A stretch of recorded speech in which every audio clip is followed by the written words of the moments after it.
and welcome to the Lagos SME Bootcamp powered by the Feather Gap. I am your virtual host today, and my name is Oby Ezekwesili. This event is happening live at the Zone Tech here, Zone Tech Park, Bagada, Lagos. And we have a fantastic lineup of guests today's participants and guests speaking to us today. It promises to be very interesting. Registration is currently going on. Looking forward to all that is going to happen today. If you at home, so all you need to do is just sit back, relax. But by the way, you need to invite your guests, invite your friends, send the link to your friend. So if you know somebody that is an SME or owns an SME, all you need to do is just send them the link. Now, let me bring you a quick fact. So it has been said that MSMEs are the survival strategies for Africans.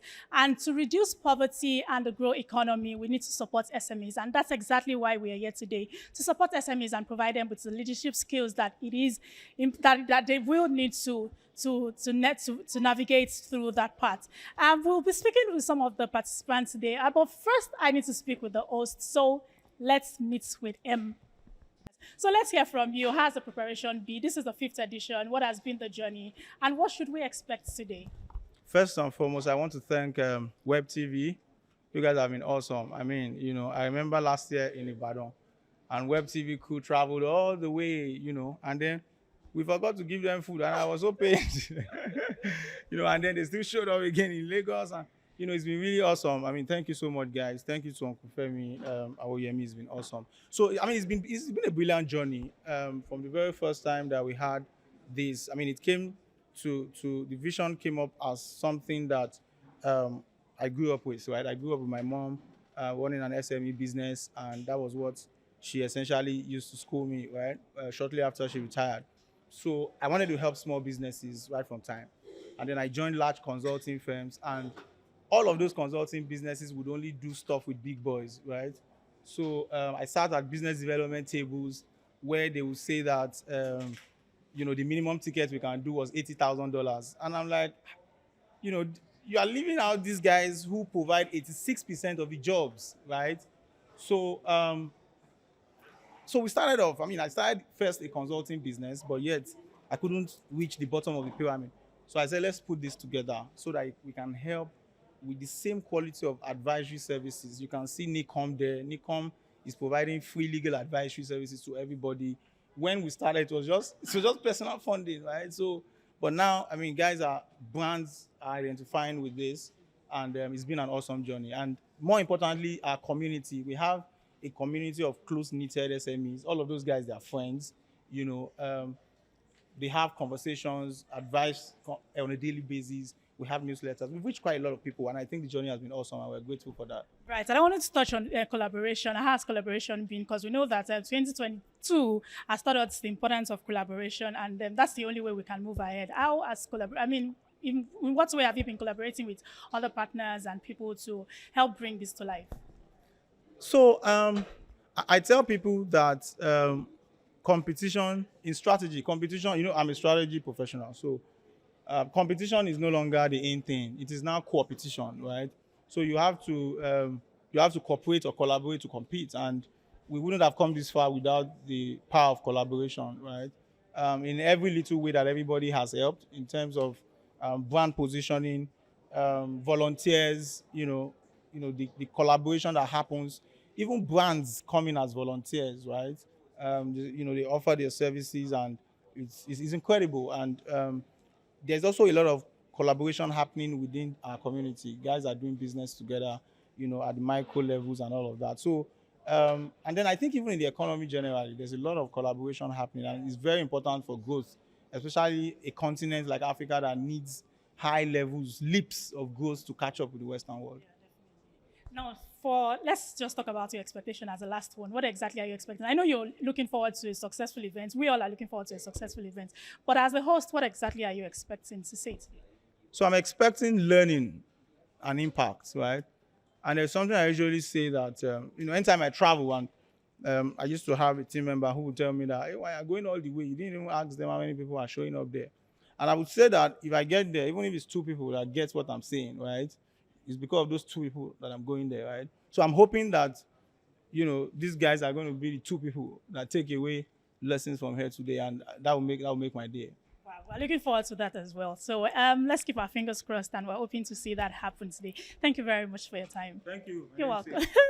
And I was speaking with one of the participants today, Dr. Wale. Yep. Yeah, you can come in. Hello, Dr. Wale. How are you doing? Hi, I'm fine. Is this your first time at the event? Yes, this is my first time. So what exactly are you looking forward to?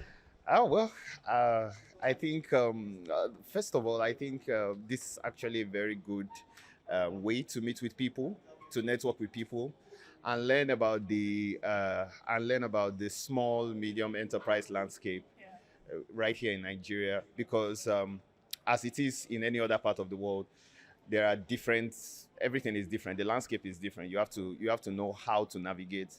As somebody who has run a business for a couple of years, as someone who has worked with teams, it's just important to have the hands-on skill. And besides that, it's also important networking. We can't do we live in a very connected world now, so we need to connect with people more. And that's actually my major expectation coming here. I came to network, I came to meet with people, to learn what they are doing, and see how I can cooperate with them one way or the other, and see in different areas where our interests may align. So, yeah. I definitely buy into that. I'm also looking forward to networking with people and to meeting new people, which of course is important. Yeah. Thank you very much for your time. So I started my career working in some of the world's biggest firms. My organs are here, I'm sure some of you have heard this thing so many times. And I'll never forget the lessons I took away from those places. But I also took away the lessons that the best of professional services, right? So I took a lesson that, sincere apologies, that the best of professional services is simply not accessible. It's not affordable and accessible to small and micro enterprises. Even the medium ones, very few of them can really afford some of the best of professional services. And the truth is that these guys are the ones that need these services the most. I mean, they provided 6% of the jobs, right? And I mean, they contribute over 90% of the businesses well across Africa. And there's nothing we can do from a policy or service or whatever standpoint that, if does not address the SMEs, you can't really unlock proper economic growth, right? Because the more SMEs journey into becoming large enterprises, the higher your chances of becoming an economic powerhouse. I mean, the BMWs, the Mercedes, Tesla, they were all startups. They were all SMEs, right? And then SMEs is not just about tech. So there is a re-engineering, a mind shift now that is making everybody think that startup means tech. So we are neglecting those in the real sector, the productive sector, right? Those who possess stuff, those who are in the agriculture space, manufacturing, right? Fashion, beauty. So that's why we have a bias for them. And that was why we set this up, so that we can support those at that level with the same access to conversations, to professional services, to advisory services, to funding, microfunding, grants, and credit and all of that ordinarily will not be available to them in the larger economy. So that was how we started this. And we have done it now. This is the 5th edition, but the 6th version. So the 5th Lagos edition, we had one edition in Ibadan. Is this 2 years ago now? I think 2 years ago or so, or last year. Was it last year? Last year, and it was awesome. So the plan is that over the years, we would evolve possibly into a proper academy, and we can support SMEs on scholarships, we can democratize access to professional services. And we are launching a platform today that addresses this fundamental issue, right? When the time comes, we'll show you. And that is Federal Gap, right? And we've already done stuff for members of our community. I'll talk you through that journey. So that is what we do at the heart of Lagos SME Bootcamp. We've had several partners. We've had several professionals support us, talk to our community members at little to no cost to them. And please help me give them again a round of applause. So today we have awesome people, business leaders that will be teaching us on how to manage your finance, on taxation, on legal services, how to position yourself for investment, how to manage stakeholders, right? And I can assure you, you're going to be glad that you came here. Please, again, make sure that you network, make sure you talk to at least 5 people, get their contacts, know how you can collaborate with them. I understand that there are a few student entrepreneurs here. You know, I live for student entrepreneurs because I remember back in school, I would attend these types of events and listen to a few people. And one of those that I remember very vividly, you know, in my life is a guy called Kunle Olaifa. You know, he's late now, but as at then, you know, he was a people person. He was an HR guy, very leading superstar, and he died very young. And every time I go to conferences, I listen to Kunle, and it changed my life. You know, so I know the value of listening to people who have accomplished stuff and the lessons that you can take away, how it can cause a paradigm shift in the way that you think. So please focus, take the best out of this. If you need me for anything, please talk to me or talk to any of my team members, and I look forward to seeing you very soon. Chris is going to come back and do a very quick session, and then we'll take our first panel. Thank you, guys. Okay. Good morning, everyone. Good morning, everyone. I hope you're doing well today. My name is Adebayo Hadegun, and just to spice up some conversations here around communication before we have our very first session, our guest speaker, and also the plenary session that we'll be having very soon. So a lot of times, you know, we always talk about this whole word communication. You know, and I've been sitting at the back there watching us, communicating, exchanging pleasantries, you know, discussing with one another about our business, about our vision, and all of those things. Very, very important. But one thing I always tell people when you talk about the word communication is not in the phonetics. It's basically you communicating effectively such that I can understand you, and there is a reaction from me that I understand you. I don't know if you understand what I said. So a lot of times in communication, it's about if I speak and you don't react, I've not communicated at all. So there must be a reaction, right? Okay. So let's have a very, very, very quick, more like an icebreaker or kind of like an exercise that will further, you know, explain what communication is along, you know, communication skills, verbal communication, the words that you speak, and non-verbal communications like we've learned, the words you don't speak that people must understand. So I'd like to have about, let me have about 7 persons. 7 persons. Can you please volunteer? Let me have 7 persons out here just to perform a very, very, very, very important message around communication. 7 persons. 7 persons. Please volunteer. Clap for them. Please come. Thank you very much. Clap for them. Thank you very much. Please stay here. Okay, good, amazing. I like this. Come this way. Very beautiful. So the exercise we are having right now is around communication, like I said, and this is going to be non-verbal communication. So they're not going to say anything, but we want to see something. A lot of times I tell people when you communicate with others, and this is very important for us, you know, in this community, when you communicate with people, it's not in the words that you say, it's most times the understanding of people about what you're saying. And when people don't understand what you're saying, trust me, you will not get what you want. So what we want to, the message we want to show here a lot of times is that when people transfer message, non-verbal or verbal communication, a lot of times if it's not properly communicated, at the end of the day, when it's getting to this person, the message would have changed completely. So that is why we always say in communication, over-communicate. That is, say and say and say again, such that the person would understand very well what you're trying to say. So we're going to have a very, very quick message. Please join the line. Very quick one. So very simple what we're having, and I want you to please watch and enjoy. I'm going to pass the message to the first person. We're all going to face this side, but before you do that, please watch. I'm going to pass the message to the first person. What she's going to do is to tap her and pass the same message to her. And then No, they're not talking. Thank you. And she's going to pass a message to her, and like that, and like that, and like that, and like that. And when you get to this last person, you would come here, and you will give to her what you received. Is that clear? Simple? We can do it, right? Okay. So, can we all face this side? Good. We're not going to communicate. We're not going to say anything. Just watch out for the body language.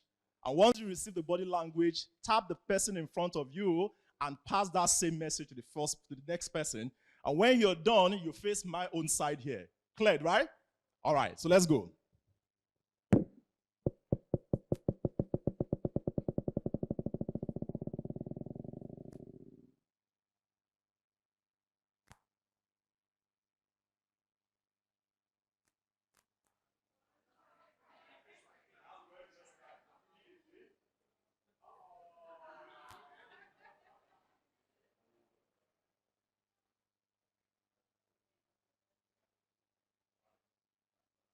Tap the next person and give to her what I give to you.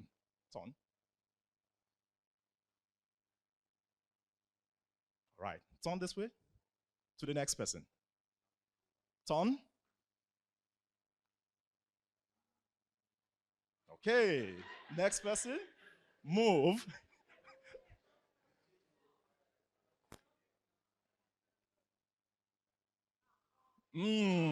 Turn. To the next person. Okay, to the next person.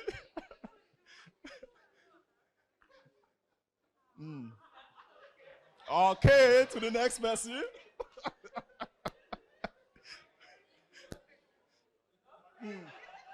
Okay, to the next person. Come this way. And come this way.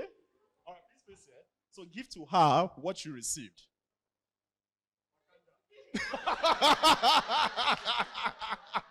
And give to her what I gave to you. Interesting. Okay. Please stay there. We're not going yet. Please let me know, what are the lessons from this exercise? Just 1 or 2 lessons. 1 or 2 lessons. Can I please pass the mic to them? Can I get the mic, please? 1 or 2 lessons. 1 or 2 lessons from that exercise. Paying attention to details. Paying attention to details. Interesting. Another person? Okay, we have one person there.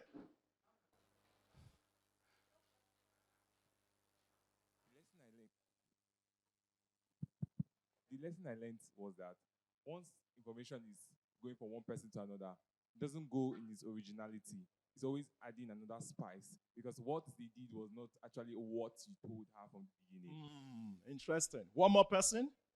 Okay. Always go back to the source frequently.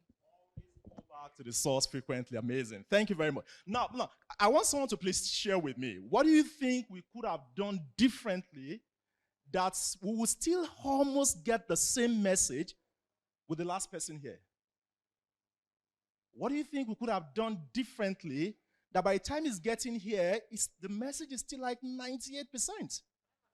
Okay, someone here?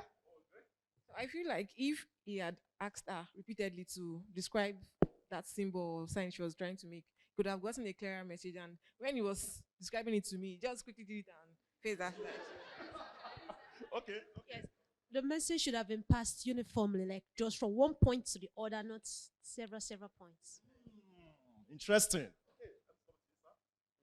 I see that person that passed message to, he repeated it.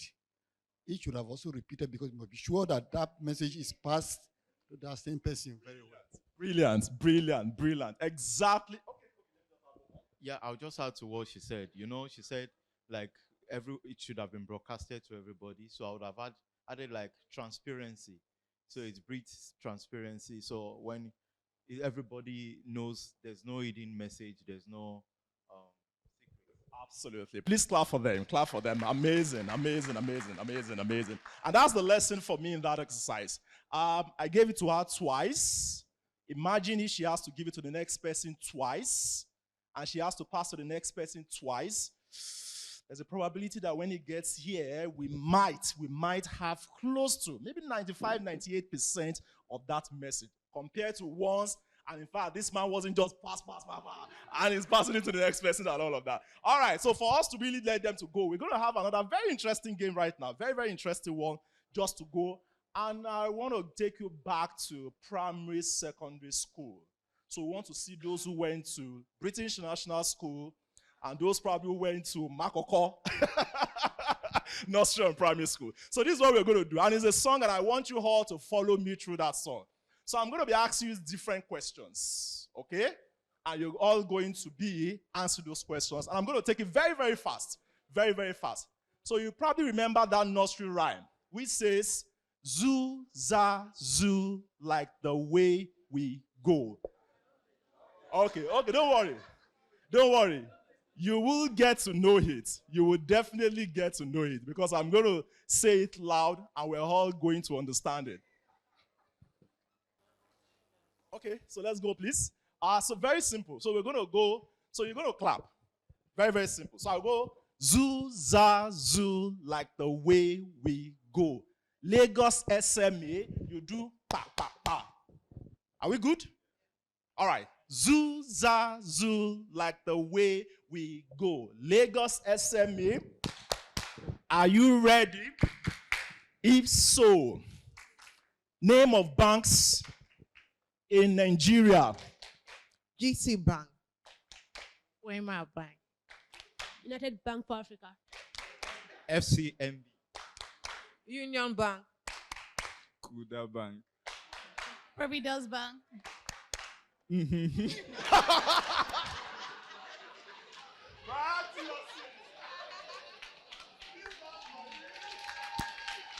right. We have the final 6, so we're going again. We're going again. Are we ready? Are we ready? Zoo, za, zoo, like the way we go. Lagos SME, are you ready? If so, name of clubs in Nigeria. Oh my God.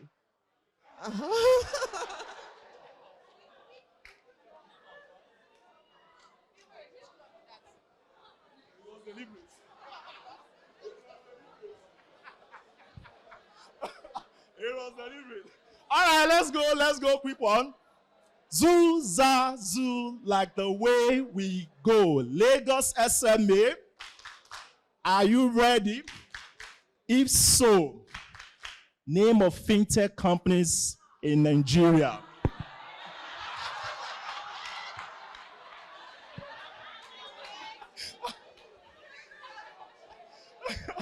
Zoo, za, zoo, like the way we go. Lagos SME, are you ready? If so,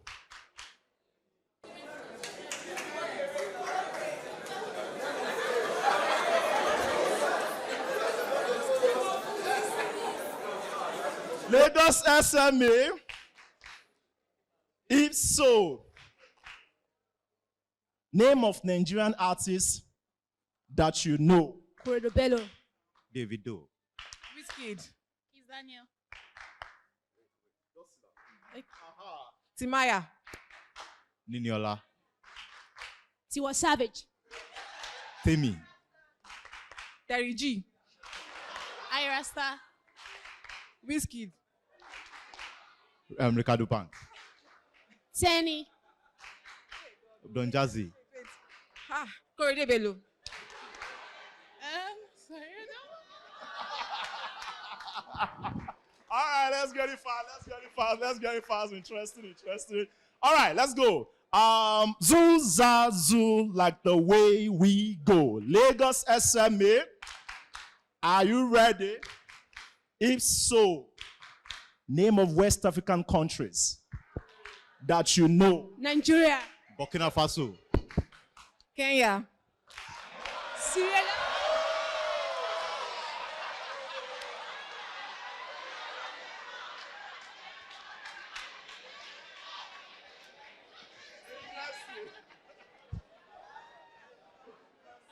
All right. And we have our final two.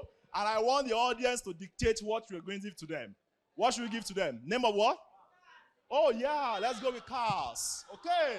Zoo, za, zoo, like the way we go. Lagos SME, are you ready? If so, name of cars that you know. Mercedes. Ferrari. Kia. Maserati.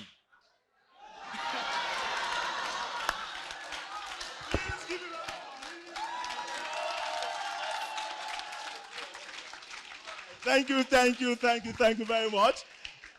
Okay, and we're ready to go for our plenary session, right? Okay, interesting. Thank you very much. My name is Adebayo Adegun. Beyuchi. You know, every time that we do a strategy retreat and we do these collaboration sessions, the client always comes back. There's no way. You know, Bayo is an awesome guy. He runs a medium-sized consulting business called Cross-Tie Solutions, and he's done amazing stuff for almost all the big brands in Nigeria on training and stuff. And he's been my friend since secondary school, so we've known each other for so many years. I told you guys that we're going to have an awesome experience. I'm happy to announce, ladies and gentlemen, that we have Dr. Mrs. Oby.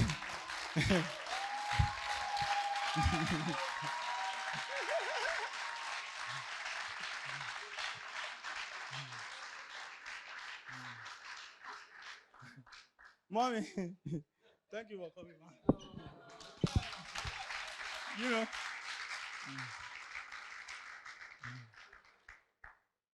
why did you switch off the lights?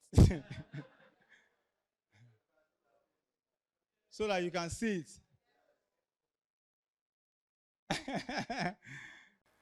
So I got a call from Mommy yesterday that, you know, we're running helter-skelter.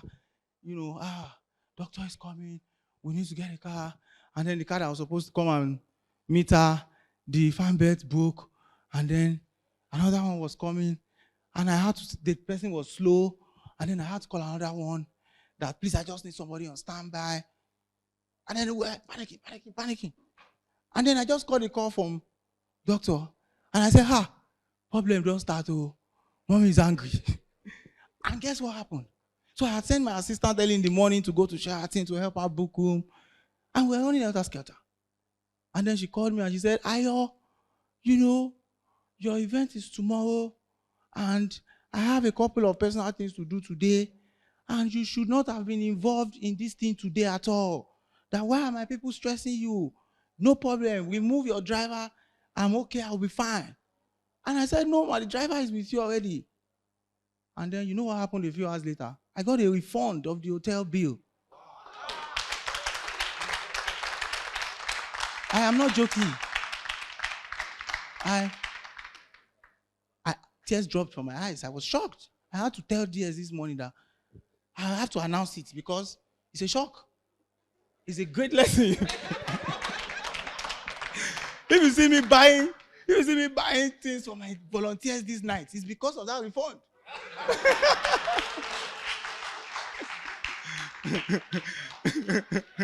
You know, ladies and gentlemen, there is no way Dr. Oby's profile can be accommodated or amplified enough that has not already been amplified. It's a great honor and privilege to have her here with us today. Dr. Mrs. Oby Ezekwesili is the president of Human Capital Africa and senior economic advisor at Africa Economic Development Policy Initiative, AEDPI. She's the founder and chairperson of SPPG, School of Politics, Policy and Governance, established by the Fixed Politics Initiative. I'm proud to be a WSG member of the Fixed Politics Initiative. And more importantly, we have amongst us the dean, the vice chancellor. She's the vice chancellor of the School of Politics, Policy and Governance, SPPG. Thank you so much for coming, man. Dr. Oby is also a former vice president of the World Bank African region. She was a minister of education and also minister of mineral resources of Nigeria. That was when she was called Madam Due Process. Because, Mama, we follow the process. You have to follow the process. No, that is not. I said, Mommy, I'm your son. The driver is already there. No problem. We've gotten the hotel. She said, no. I don't do my things that way. I don't know.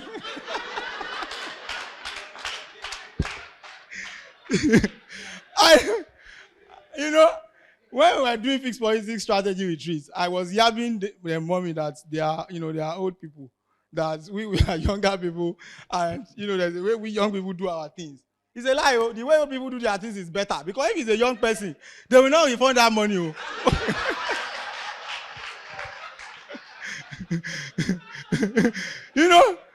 Young people, you see this guy, come here. You see this guy like this with these jeans. Imagine that they pay almost 200,000 naira hotel for this guy. This guy will return my money. My money has entered voice me. Go and see Nagbenga. Mommy has been a minister twice, and it's not easy to be in public sector and keep your global reputation intact in this country. You think it's beans? I just see people shout anyhow, talk to people anyhow on social media because you've democratized access. If you have been in government in Africa and you live and you still get recognitions globally, it's not easy. Even to be on committee self and have your reputation committee in local government or faculty of education committee. I was in faculty of education, so I understand what I mean. Committee with 500 naira contribution and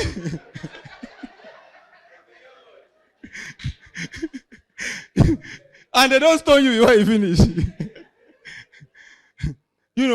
Mommy is also the co-convener of the Bring Back Our Girls campaign. That's probably one of the biggest campaigns we've had out of Nigeria.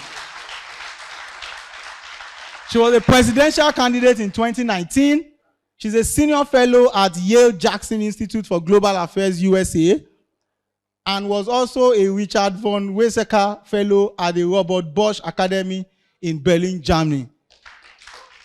I am humbled, honored, and happy, ladies and gentlemen, to welcome to the podium to give us our keynote address, Dr. Mrs. Oby Ezekwesili. Please give her a round of applause and give her a standing ovation.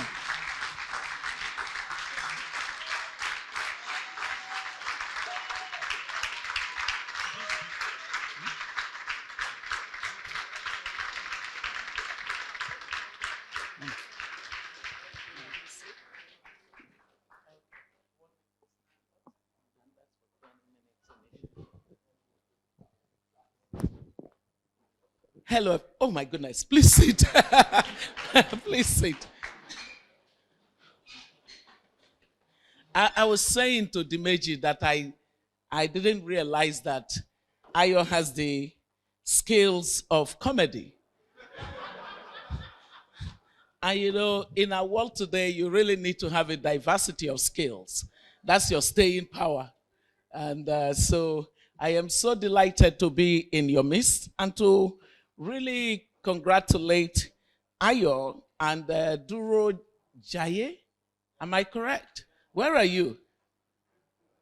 Oh, he's not here. Okay. But, what a combination of minds to commence this kind of a vision and to take it to the level where you're in your 5th year. And in your 5th year, you've been able to impact over 5,000 SMEs, but that's directly. In terms of the indirect impact, it comes as close as 15,000. That's amazing. Can you just clap for this vision?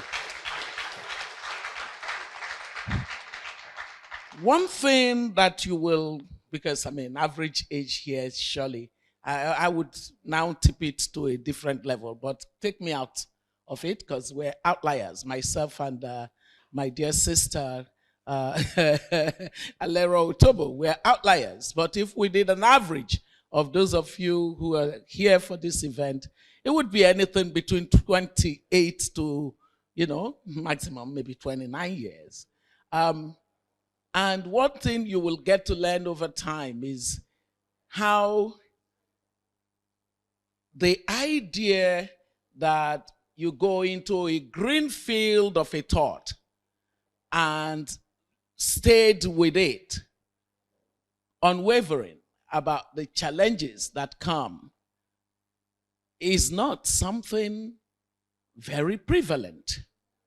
Our society has not conditioned us with the kind of capacity that we see in other societies to stay with ideas. We have a tendency to develop cold feet about ideas because there is a short-termism that we have been told is the basis of progress. So you're doing something because you woke up and thought, this is a good idea, I'm going to do it. And then you come across challenges and people say to you, why are you wasting your time with that? And the next thing, you prance away from that and you find a new vision. And so you find that our avidity for staying with a vision is very fragile. And so for these young men to have started this vision with the first year, second year, third year, fourth year, where the fifth year you should be clapping.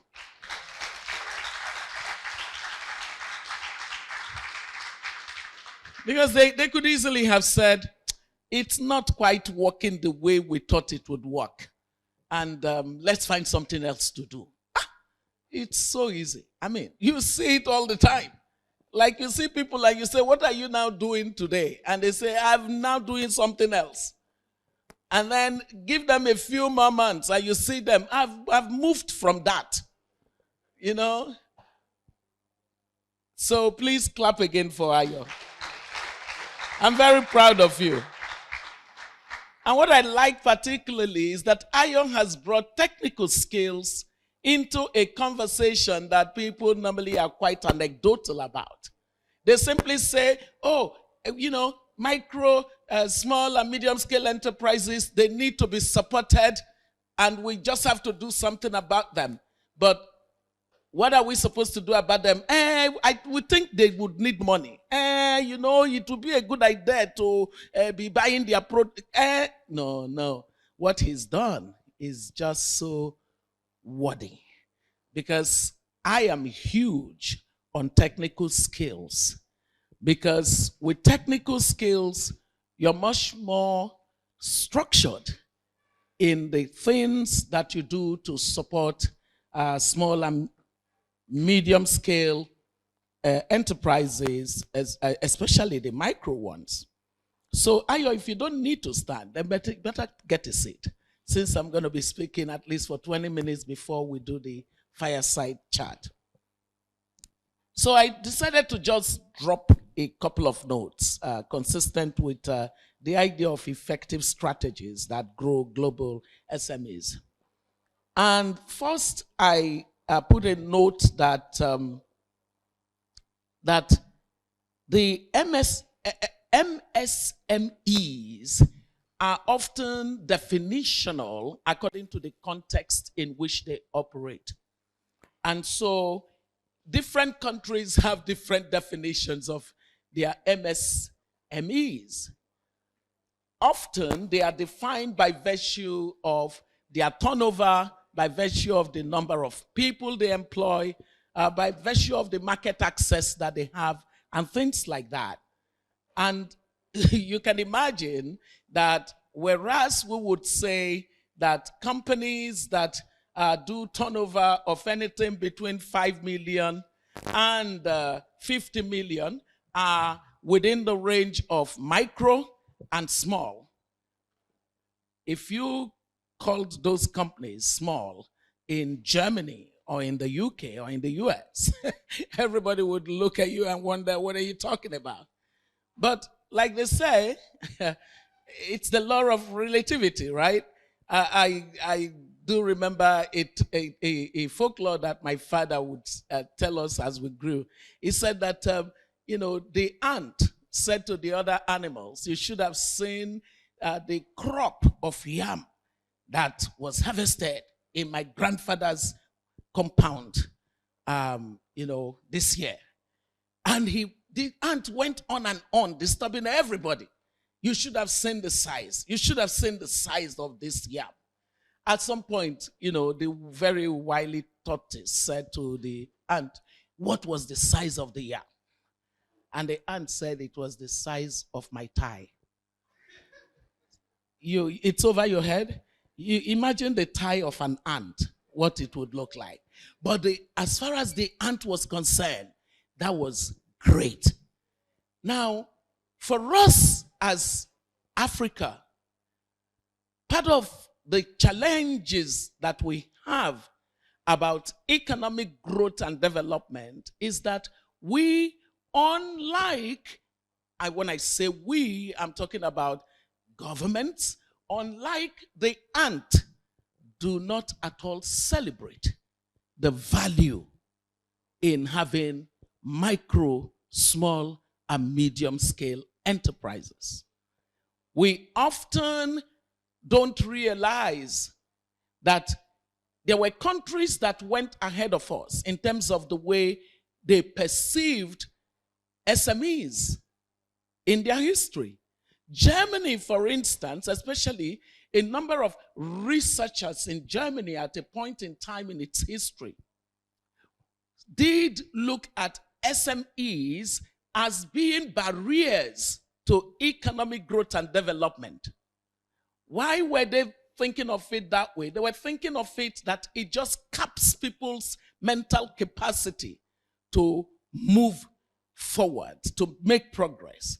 And therefore, they did not want it classified under economic space. What they simply did was to look at small companies, small enterprises as part of social policy.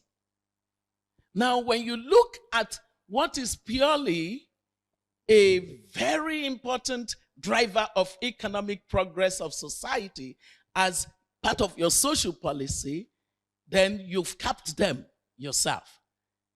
What changed was that by the 19th century, another group of researchers looked more into the dynamism that's possible through a different kind of approach to SMEs, and came with the sense that a social market approach where you would see SMEs and support them from a perspective of the power of the markets to drive economic activities completely changed the situation for Germany.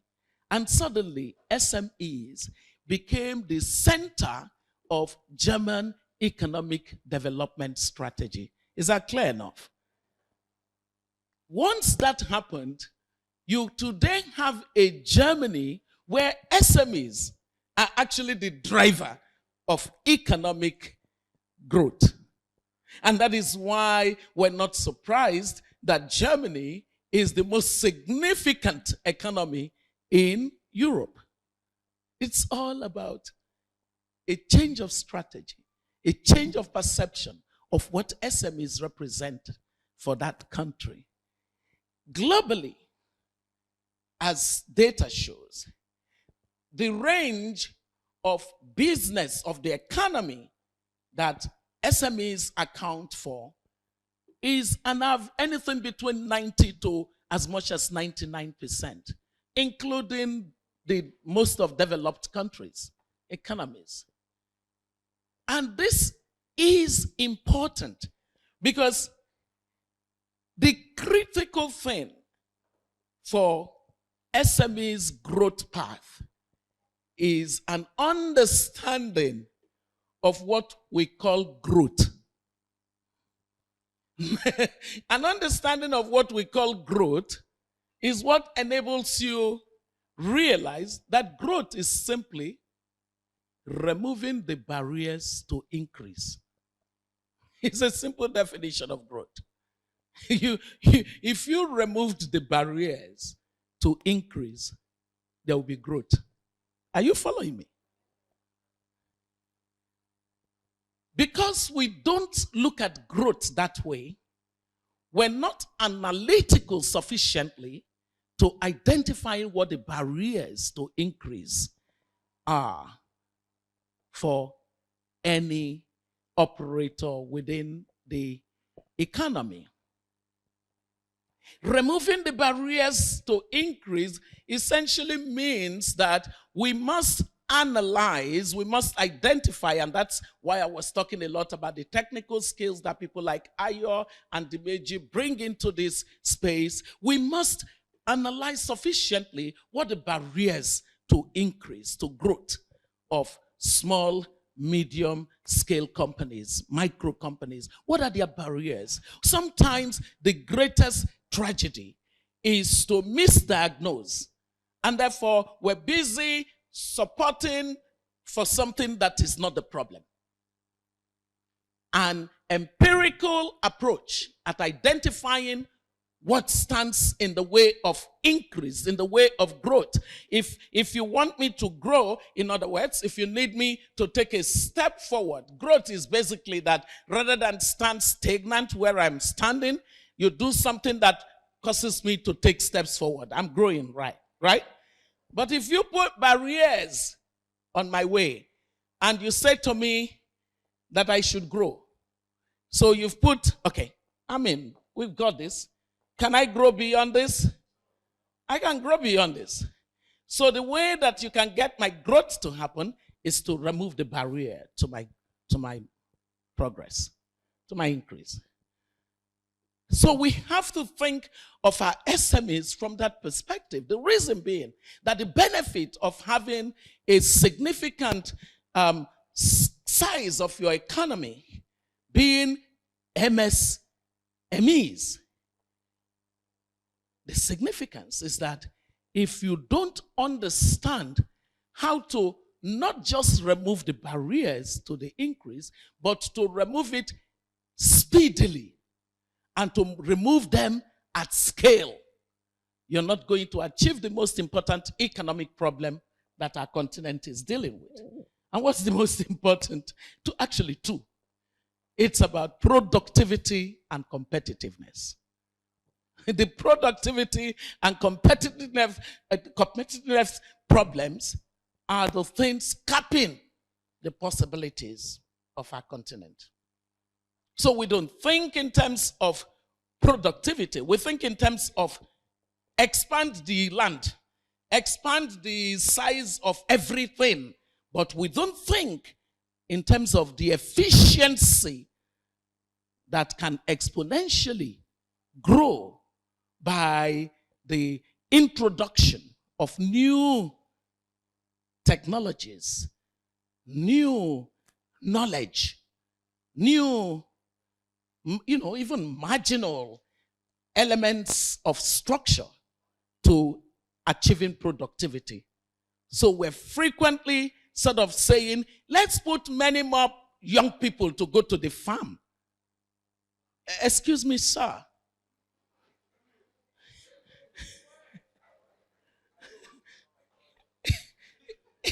Somebody just said it's not his calling. And I say as a pastor's wife, amen.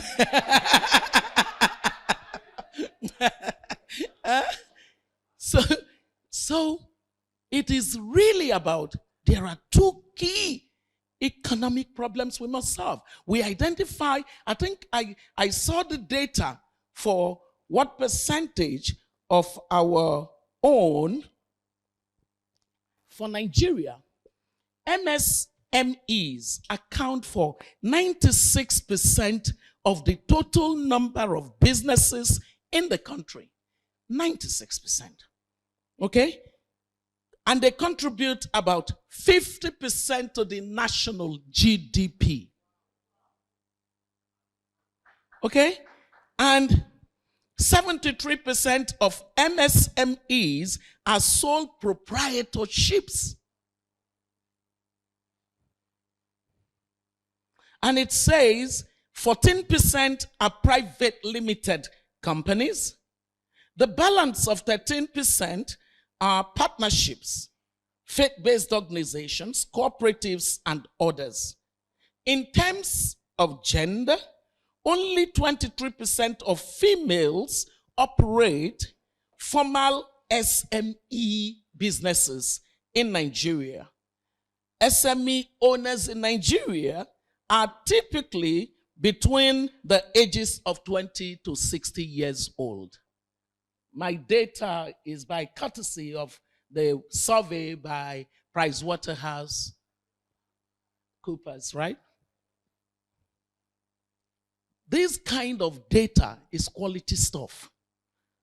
Because my number one thing for effective delivery of the kinds of SMEs that would solve the competitiveness program for us. I only just realized you're the young man, Tunji Andrews. Yeah, please clap for him. I follow his thoughts. You know, so you look at that data is important because number one thing for me, in any country that sensibly wants to unlock the kind of growth that is capped in its people, trying their best to follow the path of economic growth, is really sound policies. The country needs sound policies around the matter of SMEs. There are some policies that are making sense. But if we understood what the implication of that data is saying to us, it is essentially saying to us that most of our world around economic growth is concentrated in this 96% of businesses in our country that are under the category of micro, small, and medium-scale enterprises. So whereas we spend so much more effort trying to get big multinational companies to come and operate in our country, and that's good because the technologies they bring, the linkages into the global economy that they bring, the kind of talents that they push forward, they are important for us. But it would be a totally ruinous policy approach to ignore 96% of businesses and to not say as a policymaker, I need to understand the taxonomy of this 96% because the 96% cannot be treated as a homogeneous lot. So I need to get to granular data for that, my 96%, in order to understand more what to do to get them to a place of higher productivity, and then get them to such level of higher productivity that they now begin to even aspire toward competition, whether at a sub-regional level, at a continental level, or in fact, at a global level. Sound policies, so critical, so incredibly critical for government support for SMEs. That's why I recall when I was at the bank, and the focus on cost of doing business and the business environment and things. And I had to say to my team that even more important for me is not just, the business-friendly environment to attract foreign direct investment, but making the environment for doing business less onerous, less, stultifying for the businesses that are homegrown. It's important to think as a policymaker in that way so that you can boost productivity. Why do we need a boost of productivity? We need a boost of productivity because with higher productivity, we can improve aggregate demand in an economy. We need to improve aggregate demand. The more that aggregate demand is improved in our economy, the better for us, because it sends a signal even for new ideas and new money to find us.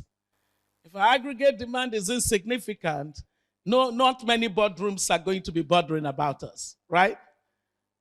So we can do all the platitudes, and people would just look at us and say, when you're ready, we'll come. We need that. We need this higher productivity, this removing of the barriers. And you do know the barriers, because many of you, every year you come here, you talk about them. Some of you say your number one barrier is actually finance. If they can just give me money, na lie you. Just give me money, I will fly. It's not true. It's not true. Your number one barrier that we do need to remove in many of the sectors in which you operate is actually knowledge. Knowledge caps you. If there's a deficit of knowledge, you can be in a sector where you're trying to, serve, where you're producing something and you don't have adequate knowledge to know that the technology in that space has changed, and that you actually have something very close to you that can boost your productivity. It's investment in knowledge, investment in knowledge, investment in knowledge. You must know your market. You must understand your product. All of it requires knowledge. You must understand the ecosystem within which you operate. So these gentlemen that are having their own event at the back, what did we do wrong to you? Guys, singlet. What is your matter? You're just making noise like you were not at an event. Hey? Now, wow. Do you run an MSME? I won't come and patronize you, because so you look at it, the investment in knowledge. Some of you, when you leave this place, you got to make knowledge your greatest friend. There's absolutely nothing you're doing that somebody else has not tried to do in some form or the other. You must acquire knowledge. I need you to have an avidity for knowledge. Every spectrum of knowledge that is possible. Ask all the questions. Get people to ask you the questions. You need to find the answers to many questions. Some of you, the time you spend dragging your fellow citizen on Twitter, you should direct it toward your research. Research. And Nigeria trains you to disdain research. But you mustn't. Don't be like all these people that say, don't mind them. Let them be speaking their big, big grammar. Such an anti-intellectual mindset. So for you to appreciate knowledge, you've got to reset your mindset. You need a mindset reset, right? For knowledge to mean anything to you. So please, knowledge. Knowledge. Number two barrier that many of you have is that you frankly have a chaotic environment that does not enable you see the benefit of structure. So you know that the moment that you show up on the radar of government, instead of support, you will get a lot of caning. So you try to avoid it by staying unstructured. Am I speaking a language that you know? And me, I haven't sold anything yet, but I go school to learn a couple of things, so I can relate to what you're doing by virtue of knowledge and by virtue of being a policy maker, not just in my country, but across the globe. So you look at it and you see that a barrier is the matter of lack of structure, because there's no benefit to structure. So we've got to design approaches that enable us to get structure, but incentive-laced structure. Has to be incentive bound because that's so important. Small is no longer beautiful. Small is not bad because you have to start small, but don't stay small because small is no longer beautiful. A lot of what many of you are doing can be combination businesses, but because everybody wants to be the CEO, you then don't understand what it means to integrate in order to achieve scale. Small is no longer beautiful. Some of you are serving a very minuscule size of the market just because you are not thinking big. This is time to think big. And thinking big means the third thing, which is that a number of you don't understand the power of partnerships. Partnerships. I often say to people, I say it to country leaders, I say it to CEOs of organizations, you must unlock the resource that is called partnership. Do you have a partnership mapping for your business? Partnership mapping. Some of the partners are not necessarily people who buy my product, but they are partners in removing a number of barriers. They are partners that open up doors that I would not have thought about. You got to think deep about partnership as a resource. Those people who, when I say to them, what is limiting you? And they say finance 1, finance 2, finance 3. I just run. I jackpot. Which country should I jackpot to? Which one do you think does not have a problem that I can jackpot to? You know, so you've got to think of partnership as a resource. I often say to people that one of the very liberating thoughts that I had with my team at the bank was to say, countries look at us and the only thing they think of, World Bank, money. And I said, no. For the continent that we serve, we're much more than that. And I said, let's tweak what it is that we offer the continent. Number 1 resource is partnerships.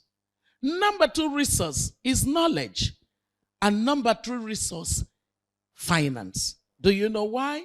Because once you have partnership, imagine a poor Guinea-Bissau or, Gambia or Ghana or even Nigeria. There are just certain players in the global community that will not attend a call by these countries. They won't come. They say, we're trying to have a conference to look into agriculture productivity, and we need some of these really global agriculture companies, what do you call them? Multinational, MNCs, right?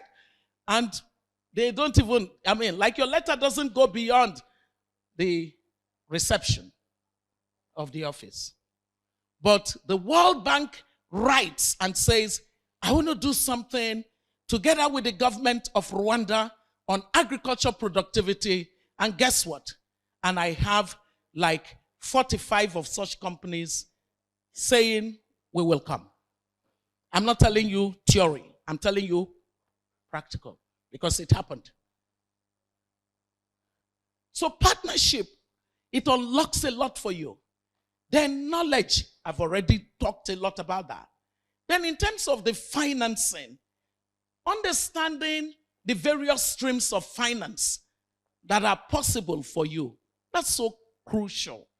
So I'm glad that people like Dimeji, people like Ayo, people like, Tunji and Drew, look, people like Tony or Lassain, that they are in this space of being able to definitionally identify what kind of finance you need.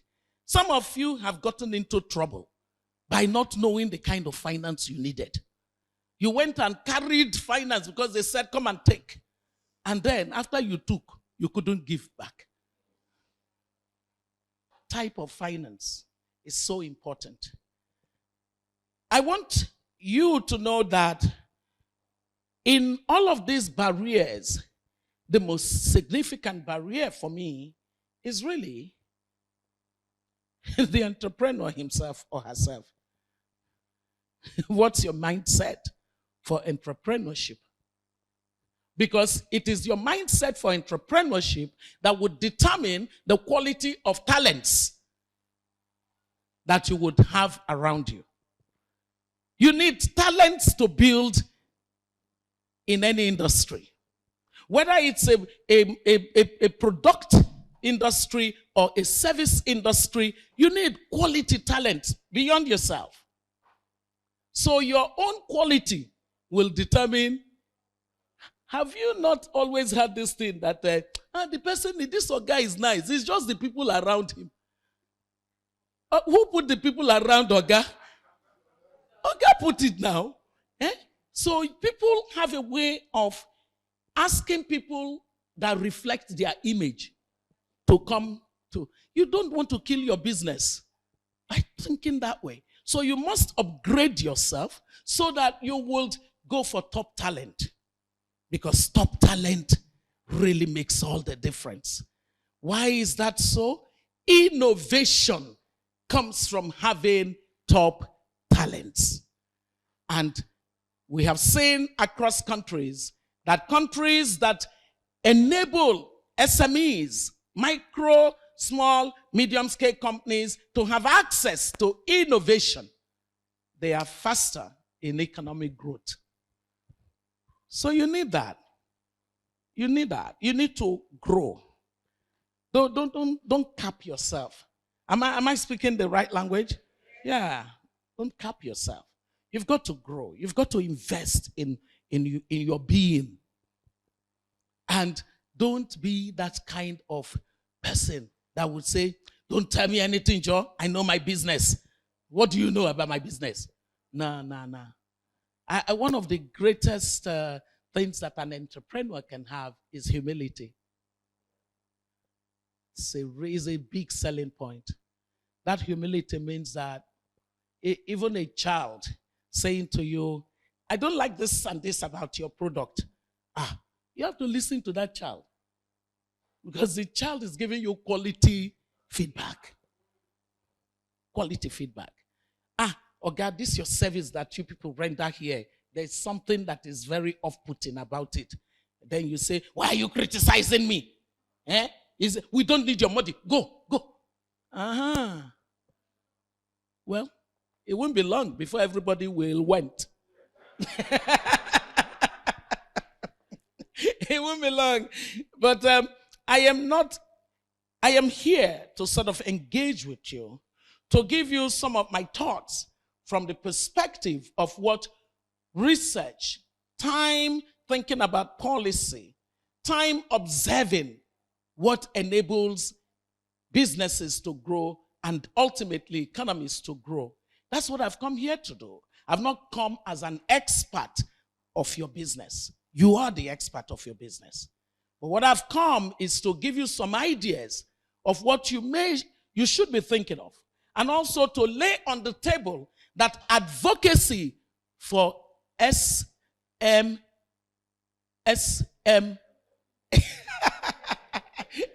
yes, whatever. That advocacy for them is very important. And that's why, again, I congratulate all of you that are in this boot camp. I congratulate Ayo and Durojaiye and all of you, the sponsors of this program, all of you, dear partners, all of you that come every year to it. Advocacy is at the heart of the development of this segment of our economy, because a short mouth is a short destiny. you need that there would be sufficient constituency advocating for the kinds of policies, the kinds of infrastructure that your sector requires. This whole idea of clustering infrastructure so that you're not dealing with the everyday challenges of cost of diesel, cost of water, cost of everything you can imagine, with so much high cost for doing business. Competitiveness, productivity, and competitiveness is impossible. So advocacy is good. And Ayo, you will continue to advocate together with your partners, because it may not be being listened to now, but there will be a day when they would say, where is the group that has been getting young business owners together? We want to sit across the table with you and learn all the things that you have gathered all these years. So don't take this for granted. A critical thing for us is, in the space of advocacy, you should already now begin to think of your power to influence policy. And that's why, Ayo, a component of your program should now include political literacy.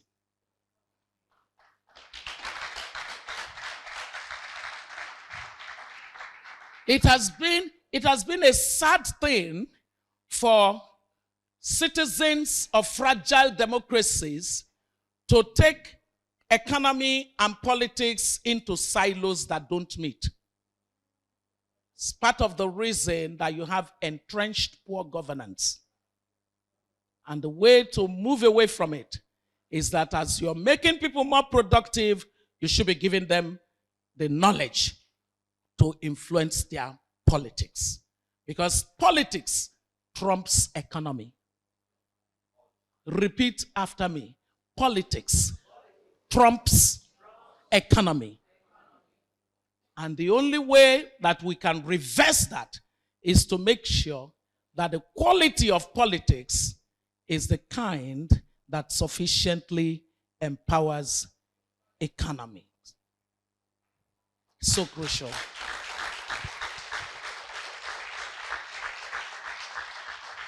I end on the note to say to you that I have no doubt that if you're a business person in Nigeria, you understand the power of the markets. The markets work. The market principles are important for economic growth. The more that we move away from this socialist thought, the better for us. The reason that God gave different talents to people in the Bible is because of market. It's market. It's the idea that you got your talent, I got my talent. At least it's a minimum of one, right? And we can engage in market. Markets made China's legendary history with poverty to reverse.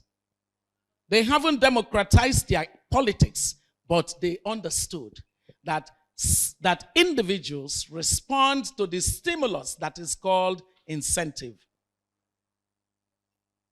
And once they understood that, and they started with agrarian reforms, access to land where you can keep the reward of your effort, it changed. The reason that our politicians are not paying attention to 96% of the businesses that make up the business sector of our country is because, frankly speaking, they do not see the value to that. They are caught up in the traps of the oil well of the Niger Delta. So they do not understand the concept of the power of markets to change dramatically the situation in a country. You must become advocates for the respect of market system in our country. God bless you all and wish you well.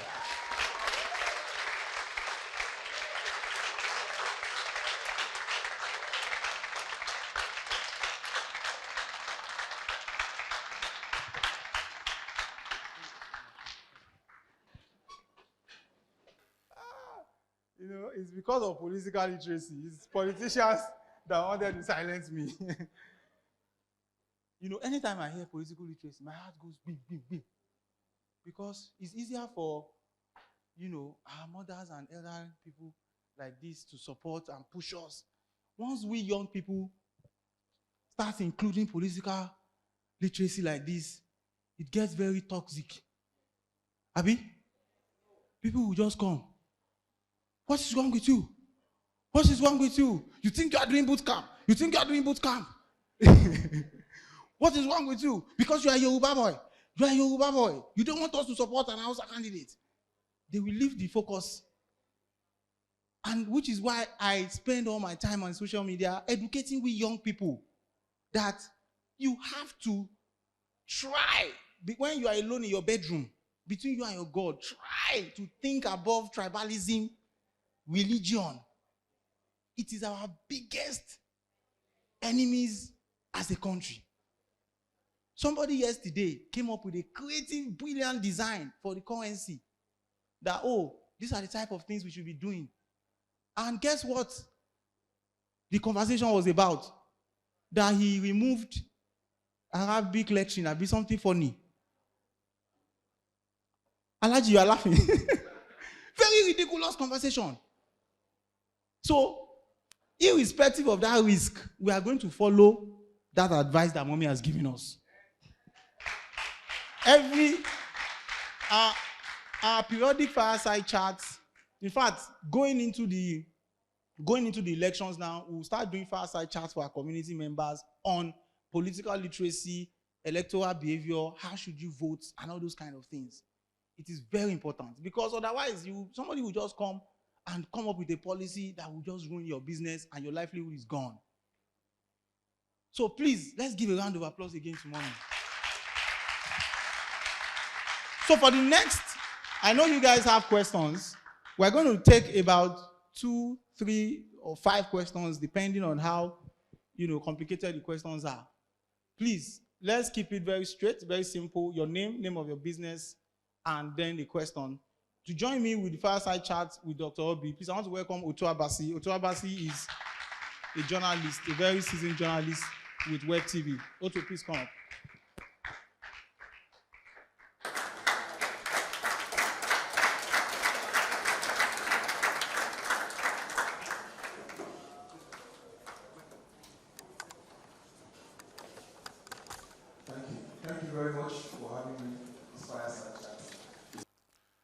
Sound policies, like you said, are very key for the growth of MSMEs. And you talked about Germany. And I know that post-1990, when the Berlin Wall cut down from the east and west, we saw governments of Chancellor Helmut Kohl down to Gerhard Schröder and the previous power woman, Angela Merkel, who you met severally, and now we have Olaf Scholz. What I've noticed about Germany, despite these different chancellors, has been consistency in policy supporting micro, small, medium enterprises. And I would just like you to speak with your experience in World Bank. Various countries that you've seen that have been able to allow policies sustain for good of MSMEs, irrespective of parties, because that's a major challenge again. In the US, you have today Republican, tomorrow Democrats, but there's a common principle that the markets should drive the growth of enterprise. In the UK, it may be the Conservative or Labour Party, but there's a common understanding that there's trade and investment and a drive for small businesses. How critical is that for Nigeria? Because we're entering another season, and like you've talked about political literacy, we need to get it right so that MSMEs thrive and are not stifled out of existence. Thank you. That's a really, it's the kind of question that I just love, because it's based on knowledge. You're knowledgeable about what you just asked. And yes.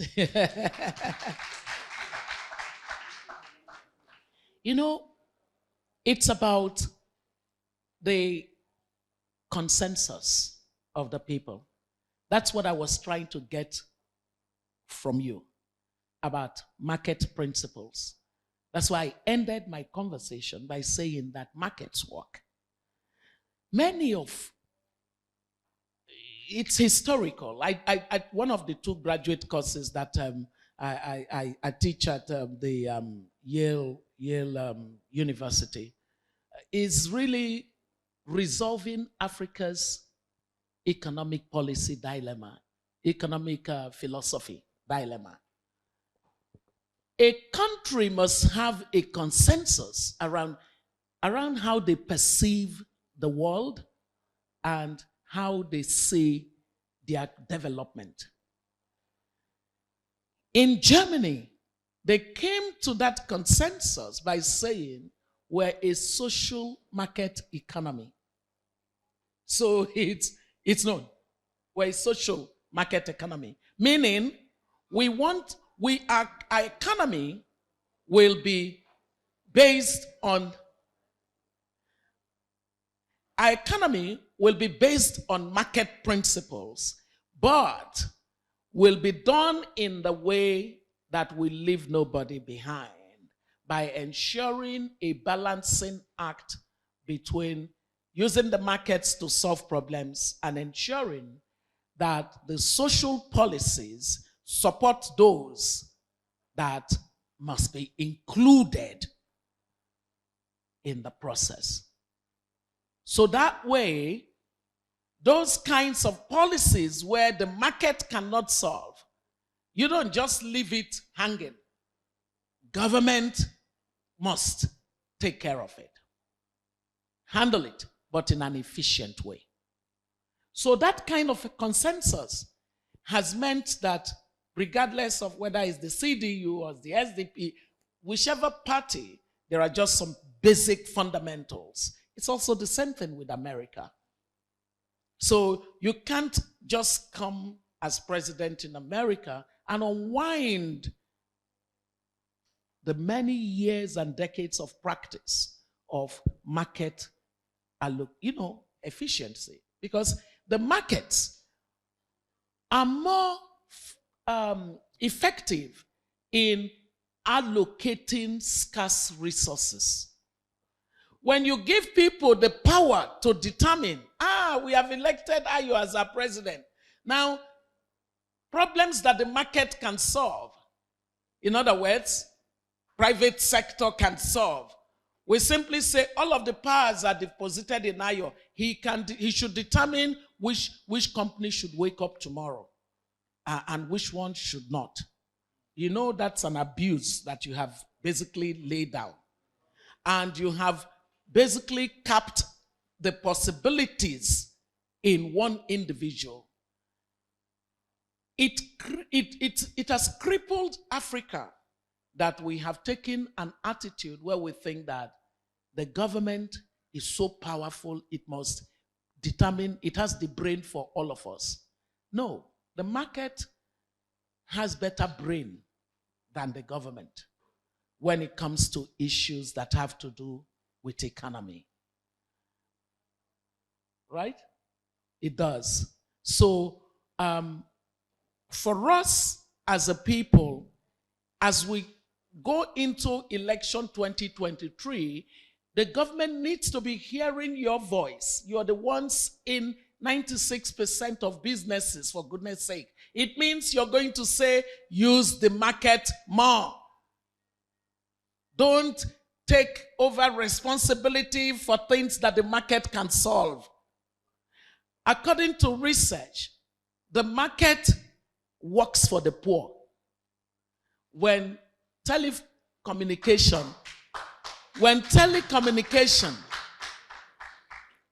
Kai, Tunji, this one you hyped to me like this.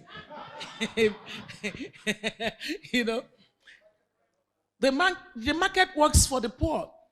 When telecommunication was in the hands of almighty individual as government, it didn't work for the poor. In fact, it got to the point where a minister of communication said, what are the poor doing with telephones? Huh? What is the business of the poor and telephone? That's the way he disdained the poor. Now, a few decades after, we pivot away from a monopoly NITEL We allow in the market through deregulation and liberalization of the sector. And suddenly, what's going on? And the poor in Nigeria's greatest asset is not the motorcycle. It's not the bicycle. It's a telephone, a smartphone. And that the market solved a major problem of access for the poor. So you have to understand that and be champions of the market being given the freedom that it needs. Where you have economic freedom, individuals find their ways. That's the kind of society we must build. Let me tell you, those who love government to solve our problems, they are often, almost always, the crooks. Crooks love government to have plenty of power because then they can make discretionary decisions. And in Transparency International, which by God's grace I was a co-founder, we actually say that all you need for corruption to be prevalent is to have so much concentration of discretionary power in individuals. So you see why economic freedom is important. You see why market principles are important. And the more we can move our governments away from all of these, the government has decided, the government wants to do, the government will run your life, the government, no. We don't want that. Let the market principles work. And let government be effective as the regulator, as the facilitator, as the provider of the public goods that would remove barriers to productive infrastructure for business. I think from my end, I love the answer. So I will give to Yayo so that we can also elicit questions. I'm going to pass my question to my people, and I'm just going to ask. I'm going to throw it open.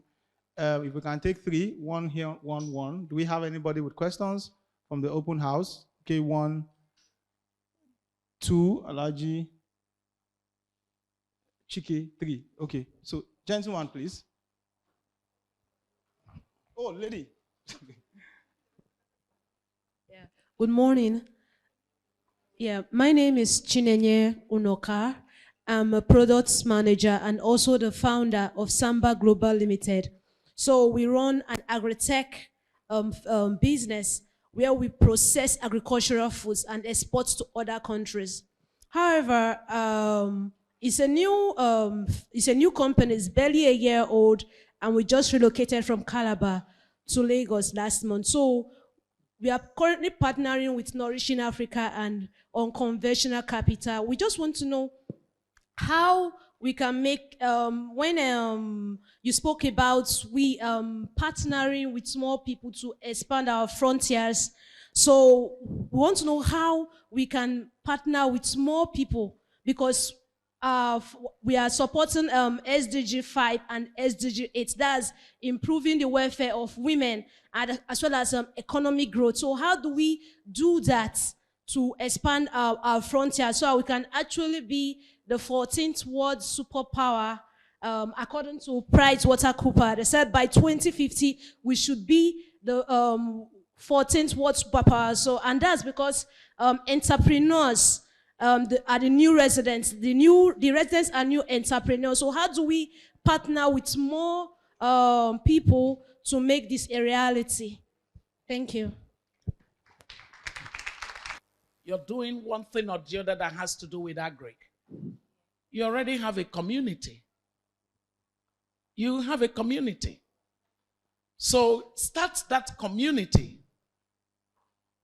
But frankly speaking, these things are not that difficult. Start your community. People in the agri space, people in the, what do you call it? What else do we have? Some are in the tourism, your fashion, start your space. and begin your conversations and use these kinds of platforms to find existing networks and communities. There's much more to social networks today in terms of what they do for economy than you can imagine. Honestly, I once listened to a presentation on social networks because your generation is the most networked. And it was just using those networks to explain the kind of capital moves and knowledge moves that happen within those networks. So for you who would like to achieve scale and to get more partners, it really requires finding where the networks exist. And then you can use a credible platform that you have to actually ask networks to not be enclave. People like to be enclaved, but enclave doesn't do well for scale. So bring many of the enclaves and let them have loose arrangement of finding opportunities for scale. I tell you, I did a research, which is the basis of what we call the fixed politics. And on the aspect of the poorer segment of the populace whose productivity is so low, and because their productivity is so low, their income is so low and fragile. And that becomes a basis for any incentive, material and non-material, to be significant. So election day is just another day to eke out a living. It's not an activity of 4 years with a 4-year implication. Not at all. For the people with low productivity, it's not an activity with 4 years, for 4 years. It is a day, another day in their lives. So what did the research then, did I learn from my own thoughts on the research?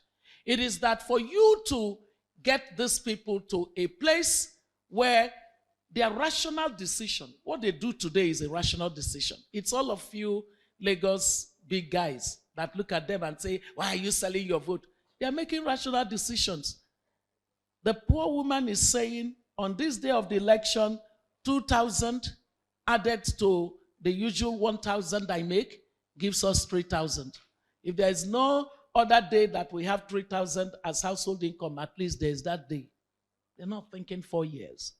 So if you're going to deal and address with this, you have to unlock their productivity. So I tell you something that relates to what I said about scale and small not being beautiful. In my research, I did say that we can bring a lot of thoughts together.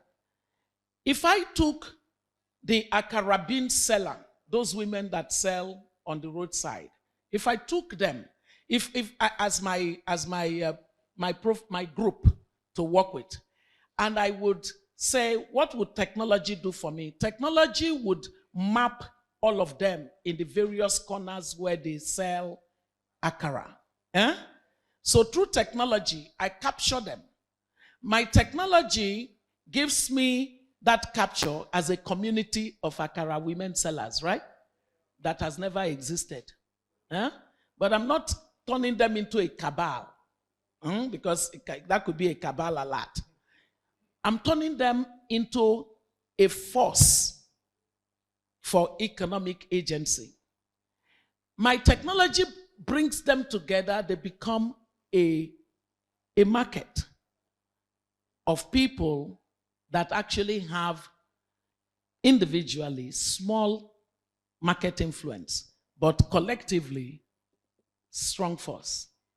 And then, because they have come into that grouping, I would design solutions that would enable them no longer to buy 2 cups of beans, but they can buy beans at scale and get reduced margins of pricing.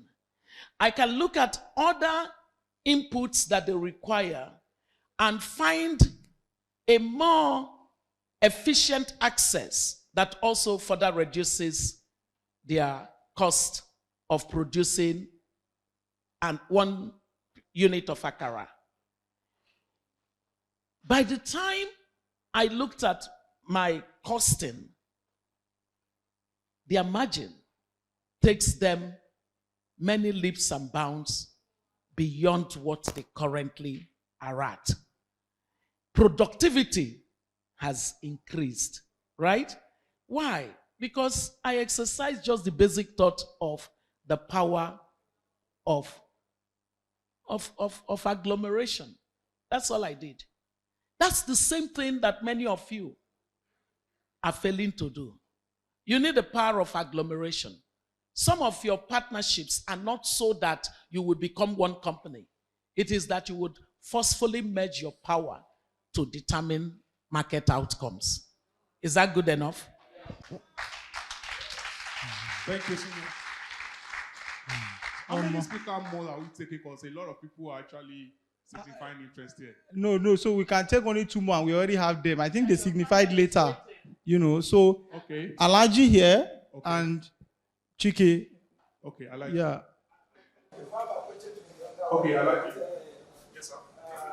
Dr. Zibola said, listening to my name is Shuai,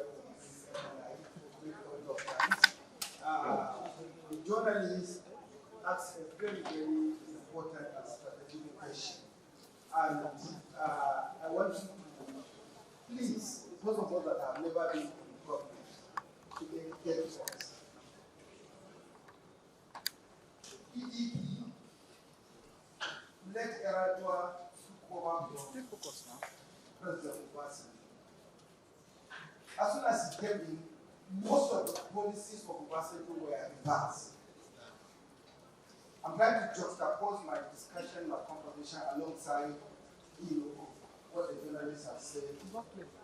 Obama took over from Republican, he's Democrat, and excuse my choice of words, as nasty as Bush was, most of his policies were continued by Obama. The Shrouder down to Helmut Kohl, to, the Iron Lady, and the current Chancellor, everything was either Christian Democrats, this, that, and yet there was continuity. In our own case, the same party, but there was no continuity. What has been wrong with us? Number two, very, if you like, my English is telling me, but Buhari took over from Goodluck Jonathan. Greater proportion of Goodluck Jonathan policies were continued by Buhari. Different parties. It breaks my idea, my imagination. Are we cause? Are we not? What exactly is the issue? Finally, this is now a question. You linked politics and economy, and that politics drive economy. And then you espouse the goodness of China. And there's no democracy in China. Please, what is the issue? Thank you. You've made very interesting comments, and your last was the question. And look, a lot of people sometimes misrepresent what the statist approach to politics has done for China, and think of it as being an important thing that Africa needs to copy. It would be a big mistake for us to think of a hegemony over politics for the continent. Why? We've seen it before. Many of you don't know what it was like to live under military rule. That was our own statist model. Being under military, where the military was the be-all and end-all. You had no national assembly, because it is the existence of a national assembly that turns you into a democracy. Under military rule, we had judiciary, we had executive, but it was an authoritarian space. Now, China's authoritarian space would likely have a sell-by date. It works for it now, but don't envy it. I was just watching BBC, and I saw where in the region where they have imposed more restrictions, the people are protesting. And what this BBC reporter said, very much unlike China. And I always say to people, it's a matter of the date, but it is coming. People say to me, China or India? I say India. The Indian model of economic growth, their pathway is for me better. I don't know what is coming with China, and this Humpty Dumpty is too large for the world to put together when it happens. With India, democracy has given them the possibilities to resolve disagreements in ways that will not take down the entire system. We must understand that the basis of freedom is that it enables the freedom of thought. The freedom of thought is the basis of innovation. If you don't have freedom of thought, you're basically being told you must think like every other person. We don't need that. So, as far as I am concerned, our country's politics needs, the continent's politics needs to be completely overturned. Overturned in order to build political systems that are accountable to the citizens. That accountability to citizens empowers the kind of right choices of public decisions. The reason that you have the lack of continuity is that we haven't created that sufficient momentum that would underpin an accountability system for staying with the right choices of public decisions. Is that clear enough? Thank you, ma'am. Please. That was very profound. Chike, please, yes. You can have the floor. Thank you very much. My name is Chike Obi. I'm a lawyer. My question is, so the CBN has recently increased the CRR, that cash reserve remuneration, to 2.5%. And it kept the rates at 15.5%. And the governor has indicated that they will continue to tighten and increase till whatever. Now, I'm not an economist, right? I'm a lawyer. But the textbook definition for fighting inflation is to increase interest rates and CRR so that you can tighten money circulation so that there is lesser cash chasing goods and then it needs to come down. And with inflation, it is the opposite, right? But to my mind, as a Nigerian who is concerned, the inflation we face in Nigeria is not because there's too much cash chasing fewer goods. Even if there are, my argument to be that that cash is not in the system. It is in the dark markets and whatever else. Now we have imported inflation because there's anything, and the war in Ukraine, we import Venezuela, we import inflation again. There's insecurity. The ports are congested. No, you don't really expensive. Yeah, a lot of factors are very structural that are causing inflation. Now, what the CPN policy has done and continues to do is to make funding difficult for MSMEs, right? Because even those who have small loans in the bank, the interest rates go up automatically because once the school is done, it goes up. Now, my question is, as a World Banker and a macroeconomist, what do you think we should be doing at this time? And is there a world where persons like Ayo with the boot camp can form a pressure group to say, Oga CBN governor, your policies are killing us. They are killing MSMEs in this country. They are not looking at the real issues. And can the CBN governor say to the government that, look, I cannot continue to tighten liquidity. Can you fix these issues so that the inflation can come down? Thank you. Well, you asked the question like someone who, though being a lawyer, has paid attention to principles of economics. So that's quite good. They lost the plot. The managers of the economy lost the plot a long time ago. They lost the plot a long time ago. So what you see today is just basically reacting to the symptoms. The fundamental issue takes us back to what I was encouraging you on, the matter of the role of the market in economy. This is a government that came with a sense that's where the president was quoted as saying he doesn't want to kill the naira. Well, now he murdered the naira.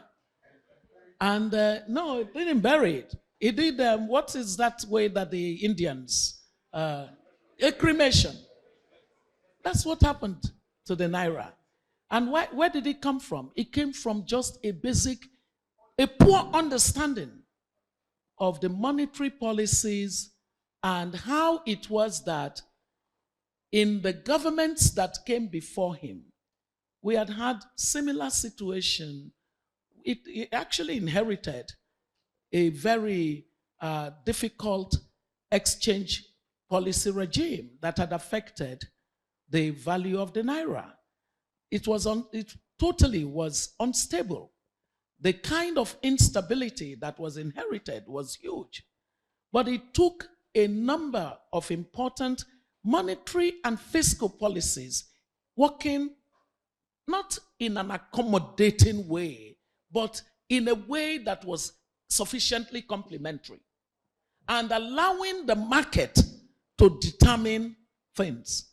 So what was the answer for this particular administration? It simply said, we will begin to allocate scarce resource on the basis of the mind. Well, no, it's not. You're telling an Oby Ezekwesili to call his spade a spade. He's not. He doesn't. It's like you. No, just hold on. You know. So it was basically. Why are you guys laughing? You know. So what basically happened was that this enormous power to determine winners and losers in the economy that became deposited in the central bank governor led to a complete politicization of monetary policy. Once monetary policy began to be driven from the villa, the rest was history. So the exchange policy unraveled a lot of things in our economy. If you don't understand that because of the language that's being spoken, look at it from the perspective that we use the word incentive many times in the course of our conversation today.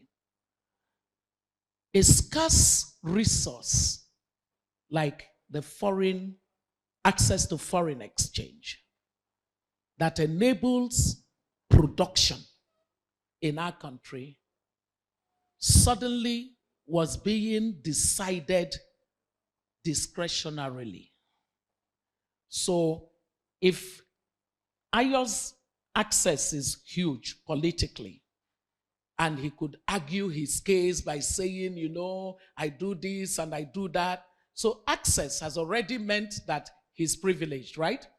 So there are many other Ayos who would not gain the access to see this person with the discretionary power. So you gain that access. You make a case and you say, I am the one solving most of Nigeria's problem through my business. And they say, that's true. And you say, I want at least 30% of the forex to be being given to me, because if you don't give it to me, then wahala day. So they say, we will give it to you. It has already distorted the market. It has distorted it. You know what then has happened is that you have poorly allocated scarce resource that you need for productivity of the economy. And as soon as that is happening with Ayo, many more people will say, Ayo, show us the way. Ayo will say, okay, I will take you to them, but just know that whatever percentage of the FX they give to you, I will take some from off the table, and you also have to give me some arbitrage. More distortions, more distortions. And guess what's going on? Productive aspects of the economy that do not have the same kind of political leverage that Ayo has are suffering because they no longer have access to that foreign exchange. So what happens? A market is created that is different from the market that the central bank is running. That market that has been created for others to have access to foreign exchange is the real market, because that's the real value that is now being placed on the FX. But guess what's going on? The Ayos of this world with their access will now take that money that is poorly priced. You know, it's so much privilege because they're getting, the market is saying it's 600 naira. The central bank is saying it's 400 naira that you should give to us. So is there an incentive, therefore, Ayo to abandon some aspects of production so that he can trade in the FX? Is there? So that has happened in abundance in the economy and completely derailed the kind of allocative efficiency that we had relatively managed to have over time. I wanted to bring it as simple. Do you get it? To make it as simple as possible. So that even the woman who should ordinarily not know the impact of this high-level decision that's being made ends up being affected by it. Because the production decisions have become distorted in the economy. So when Mr. Shaibu says that, you know, this is disastrous, it's worse than disastrous. The incentive for hard work disappeared. It disappeared. If you can gain access to poorly priced, cheap foreign exchange, a number of the companies that began to get even foreign exchange at the controlled price of the central bank basically turned into glorified bureau de change. Because for some of them, when they think of cost of production and all the other costs of doing business, and they calculate everything, their net profit for using that foreign exchange that they just got access to do production is nothing compared to what they gain in the form of the arbitrage between the real market price and the one that central bank has given to them. So you know what it introduced? Massive corruption. Massive corruption. You distort the market, it's corruption you're going to get. So we are in this situation entering into elections. So what you all should be saying is, who is telling us about the nature of monetary and fiscal policy? Because the fiscal policy has implications for the macroeconomic stability. If we as a country have basically been spending money we don't have in a way that is untidy, in a way that what you essentially have is a borrowing pattern that does not show a strategy of prudence, does not show a strategy of the debt approach that we over time organized around the Fiscal Responsibility Act, the debt strategy that we also have. All of these reforms, these things I'm mentioning, were things that were done in the government in which I was part of the economic team. We have a Fiscal Responsibility Act, tells you about borrowings and the impact and in fact, some measure of sanctions for poor fiscal management. All of that is like it doesn't exist. That's why you need the political literacy I was talking about. I'm not saying get into partisan politics. No, some of you can. That's your choice. But I'm saying political literacy enables you look at what candidates are saying to you. If somebody is already saying to you, we will decouple revenue from expenditure. Hey, Lord have mercy. That means get ready for uncontrolled spending. That means printing, because the central bank has done a lot of printing for them. That's why the domestic debt is the way it is. And it has ended up crowding out the private sector. So these things are things you have to understand, so that as a group, you can have a consistent voice. You're basically saying it's not about the candidate now. It's about what is the candidate planning to do. Will they ruin you further as a business, or will it grow you? You have to vote for yourselves now. Vote for yourselves. Don't vote for any individual. Vote for yourselves.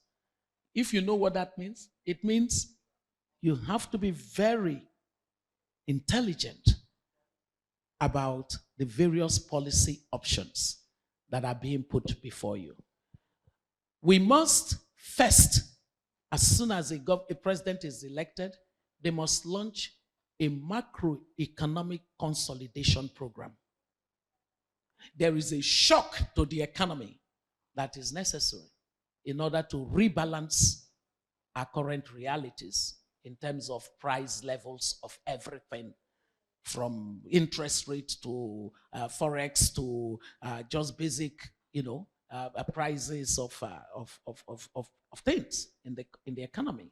So that macroeconomic consolidation program is going to be a tough one. I have not heard any of these people that are running for office telling you how tough. You better get ready, guys. If the person who will be our president really does the right things about the economy, serious suffering. But it will be initially. Are you hearing me? If a person will do the right thing about the economy, starting May, or is it June? June. May 29th. Prepare yourselves for serious suffering in the first couple of, even maybe up to 1 year of their being in office. Serious suffering. You know this person, but you know there's a kind of suffering, not the kind that we have been, not this kind. Because this one you're suffering for nothing. But the suffering that you suffer in order to, and I think that Nigerians should be ready to say, for as long as we know that these policies are the correct policies, as evidence have proven in other economies, there's nothing, listen to me, there's nothing about the African or Nigerian economy that puts us in the realm of exceptionalism. Nothing. It is just a human agency issue. We have entrenched state of a political culture that subordinates the common good for private interest. So once you have that, it has distorted all decision making. And that's what you should be trying to change with your voice and with your vote. I thank you all. I have to go.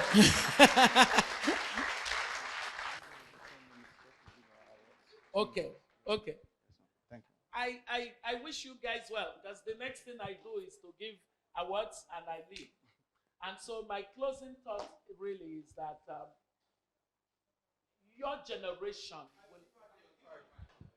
your generation will make all the difference on our continent. I mean, it's easy to see. Often when I speak to global audiences, I say to them that there are three things that give me the sense that we have game changers that will cause Africa to become. It's just the speed with which it becomes that worries me. We can't afford to wait until 2100, right? Is it? We're in what are we in? 2022, yeah, you know? So 2100 would be like some 8 from now. We can't wait. We grow more population of the poor.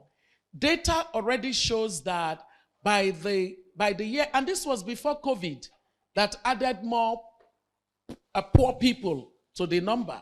But that data was showing that by the year 2030, which is that date for the SDGs, one of which you're working towards solving, SDG 8, on growth, on inclusive growth. Data shows that by 2030, 90% of the world's poor people will be found in Africa. Are you understanding? I'm glad that this got you worried. Because what you're doing is part of the solution. And that's why we need you to be more productive. Because how do you express poverty in real terms? It is that people lack access. And because they lack access to services, they don't have income. Just like I described the Akara women sellers, right? So if 90% of the global poor people by 2030, before COVID, estimated to be resident on our continent, it means that the urgency with which we should do things should be out of this world. The idea that we have all the time is crazy. We don't have all the time. Because the more we wait, the more we grow what I call the intergenerational dynasty of poverty. Where the great-grandfather was poor, and grandfather was poor, and father is poor, and will be handing over poverty to the son, or grandmother, as the case may be. So your generation should remember three things that I am saying are potential game changers for our continent. Women. Are you in this hall? You are game changers. Currently too marginal, not integrated into the productive corridors of the economies of our continent. the more that they are, because the informalization of the economies of our continent means that the majority, being women who operate in that space, are just barely eking out a living like the Akara woman. But the Akara woman can become a major player in economy, depending on what we do to create that momentum of forceful economic agents for them. So women, game changer. Number 2 game changer, young people. Are there young people here? Game changers. And then number 3, technology. Imagine what technology has already done for our continent. It's incredible. It's incredible. So these 3 game changers can define Africa's fortune in the years ahead. All of you that are seated here must consistently understand this and make decisions on the basis of the knowledge that you have. And I totally, absolutely know that you will change the fortune of our continent. So I really wish you well. And may your road be rough, but may it be greatly productive. Thank you, ma. I'll call our word. Okay, so I want to give a big shout out to those that are joining us online. This APC convention that we had just 2 days to events it made a mess of a lot of movement for a lot of our community members. But a lot of people are streaming online. Even my mom was supposed to be here, but she couldn't, so she's streaming online. Please, let's give a round of applause for those going online. We have hundreds and hundreds of people online. Now, this is our 5th anniversary. We're going to be very quick so that Madam can take her leave. We have awesome people that have been a part of this journey. They have, in fact, when we were in Ibadan, the crowd almost beat us up. Those of us who were in Ibadan, we had over 1,000 people. We had to get multiple halls. If not for this APC thing, we probably will have a large number of people here today.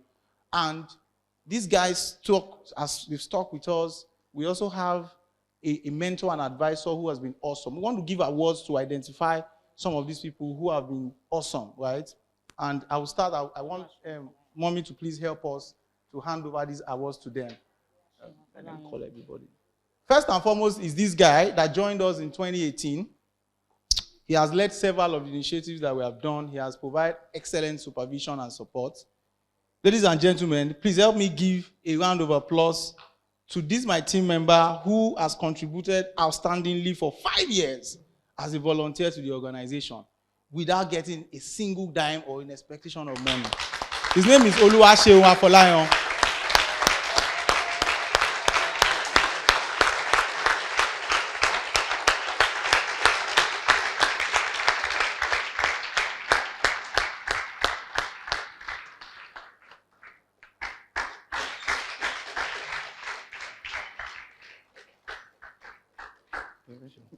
You have to show them your award.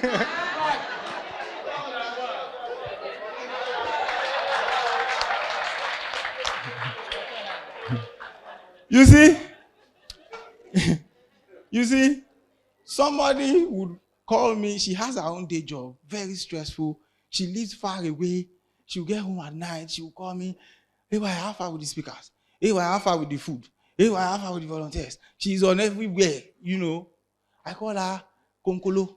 You will see that she's Konkolo when she comes. But Konkolo with mighty capacity. Ladies and gentlemen, give a thunderous applause to Jumoke Onaivi.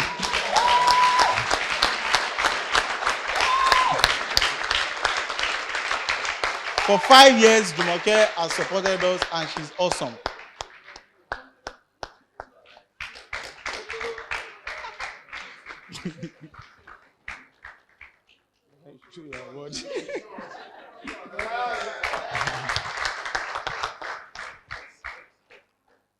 So there's this young lady who joined my team straight from school. I think she was an undergraduate. Yes, she was an undergraduate and she was working with us, and you never would have known. Awesome. When she went for service, in Ekiti, she traveled again all the way to join us, as a young person, and she's done awesomely well. I'm so proud of her. Ladies and gentlemen, give it up for Praise Mbanali.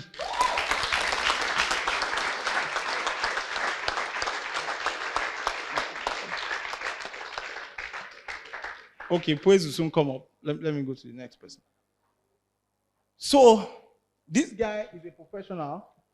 Of course, his profession is worth, hundreds, thousands. But since 2018, he has stuck with us. He does videos, he does photography, he does graphics, he does branding at no cost. And he's a strong member of the team. He travels. He's there now doing work. He does not know that we want to give him an award. Ladies and gentlemen, please give this guy a thunderous applause. Ganiu Kolawole.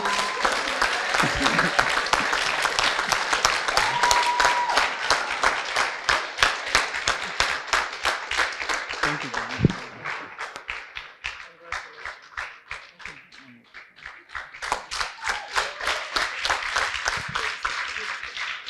Okay, Praise, please keep. Don't let your applause stop. Praise is here.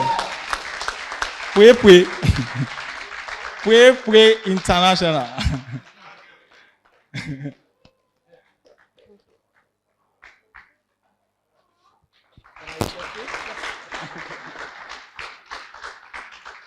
Thank you, Praise. Thank you so much. Praise, haven't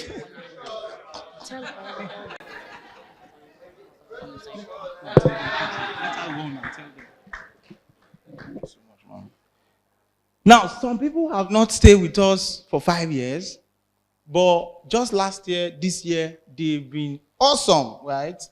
And this is, awesome volunteers for those years.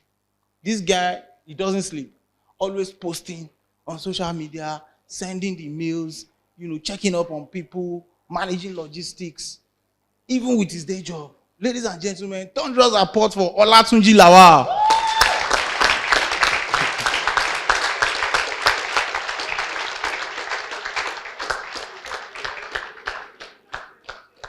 Tech bro. He's a tech bro. This is what we call youthful tech bro.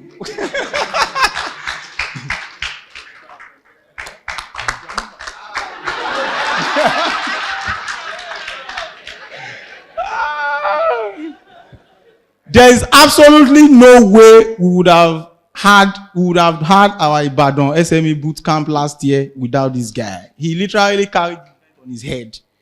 And he came back again to Lagos just a month after, managed everything. In fact, we enter, guys, everybody knows him. Again, he's here again today, and he lives in Ibadan. You never would have known that this guy does not live in Lagos. Please, logistics, running around. Now he's the one running around for agenda. Please, ladies and gentlemen, give a round of applause to Benga Abodun.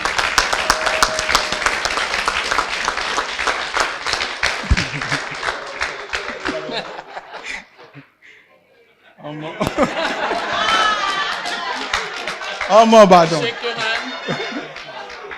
Show them your This girl, I call her Skengo, and I have two Skengos. Skengo number 1. She too. I have name for everybody, all of them. She joined us straight from. In fact, she did not do her final exam before she joined the team.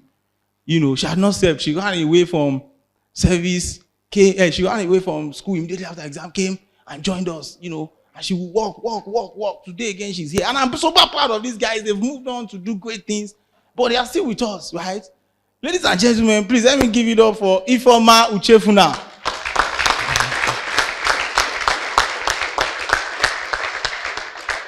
Ifeoma is not Skengo again, no. Ifeoma has made it.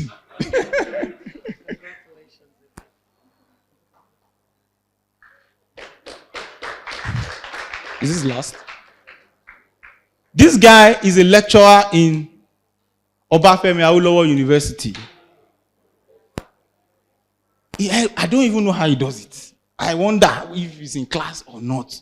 There is no time you message this guy that he's not sending design, updated design. Our logo is not correct. Wale has sent it. Something is not happening. Wale has done it. We need to give traffic advisory. APC wants to do convention. Before you know it, Wale has done. Last night, all these designs, we had to change it. And he had done it. And he traveled all the way from Ife with his wife to attend this event. Please help me thank and give a round of applause for Wole Oyeni.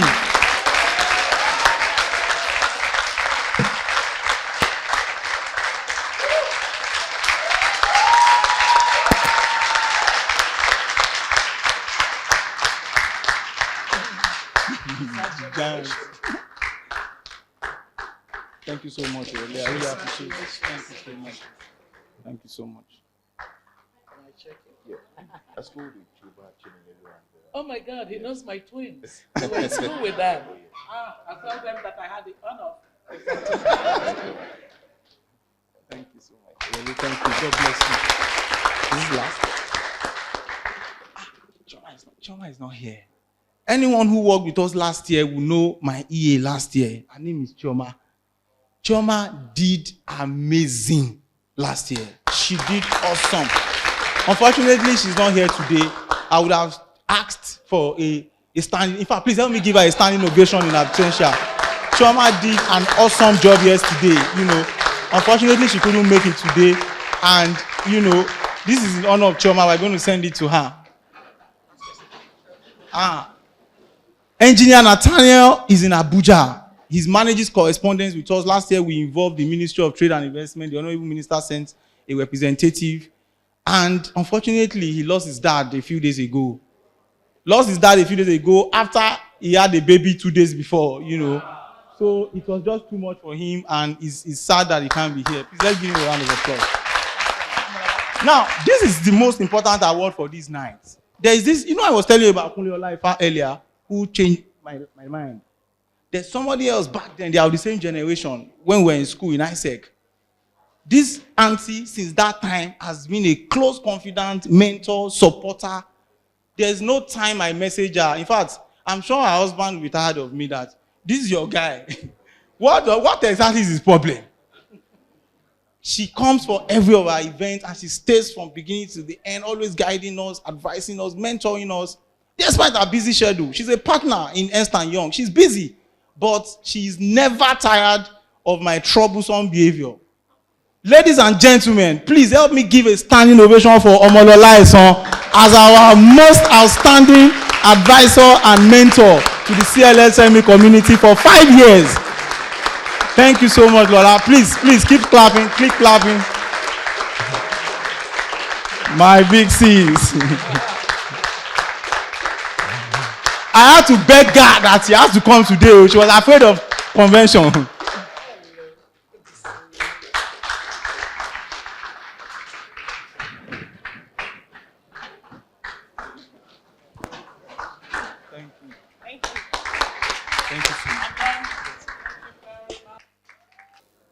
So a lot of those who are supposed to pitch today, they couldn't make it. I mean, we've had a lot of disruption to the agenda.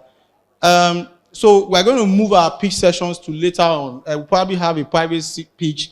Maybe we'll invite some of our speakers to be judges because these guys just couldn't make it. Some of them come from very far and there was traffic, situations and all that.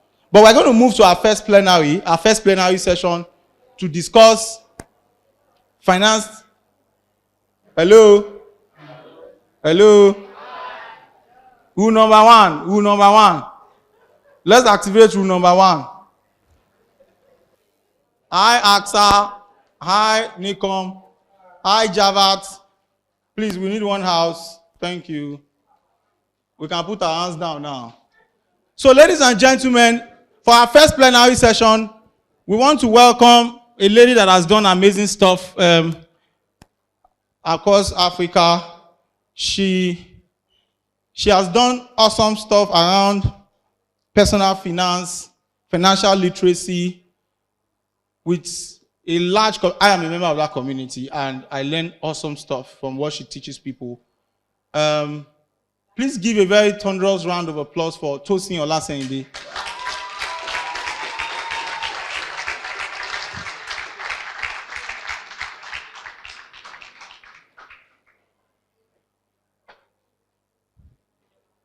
Thank you so much, Tosin.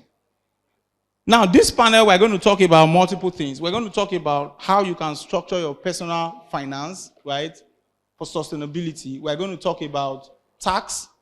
how to organize your business for tax. And we have very high capacity people on this panel. So I have with us today an Oga, a friend, an investor. You know, he was my Oga when I was in PwC, and he's a partner in the tax practice of PwC. Very seasoned tax professional. He's going to talk to us today about simple tips about how you can organize your taxes. Ladies and gentlemen, please give an applause to Kenneth Ewukume. You know, all of us are now Gen Zs at heart.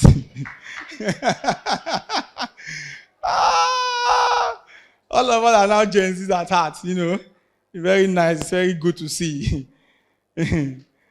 So there's this lady that is awesome, amazing.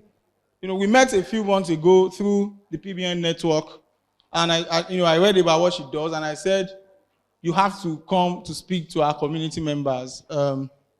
She wants this startup that, you know, a fintech that focuses on women and finances. And I'm super excited to have her join us today. She had to rush all the way from Abuja. Quite a number of people came all the way from Abuja to join this panel. Ladies and gentlemen, please give a round of applause for Solakpe Akintujoye.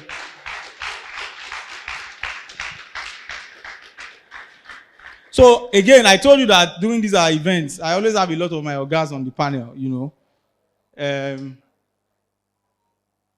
This is another of my Oga. He's a partner in KPMG. I'm also ex-KPMG, so I used to call myself ex this, ex that, you know, because I used to move around a lot in my younger years, you know. In fact, anyway, so this is my Oga. He's an expert in corporate finance, corporate structuring, financial advisory, and all of that. I'll leave it to him when it speaks. Dimeji Salaudin is an awesome man. He's also a very great pillar of support and mentorship. Please help me give him a round of applause again.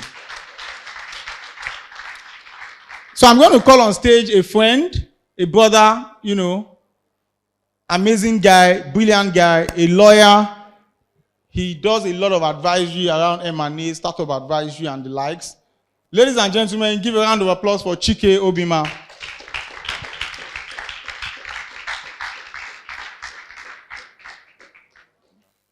All right, so again, I want to sincerely apologize.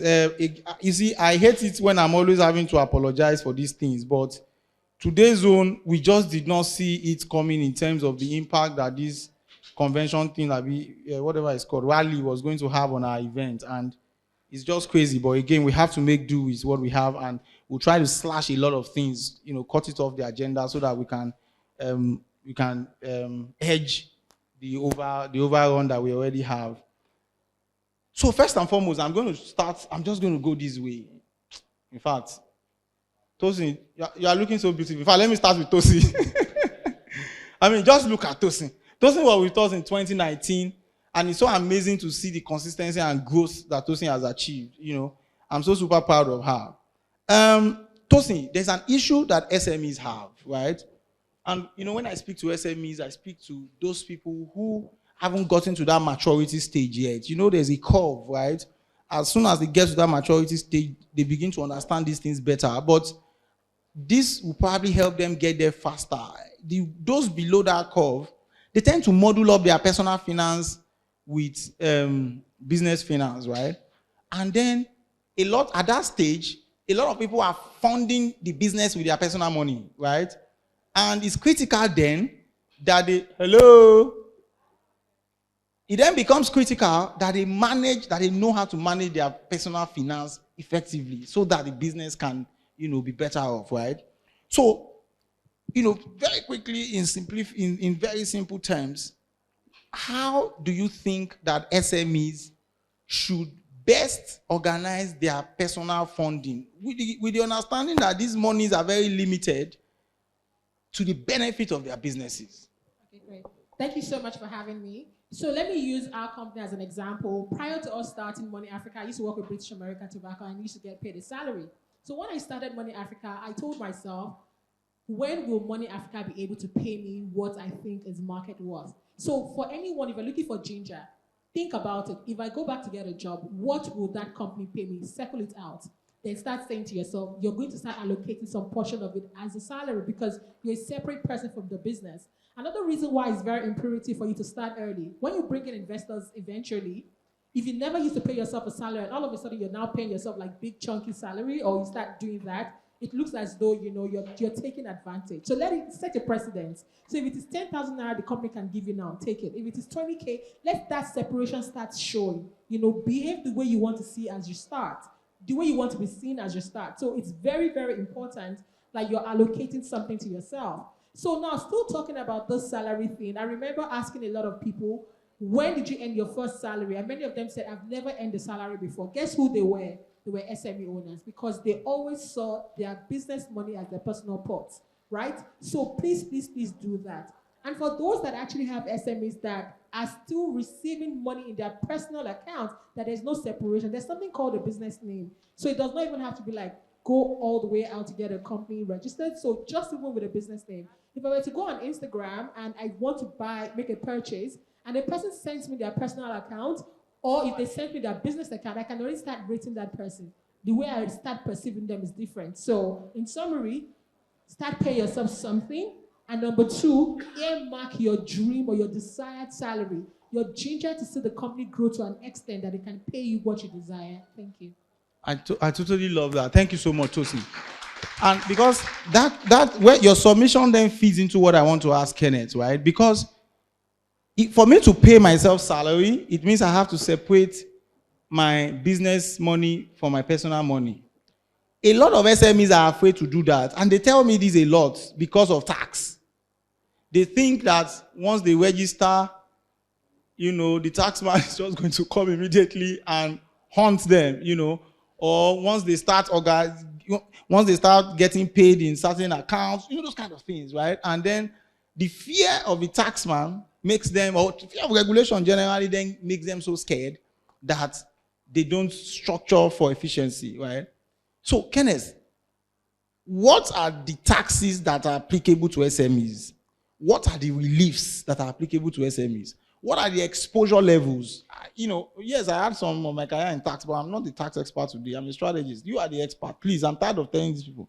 Help us explain to them so that they can understand, because there are lots of them online, so that they can understand the degree of exposure and the degree of reliefs and how to also manage their business for tax efficiency.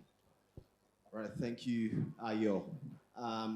So I think I'll start with the fact that the tax compliance level in Nigeria is quite low, and the tax culture is very low. So when you step out of the country, you go to South Africa, you go to the UK, you go to even Kenya, people take their taxes seriously, unlike this environment. So, it's always easy to point the finger at government, but I think it's high time that we begin to show, that we're stepping or standing on higher ground. So it's important that, as much as possible, you try to be tax compliant, okay? Not only for society, but even for the future, for potential investment. So, many times we see it on the table with businesses that have been incubated, and now there's this foreign investor that wants to put in cash, and when they just touch the company, the first thing they see is that the company has not been compliant from inception. They run away. Many deals have broken down just because of lack of compliance. So the person, from where they're coming from, they just can't stomach non-compliance. So this is quite important. So you can structure your business. You can corporatize it, or you can do it in your own name or in a business name. That's you doing it in your own individual capacity. When you're doing it in your own individual capacity, you're taxable on every profit you make from day one.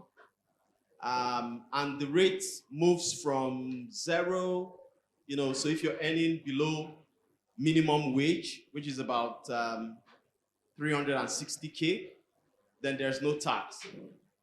Once you step into earning more than 3.6 million, the high tax rate starts kicking in, and that's about 18.96%. But doing business in your own individual capacity doesn't mean that you have to pay taxes. So people just tend to think that every income that comes, if I comply, it means I'm going to pay 18.96 over to government. There are reliefs. So the first thing you get is a consolidated relief allowance, automatic 20% deduction. It's automatic, it's yours. There's a movie called The Accountant. And one of the things I picked up in the beginning of the movie, I was sitting with a couple, and they were trying to map out their tax return. And he asked them, where do you do stuff in your house? And they mentioned the room. So if you're doing something in a particular room and you pay rent, you can carve out, that portion of the rent and take a deduction for it in your tax return. And there are other reliefs you can take advantage of. So if you pay, you go back and you go to My Cover Genius and you get a life insurance policy, automatically you get a deduction or a relief for that life insurance premium. If you're paying a mortgage, you get a deduction for the interest on the mortgage. If you pay for a property or assets, you get what we call tax deductions in the form of capital allowances. By the time you finish doing all of those things, your tax may be zero. Your income tax may be zero. Okay? So it's important, feeding from her comment, that you properly document your income, what you're paying to yourself, what you're retaining, and your expenses as well. Or you could do it in a company, and this is a choice you need to make at some point. If you're doing it in a company, your profits are not taxable at all until your revenue is more than 25 million naira. So if your turnover in a year is less than 25 million naira, it depends on the type of business as well. I'm sure he'll talk about it. Depending on the risks, sometimes you just have to corporatize the entity because you want to limit the liability of the shareholders. But if that's not a concern, for example, I own a salon, and I had to make a decision. Should I do it in my own name or should I do it in the company? The revenue is not more than 25 million, so I left it in the company and I pay zero income tax. But that's because I'm a tax specialist, but you get the benefits of that now. And then there are other reliefs as well that you can get. Every supply you make, you've got to charge VAT. But if your turnover is not up to 25 million, you don't need to charge VAT, making the cost more expensive for your customers. So these are some of the things you need to think about in relation to taxes. Can I please, just a very quick one. So for these taxes that you are saying they don't have to pay or be involved in, do they continue to file returns or they don't need to file returns at all? So if your turnover is less than 25 million, you don't need to file a VAT return. So the tax authorities have something called Tax Promax where you can file digitally, online. It will compute interest, but you don't need to pay the penalty and interest because that's automated. Once your revenue for the year is not up to 25 million, you don't need to register for VAT. You're not going to be penalized. You don't need to charge VAT. You don't need to file VAT returns. But for corporate income tax, you've got to compute it. Even though you're a small company, your turnover is less than 25 million, but the tax rate will be zero. But you've got to, file a return with the government once every year, 6 months after your year end. Thank you so much. That's very instructive. That's very critical. Thank you so much. So I'm going to go now to Sholakwe. Sholakwe, you are doing quite awesome work, by the way. You see, small and medium businesses struggle a lot with cash flow, right? Cash flow, profit is good, revenue is good. Revenue keeps you going, profit is good, cash flow is gooder. Not gooder that you drink alcohol. Because you can be declaring profit and you are dying. It's like saying somebody is eating. Because he's eating means that he's alive. You can be eating, but your heart blood pressure is high. Abi, but you are eating good food every day, pounded yam and ogbono.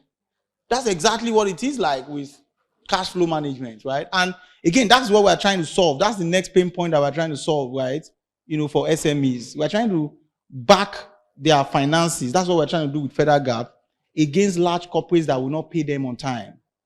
So we simply give them that money and the corporate pays us back. Because that's what kills their cash flow, right? So please, Sholakwe, address how these guys can. Are there resources? Are there platforms? Are there techniques? What should they be looking out for to avoid cash flow traps? All right, thank you so much, Ayo, and good afternoon, everyone. Even if I didn't get to speak here today, I've learned so much. If I left the room, it's a great day well spent, and I'm sure all of us will agree. So I'll first start to acknowledge what all of us probably know, and that is building a business in this climate, in this environment, is an extreme sport. And, for all of us, building, pulling, I think we deserve to, just let's give ourselves a round of applause. So having said that, thank you so much. Having said that, everything around business building is tough. However, there's one thing that is the easiest around building a business, and you can just guess, or you probably can't guess. It is cost. It's easier to build cost in a business. It piles up so fast. That 1 naira, that 0.05, and all of that. And that's why I would say the first thing is cost control, right? A few things that we've done rightly at Harvest is outsourcing strategically and retaining what we can. So I see some companies, especially when you feel like, okay, you've got some inflow or you're probably new in the market, so you start outsourcing a whole lot. Outsourcing is good, but at times, if you look at the cost of outsourcing some of your services, they can be effectively done internally. Dr. Oby said something that I found very profound this morning, and it's around talent. And that's why I think that no matter what we do, finance is not always the answer. Finance is good. We've just got to upgrade so that you attract the right talent. I have seen the right talent doing magic in organizations, including ours. You can't overestimate it. I mean, talent that you see get an offer that is about twice more than, right? And they say that, you know what, I'm going to stick around. And I think it also comes about how we position our businesses and how we sell the vision. So these things, they are soft, but they are the hard things. I'm the boss, you show up every day. They really do not understand the dynamics of the business. They do not feel as part of it. But you realize that you're saving a lot and keeping your numbers low for your collective good as a business by being open with, your staff, by letting them in on, critical information, such that they feel, connected to what you're building. Having said that, I think, because I'm guessing that a couple of us are probably in product selling businesses, I want to believe that we always evaluate cost of service or cost of fund, because there are attendant costs that come to you selling a particular good. It doesn't matter if it's an online business. Do you capture, for instance, your data, how much you are spending on data, for instance? Do you capture the space you use? It could be in the house, but imagine if you were a full-time business and you were paying for that rent. It's good to, like Dr. Oby said, I keep referring to her, that small isn't pretty. Start small, but imagine if you had to move out of where you are. It could be a home business and then you need to get an office or a virtual space. So you have to start capturing those costs in some way such that when you are willing to expand, it's easier to build them into your next phase of growth. I hope I'm making sense. Right?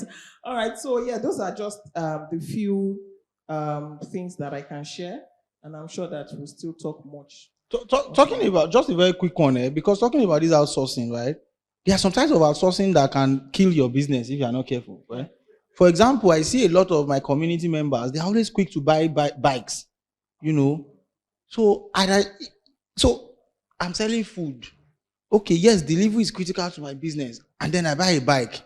So somebody who is always talking to me all the time about food, how the business is doing, how to expand sales for food, how to increase recipe, the formula behind recipe, then begins talking to me day and night about the bike man and how he has almost killed her with stroke. And how the cost of maintaining the bike is now more than the amount she needs to cook food. You know? So what should be your thinking around outsourcing? When should you recognize when to outsource, when to competition, when to collaborate for growth, right? Yes, the way I see, thank you for that, Ayo, and I can really relate. My mom is an educationist. She's run a school for about 20 years now. And I keep telling them, do not offer school bus. Every time they made that decision, they regretted it. Because she moved from being a proprietress to knowing all the parts of a vehicle, you know, from carburetor to knowing all the tricks. And there's a way it totally takes you out of the business you set out. So the way I see outsourcing is outsource your headache, right? It's a headache, just outsource it. Let someone take care of it. That is what the person, you know, does from morning till evening. I've done the business of, you know, physical goods before, and I know how sharp practices of some of these riders, I mean, how it ruins things so fast. So now talking about what to outsource and what not to, I'll just use, you know, a case of Harvest. Well, we all agree that marketing and communications is an essential part of businesses, and I hope that we're all taking notes of that, no matter what level you are at your business. Branding, communications, it's all about the look and feel mostly, because that's what, you know, pulls people in. And having a background in advertising, I know how much, for instance, you know, an advertising agency would charge us for what we do. So we thought about it.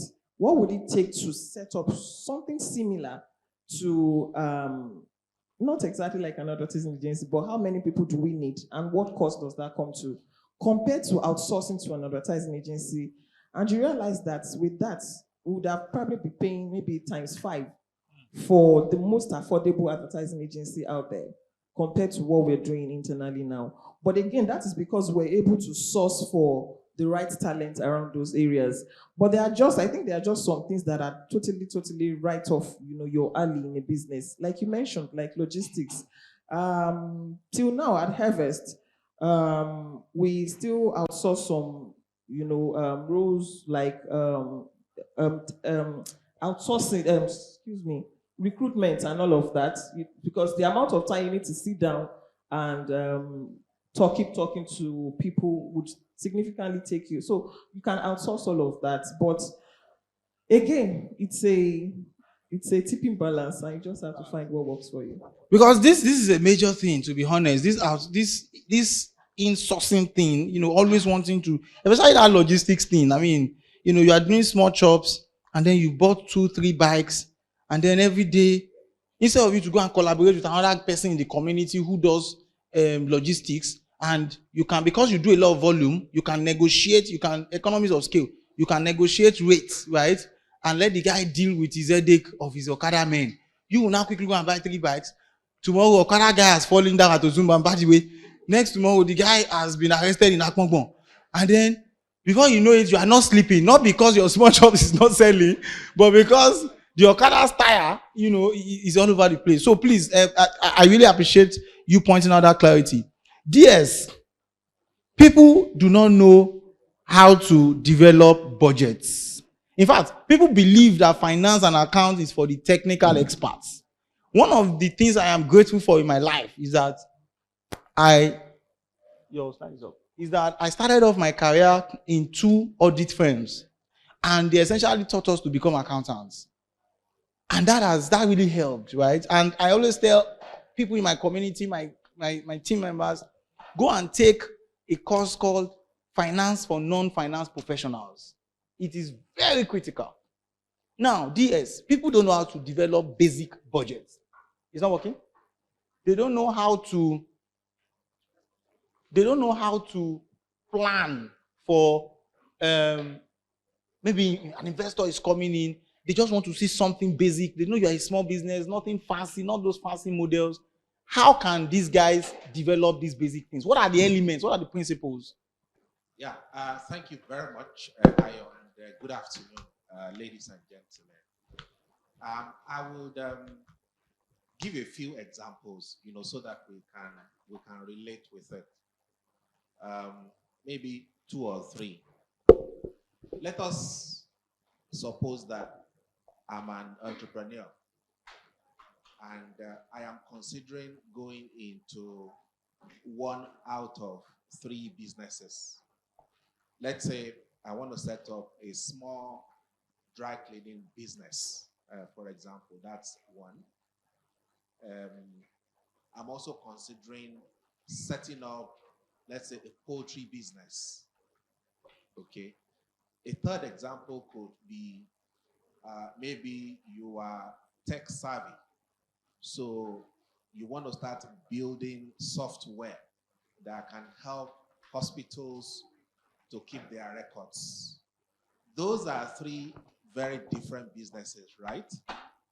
Okay. Now, let us assume that I am equally skilled in those 3 businesses. So the question is, I cannot do the 3 because I only have limited time. Thank you. Yeah, okay, I think this is better. Okay, yeah. So, but you heard the 3 businesses, right? Okay, so I can only do 1. As an entrepreneur, how do I determine which of the 3 I should go into? Clearly, it should not be because maybe my parents, used to do those businesses. Clearly, it cannot be based on, gut feeling.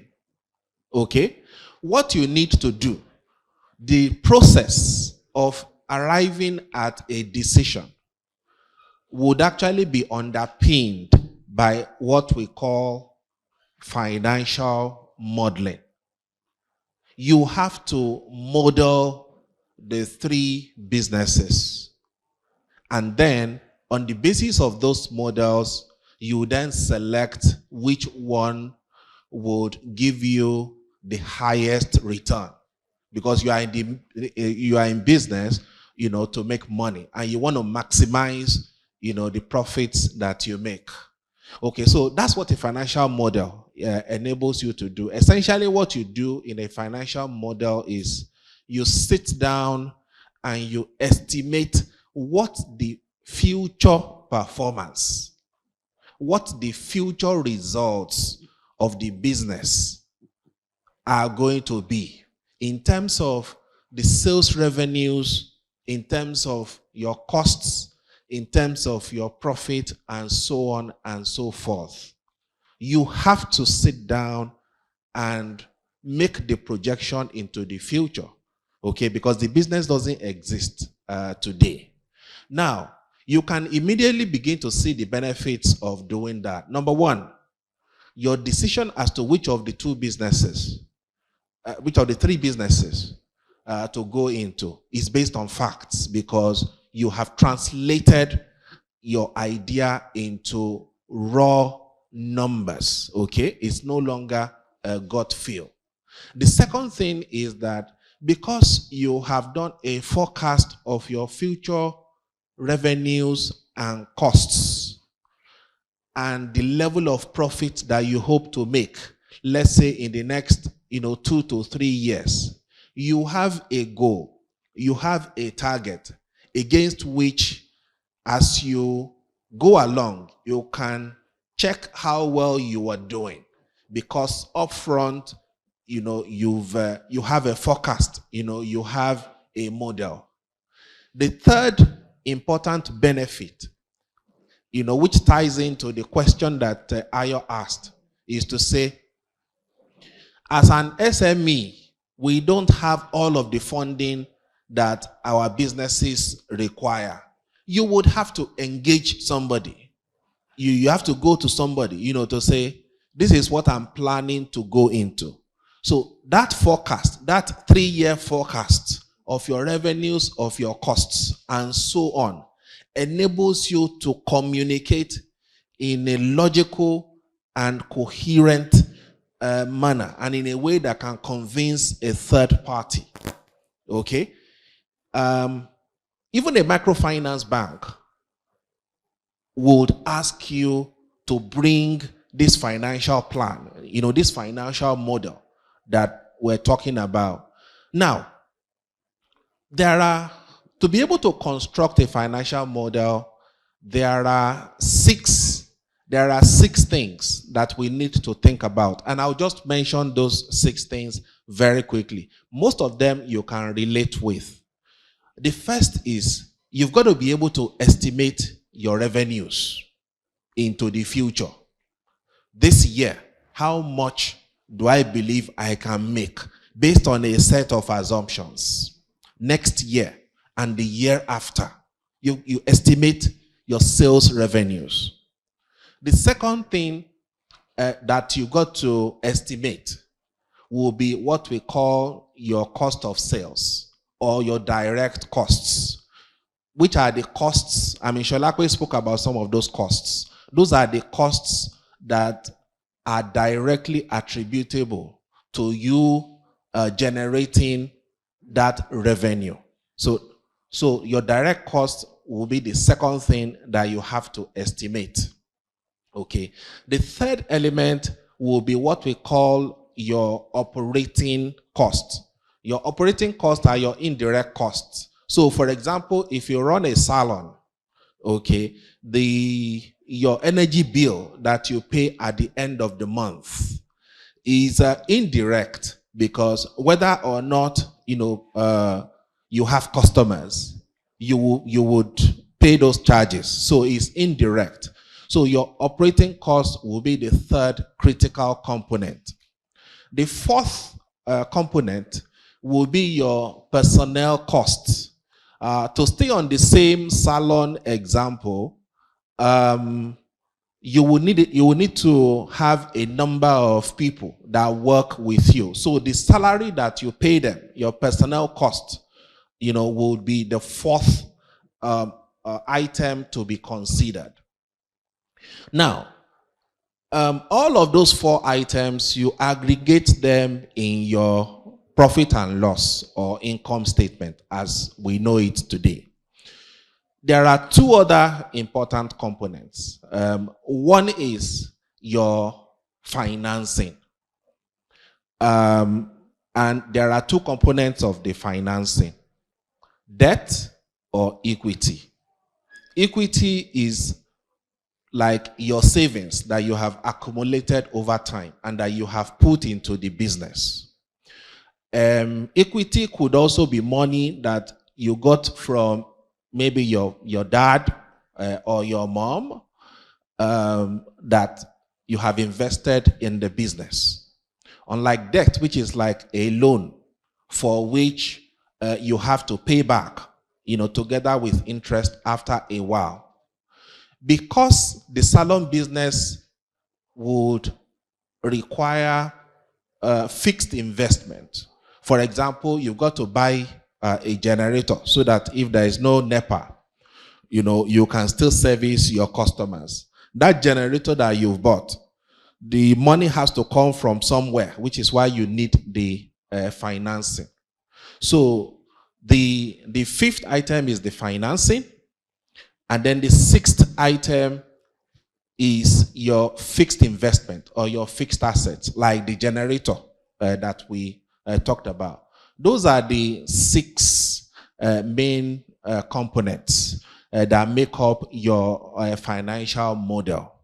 So 3 major outputs come out of all of that. One is your forecast profit and loss, let's say over the next 3 years, over the next 5 years. The second is your forecast balance sheet. Again, over the next 3 years, over the next 5 years. And then the last is which Sholape sort of alluded to is your statement of cash flows. Because as you know, the fact that I'm making profit does not mean that the business is actually generating cash. Okay, those are profit and cash are separate things. So the third component is very, very important. With these three outputs, we are then ready to engage potential investors in the business, whether for debt or for equity. I have just tried to use a basic example to illustrate this. And I've documented it in the slides. I'm hoping that, you know, it will be circulated to everybody. What I advise very strongly is that you don't have to be an accountant to be able to do this. You don't have to be an accountant to be able to do it. I've put a very simple illustration in the slides. Please find the time to go through it. Beyond that, there's a lot of resources on the internet. Watch YouTube videos on how to make, you know, this forecast, you know, so that we are in a position as SMEs to manage our businesses on the basis of, you know, the right assumptions, and also we are able to convince third parties to invest in our business. So these three outputs enable us to position our business to attract investment. Thank you very much. Thank you. Thank you so much, DS. I think, thank you for breaking that down, you know, in a very granular way. I think we probably would organize a further fireside chat with you, because I like the approach that you use with that. And then we'll share those slides and, you know, maybe an Excel or something that we can then adopt. Can you guys hear me, please? You can't hear me clearly. Okay.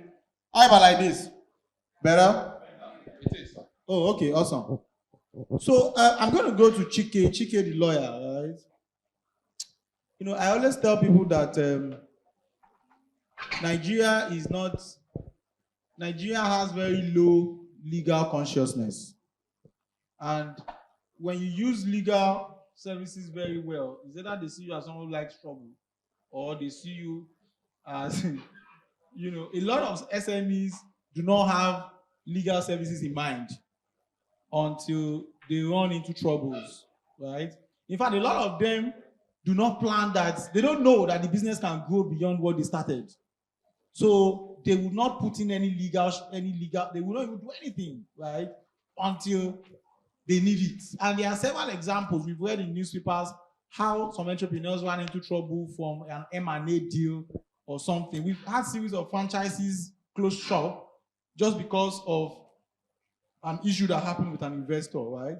Chike, from a legal standpoint, what are the things SMEs need to be bearing in mind when they want to start thinking of investment or exit or those kind of things? Okay, thank you very much, Ayo. And thank you, everyone. It's been a pleasure being here. I mean, I benefited a lot from the first speaker. Now, I think, yes, like you've mentioned, there's this mindset that lawyers are for trouble, for putting on fires. So if someone goes to law school and graduates, they say, oh, I cannot make trouble. And I say to them, make sure you have money. So, the truth is, a lawyer in a business is like air that a human being breathes. So, in the developed world, everybody who thinks of going into a business starts speaking to their lawyers first. Because your lawyer, especially if it's a business lawyer who is able to guide you, will be able to tell you that, look, these are the places where the law could limit you, and this is how you can get around it, right? So we should change that mindset that lawyers are about trouble. Personally, I've done an MBA. I focused on business and finance, even though I'm a lawyer. So I try to make sure that I'm not about the troubles, but I'm about advising businesses, no, go here, go there. And that's why what I'm going to be saying to you today is from the standpoint of strategy. I'm not going to tell you that this law says this and this law says that. It is core strategy that affects your business from the legal standpoint. Now, you've asked me a question about investments. We're in an investment frenzy era. Everyone is looking to raise money. Money, money, money, money. But we don't stop to think about what kind of money we are raising. How does it affect our business? How does it fit into our 10-year, 20-year plan for our business? Are we in this business to raise the funding and we cash out, or we're here for the long term? So business lawyers know this, right? So I think that the first thing you need to have in mind or think of is, what is your plan for your business in the next 5 to 10 years? Not next year, 5 to 10 years. Do you want to stay in this business for the long term, or you want to make money and live by tomorrow morning? If you determine that, then you determine what business are you really in. Because the business that you are in will determine the kind of investment you are looking for, and will determine how you go about looking for the investment. Now, when I say investment, I'm going to make this all encompassing, right? I'm talking about investment into your company as well as sale of your company. So you know, if a person acquires just 5% of equity in your company, they've bought your company or bought into your company. If they acquire 100%, they've still bought your company. So you need to determine what your goal is. Are you trying to sell 5% and retain 95%, or are you trying to sell the entire thing? That will lead you to the next phase where you're thinking of, am I looking for a strategic investor or a financial investor? I'll explain. A financial investor is interested in making profits off your company. For them, it is just another deal. I want to buy this company or buy shares into this company, and in the next 5 years, it will appreciate by X. Tech bros, you know the language, right? It is 10x or 20x. That's what they're looking for. That's a financial investor. They're looking at your company as a commodity that they are buying into that will give them some profit. A strategic investor is looking to buy your company because of some synergistic arrangement that they hope to benefit. For example, your company manufactures a chip that they can use in making their phones. Now, instead of entering into an agreement where you'll be supplying them the chip like every day, they will simply say, why not let us acquire this company and make them a part of us? Because they will make our processes more seamless. That's the strategic investor. So if you are looking to sell to a financial investor, you need to prepare in a different way than a person who is looking to sell to a strategic investor. Now, that will also inform how you go about trying to sell or market your company for investment. So if you are in an industry where there is too much competition, or there is not so much emphasis on intellectual property, right? You can go about making noise about the fact that you want to sell your company and that you are looking for investors, and everyone comes and they do their due diligence and they look through your books and then they go. Because if you do that, you are going to create a sense of urgency. So for example, just imagine what will happen if a company like Paystack or Flutterwave says that they want to divest in their business and sell their company. Imagine how many banks in Nigeria will be scrambling to buy. That will increase the value of the company and they will sell at a higher rate. But if, on the other hand, a company like Precious, a commodity that not everyone should be pricing them, they are going to go through a process of either a controlled auction or an exclusive negotiation where they say, Mr. Dangote, I'm trying to sell. Are you interested? Because Mr. Dangote knows the value that they have. But from the point of view of an SME, what I will say to you is this, right?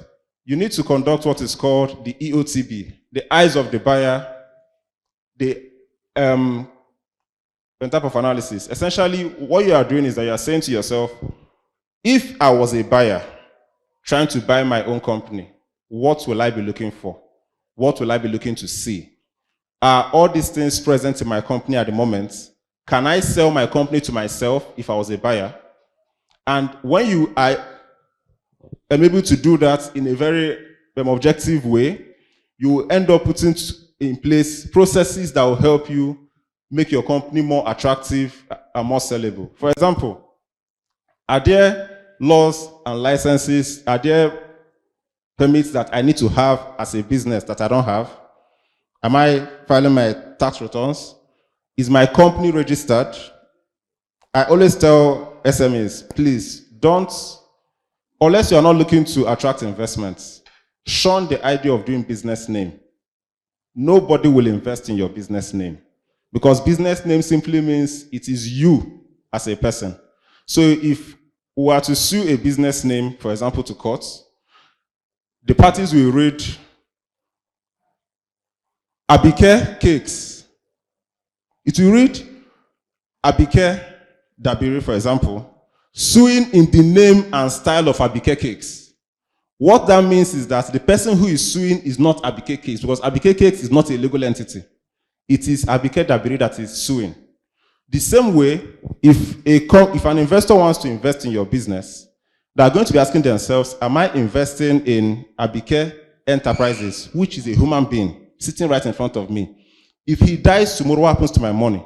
If he decides to jump back to Canada, what happens to my money? The person is asking himself, is there a company where I can invest in? Because the concept of a company means that it is a corporate personality different from you. That is why my friend has said that you need to separate your business from yourself. Tony had mentioned that, right? What that means is that a company in the eyes of the law is different from you as an SME. So you need to treat your company as a human being. And that is why brand experts will also say to you that, look, you need to define in your mind what you want of your company and the brand you want to make of it. So is your company a human being? Yes. Tall, handsome, black, fair? What quality does he have? Is he intelligent? Is he smart? Does he have integrity? That is your company. So you should look at it also from that perspective for the purpose of attracting investments. Separate the two. Now, you also need to look at, are there disputes that I have currently that could affect the way my company is perceived, that can potentially mean a loss of money for my business in the future? I'm a lawyer and I'll tell you, whenever a client walks into our doors and says, I want to invest in this company, we're going to do a due diligence on you.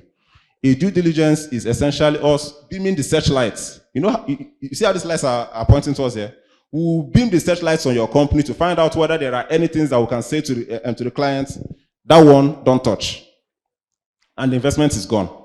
So you need to take an objective approach. Stand this side and put your company this side and ask yourself, this human being I call a company, is he willing and ready to take investment? Are there things that an investor will find that will be more footing from the point of view of an investment? Thank you.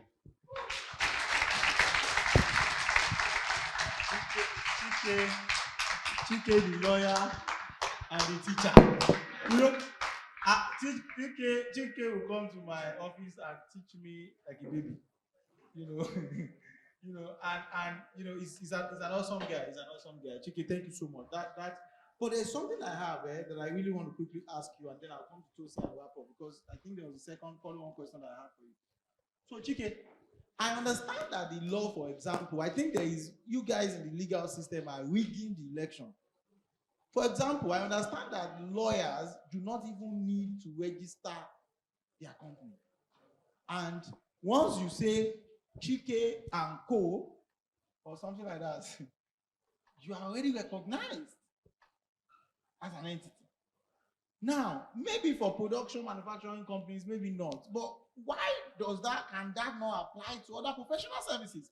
I have, a friend here who had that issue. He offers professional services, and he was shortlisted from a whole sector because they said he had to register as a limited liability company. Meanwhile, I offer professional services, right? The same thing with me, who does consulting, or Tosin, who does. Do you understand my point, right? Yes. Is that true, first and foremost? And number two, why can that not apply? Should we begin an advocacy for that kind of thing? What is the next steps? Just very quickly. Okay, so the law as it is today is that you can use, if you are using your name to run a business, you don't need to do any registration. So if your business name is Ayo-Bankole Akintujoye, you don't need to do any registration. That is, yes, because it is your name. The reason why you need to register a business, look, so the reason why you need to register a business name is if the name you're using for the business is not your name, and it is to enable people identify who is behind the business. That is why we are going to sue you, for example, as Ayomide Cakes or as Ayo, carrying on business under the name and style of Ayomide Cakes. So it is you. But if you now want to have a separate corporate identity, you need to register a limited liability company. For lawyers, so you see that many law firms, the names are, for example, Chike Obima. That's the name of the law firm. Why should I go and register it? And Co. Now, but many law firms register as business names, not as limited liability companies, because there is a court judgment on that issue that lawyers are primarily supposed to register as business names. That is how we are organized. Now, for the purpose of these discussions, a law firm will never need to receive investments or funding from an outsider. As a matter of fact, you are not allowed to share profits with anybody who is not a lawyer. It is the law. So if you do that, you have already breached our rules of conduct. So you can't even share your profit with a non-lawyer. So you cannot have a case where Mr. Dimeji comes to me and says, I want to buy equity in your law firm. I'm sorry, that will never happen because I'm not allowed to do that. Or you say that I want you to issue me preferential, yes, in your law firm. No, we're not allowed to do that because we are a professional services company or business where integrity and lack of compromise is at the heart of everything that we do. So we are structured in a way that we are not allowed to do certain things that a normal business would do to avoid some level of compromise. Wow. I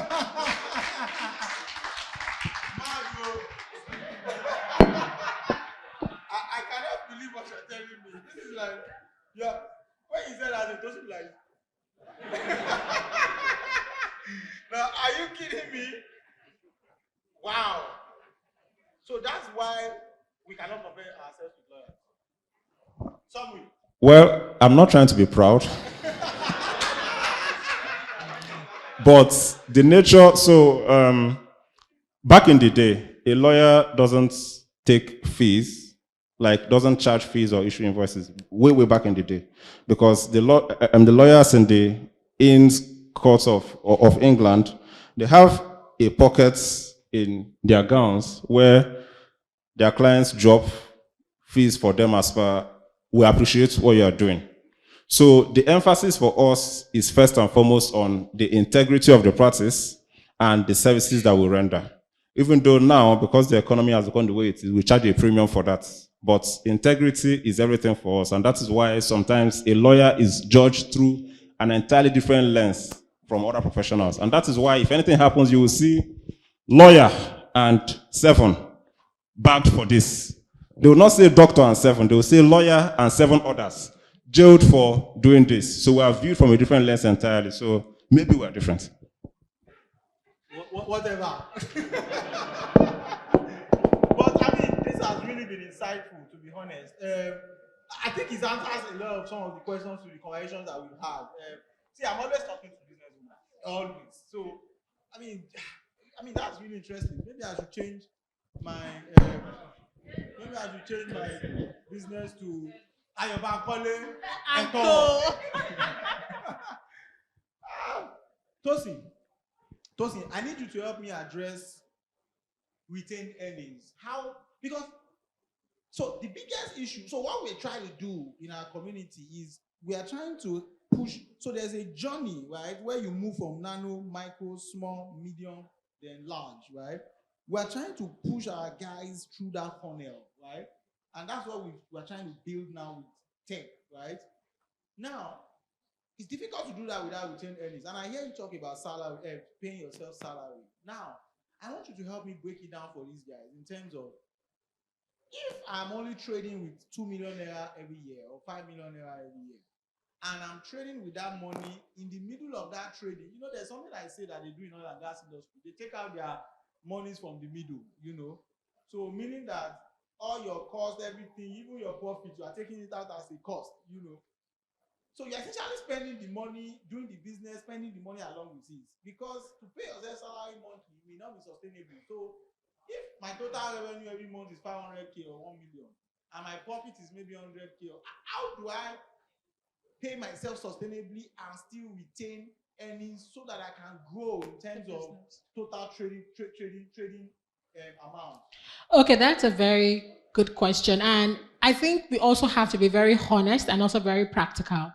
A business is in different stages. The first 2 years of Money Africa, earning like a really great salary was the least of my problem. I was building a company and I was building a brand.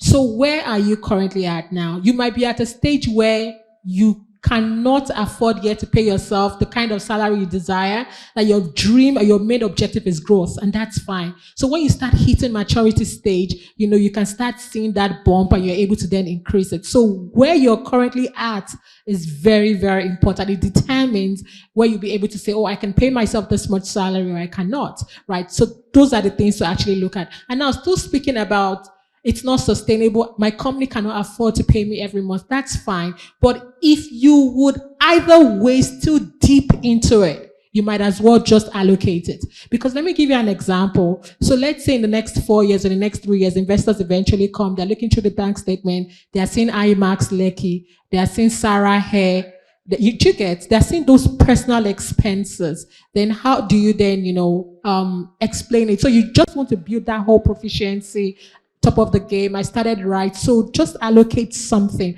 and set it apart. If anybody's also looking for any motivation to actually do this, I love to use this example. If you had invested about 100,000 naira in Netflix about 10 or 12 years ago, it's now worth about 14 million naira. Stay with me. I am a big advocate of investing in your business. We've done that. We have a team of over 20 now. We bootstrapped to get to where we are before we then, started getting external investment. So I'm saying this in the sense that you having your personal money means that you can then go and invest in personal things because those two businesses might grow at a different rate, right? Some businesses might never see the growth that Netflix saw. Some might see it. Another thing that it also offers you is that you're having something to fall back on, something that is in Oluwatosin Olasende's name. Do you get? So these are the reasons why we say pay yourself something, and in your own personal capacity, you can then start investing something small that it is in my name. So yeah. Please give our panel a round of applause.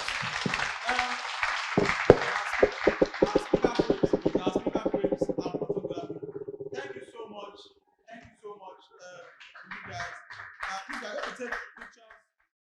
Please, ladies and gentlemen, I need you to help me give a round of applause to Auntie Nix. She was my very first manager, and she's an awesome woman. She's been supporting since 11 years ago when I left KPMG. She has never left me. She's such an awesome woman. So we're going to run very quickly to our second plenary. This plenary session, run through. This plenary session includes awesome people. 2 of them were part of this event in the very first edition, and they have been great people since then. Tunji Andrews is a very strong economic analyst. He then ran away from economic analysis and all these things. Baba says the money will pay all this English. Hello. Okay, so I'm going to introduce a friend, an all-round great guy. Tunji has pivoted very solid from running stuff in the financial space to building an actual business, a fintech that is targeting micro pensions at the lower level for SMEs, for individuals who cannot afford ordinarily to pay pensions. Ladies and gentlemen, give a solid round of applause for Tunji Andrews. Tunji Andrews got an award yesterday in Abuja anyway. Tunji, welcome. Thank you so much. Thank you. Our next panelist is Bayo around now? Is Bayo around? Okay. Okay.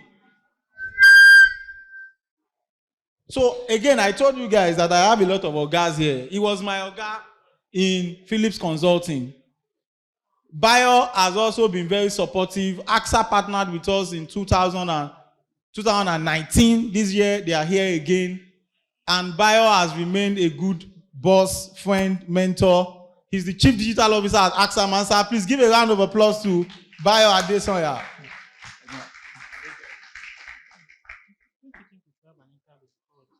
No. There's no time.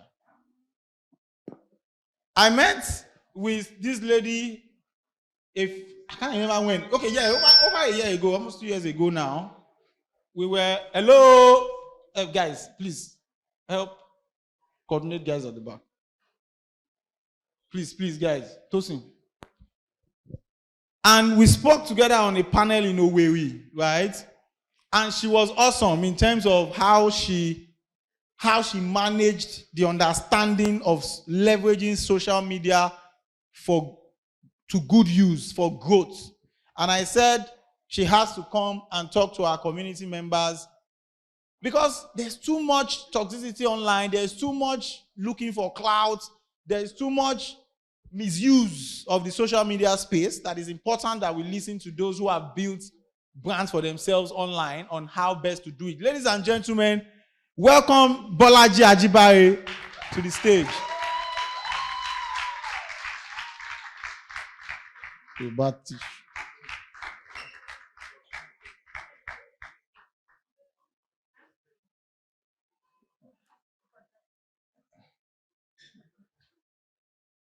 What do you need? So, Wale is a myself and Wale belong to the PBN network, and Wale just a few days ago agreed to partner with us to do this. And Nimbus Media just yesterday clocked. He also runs a business called Nimbus Media. Yesterday they celebrated their 10th year anniversary. Please give him a round of applause. It's not easy to build a brand for 10 years. Ladies and gentlemen, please welcome Wale Adegoke. Wale is another awesome guy who has been with us since 2018. Wale was with us in 2018. Then he had another portfolio. Now he's in Microsoft. But in 2018, I still get feedback from people that I taught back then that, where is that your guy that taught us tech for SMEs? It's very difficult to speak about technology and communicate effectively to SMEs. And Wale did an awesome job. And I told Wale, I said, please, you have to come back again this year, to help us do it. I have to apologize that I delayed Wale, but again, because of unforeseen circumstances. Please, ladies and gentlemen, help me give a round of applause to Wale Odeleye. He's going to be talking to us about technology tools for SMEs. Welcome, Wale. Thanks a lot. Thanks a lot.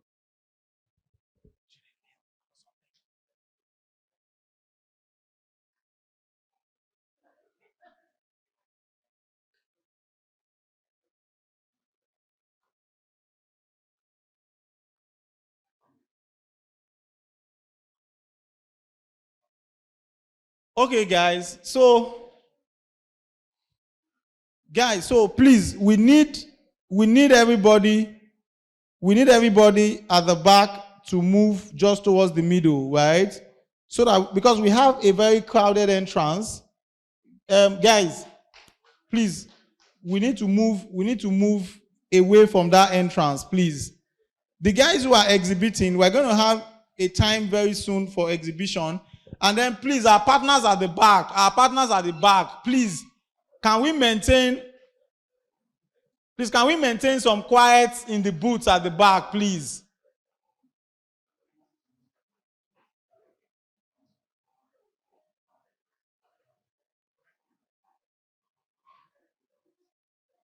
Alex, please help me get the guys at the booths to maintain some quiet, please.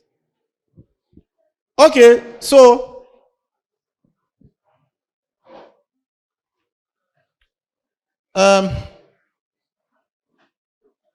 we're going straight to the agenda for this panel, and I'm happy to see our guys on the stage.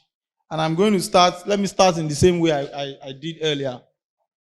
This panel is about resources, is about tools. So, you know, I'm very excited about it.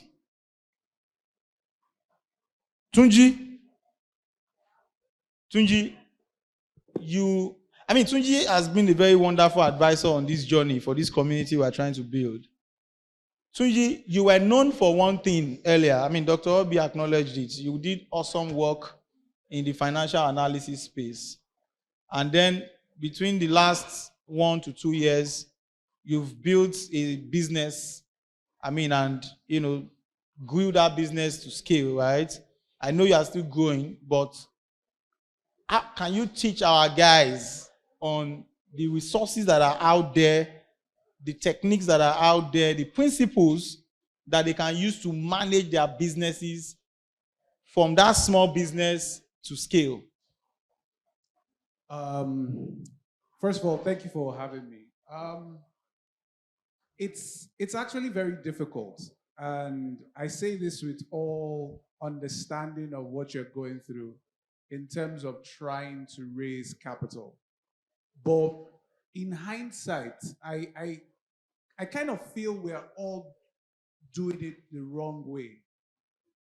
I'll say this because we raised about, in our bar, we raised about $300K in our pre-seed round.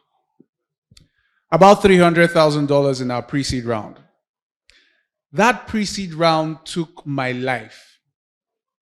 I'm not even joking, it took my life. The first 50K check we got, I didn't want to take the call because I'd heard so many no's that I was like, he's going to say no, so let's not bother. Let's not even have this conversation.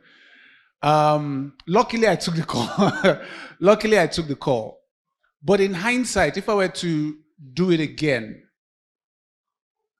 I would most likely not try to go about raising capital the way I did. Because generally, the truth about it is that, and one of the previous speakers spoke about investors that invest in your business, and they are the financial investors, and then they are the strategic investors. What we all tend to do is we try to chase the financial investors, and financial investors are basically A plus B equals C. You have market, you have product, you have customers, I will give you money. They will not likely give you money if they do not see all those things put together. Now, you might even have the product, you might have some customers, but you don't have scale. They still won't give you the money because there are people who have all those things lined up and still not getting money. So you need to go to where money will be available to you just on the basis of either your idea or the fact that the business has not scaled. Now, I say this, that there is nothing you are doing in this life that there is no grant for today. There's nothing you do in this that you are doing in this life that there's no grant available for it. Also, there are accelerators and incubators. I was lucky to be part of one called Techstars. Techstars gives you about $120,000 collectively. You apply, you basically pitch your idea to them, and they decide to take you whether your idea makes sense or not. Unfortunately, there's a methodology to getting into it, but I won't go into that. I'm just talking to the basic thoughts of how you'll be able to raise capital. There are also ways that you can structure your business that it is easier for you to get money than if you were not structured in the proper way. So, for instance, the lawyer that spoke earlier spoke about the way a legal firm is structured. It's unlikely that the people that funded my business would fund, even if you could receive equity into a law firm, it's unlikely they will put money into it because they are looking for scale. So if your business is doing something that is brick and mortar and it does not have a technology angle to it, now understand what I'm saying. I'm not saying that you're using technology to produce. I'm saying you're using technology to reach your customers. If there's no technology angle to it, then there's a low chance of you being able to receive investment. Because as an investor, I like the fact that you've produced a fantastic idea, but I am also not interested in 50 customers. You get my point? My mind is thinking, how can this your beautiful idea reach 1 million customers? And you might have the best pitch in the world, you might know how to market, but you can't market 1 million people. So what technology are you using to be able to scale the access to your product to 1 million people? So it is not really about the fact that there's no money out there. There's a lot of money out there. It is how you've structured your business and particularly the kind of people you are speaking to. So also, I think the last one is the communities that you belong to before you actually start doing the business and try to raise the money. I and Odion belong to a particular group. I mean, it's informal, but we've all been working together, informally for a long period of time. 4 of them individually reached out to me. I was like, "Are you raising money?" I'm like, there's no time I will not be raising money. If I ever tell you no, shoot me. 4 of them individually gave me checks. Now, one of them said something to me when we're having the conversation, and we spoke through, we had the call, and I was telling him everything we're going to do, the plans for the future, we just want to do this. He was like, you know what, I really don't care about the business, it's you. As whatever you're doing, I'll put money into it. So if you do not have a track record, it's unlikely that people are going to give you money because they are investing in you, really. The business idea might be fine, but everybody that has spoken here before spoke about the fact that business is hard. So when that hard time comes, if you are not resilient, the business will die. So the person is like, I'm staking on you.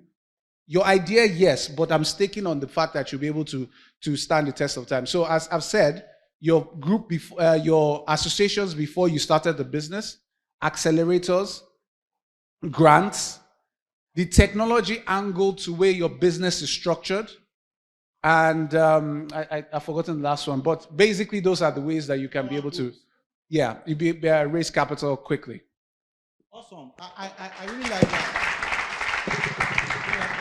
That was very succinct and very on point. I'll probably come back to you later on if time permits to talk more about, because again, a lot of these accelerator programs are focused on tech. If there are, but again, you mentioned grants, but if there are similar clusters or groups for non-tech organizations, but we'll come to that.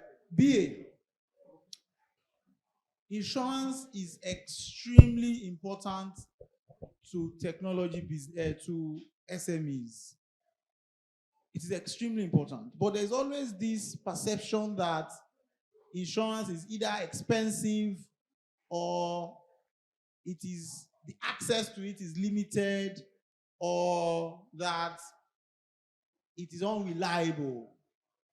Now, from an access standpoint and affordability standpoint, more especially, right? And then, of course, because I emphasize on that because, I mean, naturally, you're a stakeholder in the insurance space. So everybody will expect you to say, oh, it is reliable, and all that.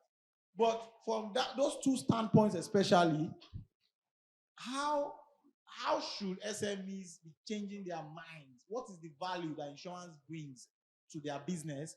and how accessible, what are the types of products that he should be looking out for, and what are the digital platforms that they can use to find some of these tools.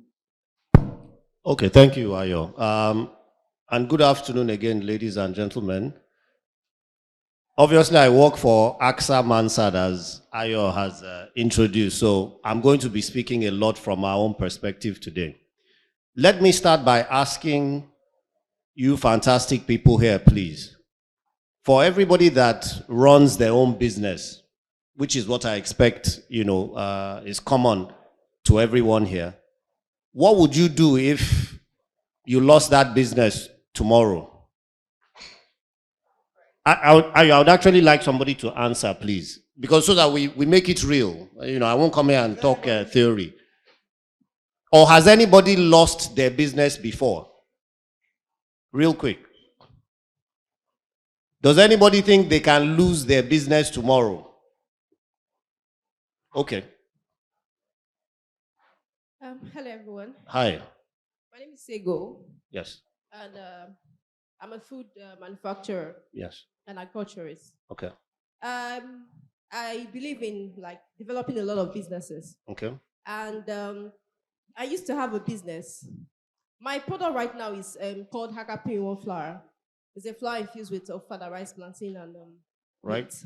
So before then, I used to have a business of chips, potato chips with different flavors, soya flavors, and all of that. We started. I got partners in. We started running the business, started manufacturing the business, did a lot of things in the business, and we got into the market. All of a sudden, we had a big competitor come into the market. Okay.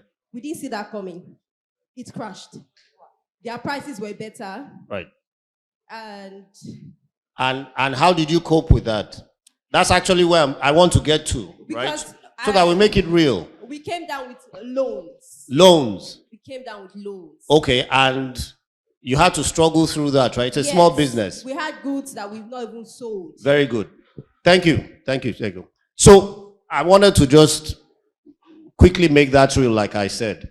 Why do you need insurance? Insurance is, strip it down, it's about providing you with financial support when life happens. Nobody believes life will happen, but life happens to all of us. So that's why you should need it, or you should have it, to help you to deal with it. It doesn't stop life from happening.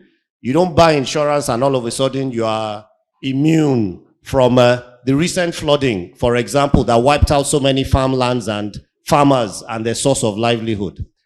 So that's the straight answer. Now, in terms of tools, okay, to make it simple, again, can I ask, for everybody that has a phone, mobile phone here, smartphone, can you please just go to partnership.axamansard.com on your phones? Please, humor me. Partnership.axamansard.com. Again, it's not theory. Let's make it real. Anybody there? Partnership.axamansard.com. You're there. What do you see, sir? Okay, please, can you click on it? Scroll down, click, real quick. Ayo, you asked about cost as well, too, so we can talk cost real quick. A distribution tool is your mobile phone. It's right there in the palm of your hands. This wasn't the case 5 years ago, certainly not 10 years ago, but you have it there now. And there are different plans, starting from as low as 52,000 naira, I believe, per annum. It's for the whole year. So somebody can then say to me, oh, we're an SME. It might be tough for me to cover 52,000 in one go. Well, the good thing is you can pay for it monthly, you can do quarterly, you can do half yearly, or you can go the whole hog and do the annual plan. Again, real life solution for real life problem. So I hope that that's sort of explained, maybe touched on all the questions you raised. So how about the reliability and the trust levels? Would you say it is improving? And then, I mean, because that's always an issue, right? Because insurance is a trust product. Okay. So again, I will speak about AXA Mansard, which is, that's where that's where I earn my bread and butter from, right? But fortunately, ladies and gentlemen, AXA Mansard is part of the AXA Global Group. It is the #1 insurance company, certainly in Europe, if not in the world. AXA is present in over 100 countries globally. And even here locally, our pedigree and our history, we've been around for almost 20 years. If you count what we were called before then, even over 30 years. All right? We have physical offices, because that sometimes is the problem with digital solutions, isn't it? You do everything online, and then when something breaks in that process, then you don't know where to go. We've got offices. The information is fully available on the website, that I just pointed you to.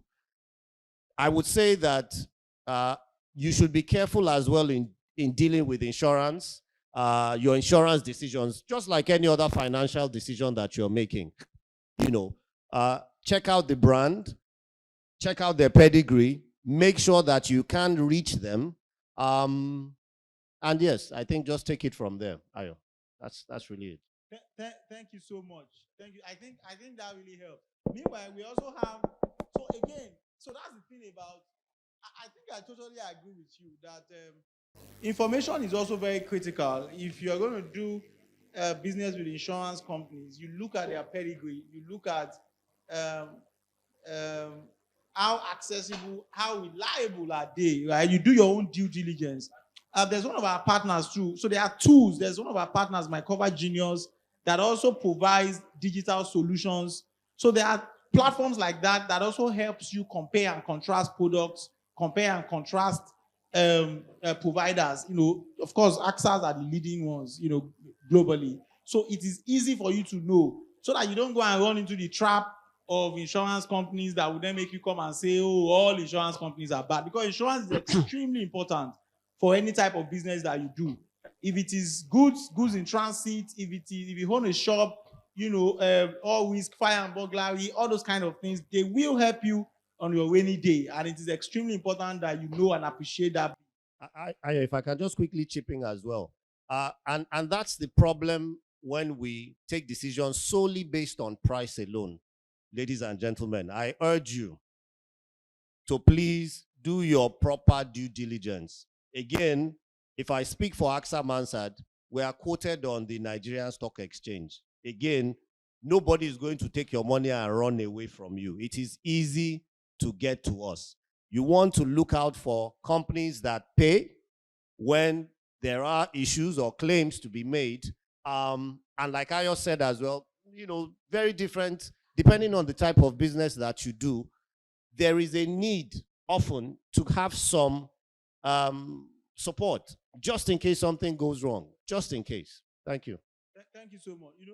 I've never attended an event abroad where they announced cars so many times like Nigeria. There is no way you would run an event for 2-3 hours and they will not tell you. In fact, they have to be teaching it as part of hosting. So please, if you own a blue Toyota Camry KTU 455 HT, you are blocking somebody. Kindly go and move your vehicle. And if you also know that you are parked somewhere that is blocking somebody, I can call your name at any point in time. So please prepare. Bolaji, you are not called the social media guy for nothing. I mean, you work with several brands. You built your platform from ground zero. I mean, you have a very beautiful story to tell, and you've sort of mastered the craft of managing social media for personal brand and other corporate brand use. What are the ABCs? Because our SMEs, a lot of them have small businesses. Some guys here are big boys. They have decent sized organizations like Durojaiye and Co. But the rules seem to be almost the same. What are the ABCs? What are the ABCs for managing, for using social media. My guys have said that you stop using leveraging that is big English. How can I utilize social media, A, B, C? What are the do's and don'ts that would help me promote my brand better? Okay, thank you for the question. Good afternoon, everybody.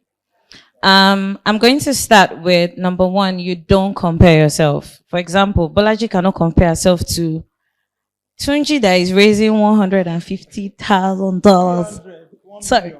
And they give you me, Tiriri. Jigat. So one thing I would use myself as an example here, and that's like the only person he was using Aksa Masa. I feel like at the point he just came to promote Aksa Masa. That's what he's been doing since morning. Okay, so for somebody like me, what helped me to stand out on social media is being myself and not comparing myself. So I'm going to use Tunji as an example. Imagine me starting out today as an SME and comparing myself to Tunji. I'm gonna suffer because I don't have friends that will give me money. You get? So when you stop comparing yourself, when you want to start out on social media or start using social media, you start excelling in your own niche. So, you need to stop comparing yourself. You cannot compare yourself to, this is 5 years old and you want to have yours and you feel like, okay, when I start, I'm going to have this crowd of people. No, you're not. You're going to be in debt if you try that. So you want to make sure that you don't compare yourself. Number two, social media is not just about numbers. We are so obsessed with numbers here that we don't know that likes don't pay the bills. Views don't pay the bills. Like I've had posts that they've paid me thousands of dollars for that did not have up to 10,000 views. And somebody's like, oh, the post did not do well. My account balance is doing well. You should not be concerned with vanity metrics. I feel like a lot of businesses want the likes, the numbers. You should create for one person, and that's what has been helping me. Who is that one person you want to serve with your post? Who is that one person that you want to sell that dress that would fit to? Who is that one person that you want to do makeup for or make the hair or want to invest in Angsa Mansard and everything? You should always create for one person and not concentrate on vanity metrics. I feel like social media has reduced human beings to numbers. Like, for example, I don't know how many people here are in this room, but imagine on every single post, these are the number of people that like your post every day. Now look at them in this room. But you just see them as, oh, it's just 1,000 likes. It's not just 1,000 likes. Or it's not just 50 likes. Imagine 50 likes in your personal room. So you need to stop looking at social media as numbers. And I feel like for SMEs, they don't take social media seriously. You want to sell at, and your marketing budget is 4,000 naira. For what? You are buying bags of, let's not even compare bags. I see business owners, their human hair alone is 300K. And you want to pay your social media manager 50K and you expect the person to perform magic. It doesn't work like that. You need to be able to invest in your marketing budget because you are not going to get you don't know how much Asa Masad is paying for marketing alone. He came here to come and publicize, but then when you go home, funny thing is your Instagram is listening to you because it's been mentioning Asa Masad. He said you people should type it, Abi. When you get to me, you will now open Instagram, you will now start seeing what? Asa Masad. But no, Instagram is not listening to you. A lot of people in Nigeria here don't read. And that's like one of our major problems. Now, he told you to go to your browser, right? You went to your browser. But then, when you log into Instagram, before you started using Instagram, you accepted that Instagram can monitor the activities on other apps. A lot of you might not know. But Instagram will only monitor the activities of other apps because if you search for Answer Masad, their ads will pop up on your page. Because you searched for them on Google. That's why the day I was watching about toddlers on YouTube, I just went to Instagram and I started seeing toddlers. And it's not like I want to give birth. It's the truth. Because then you start blaming, Instagram, you now start seeing people taking on your neck. Because I feel like when we read, especially when it comes to social media, it gets better for us. It gets easier for us. And that's one thing that I know that is different from me because I'm a nerd. So you want to make sure you don't compare yourself, you don't concentrate on vanity metrics. And number 3, you need to have a marketing budget. Even if it's as low as 5,000 naira every month for your ads, you want to make sure that you have a marketing budget. You don't think of marketing last, because people are making millions on social media, but that doesn't mean you cannot make millions of social media. You need to start thinking, I don't know, you need to start thinking wide and far and everything. Tools and resources that you can use. I tell people, Google is your friend. Everything most people sell to you that you want to learn is on Google. But you don't you don't stop on page 1 of Google. Sometimes one day I was typing and my friend saw me on page 15. She's like, "What are you looking for?" I said, "Don't worry. I know what I'm looking for."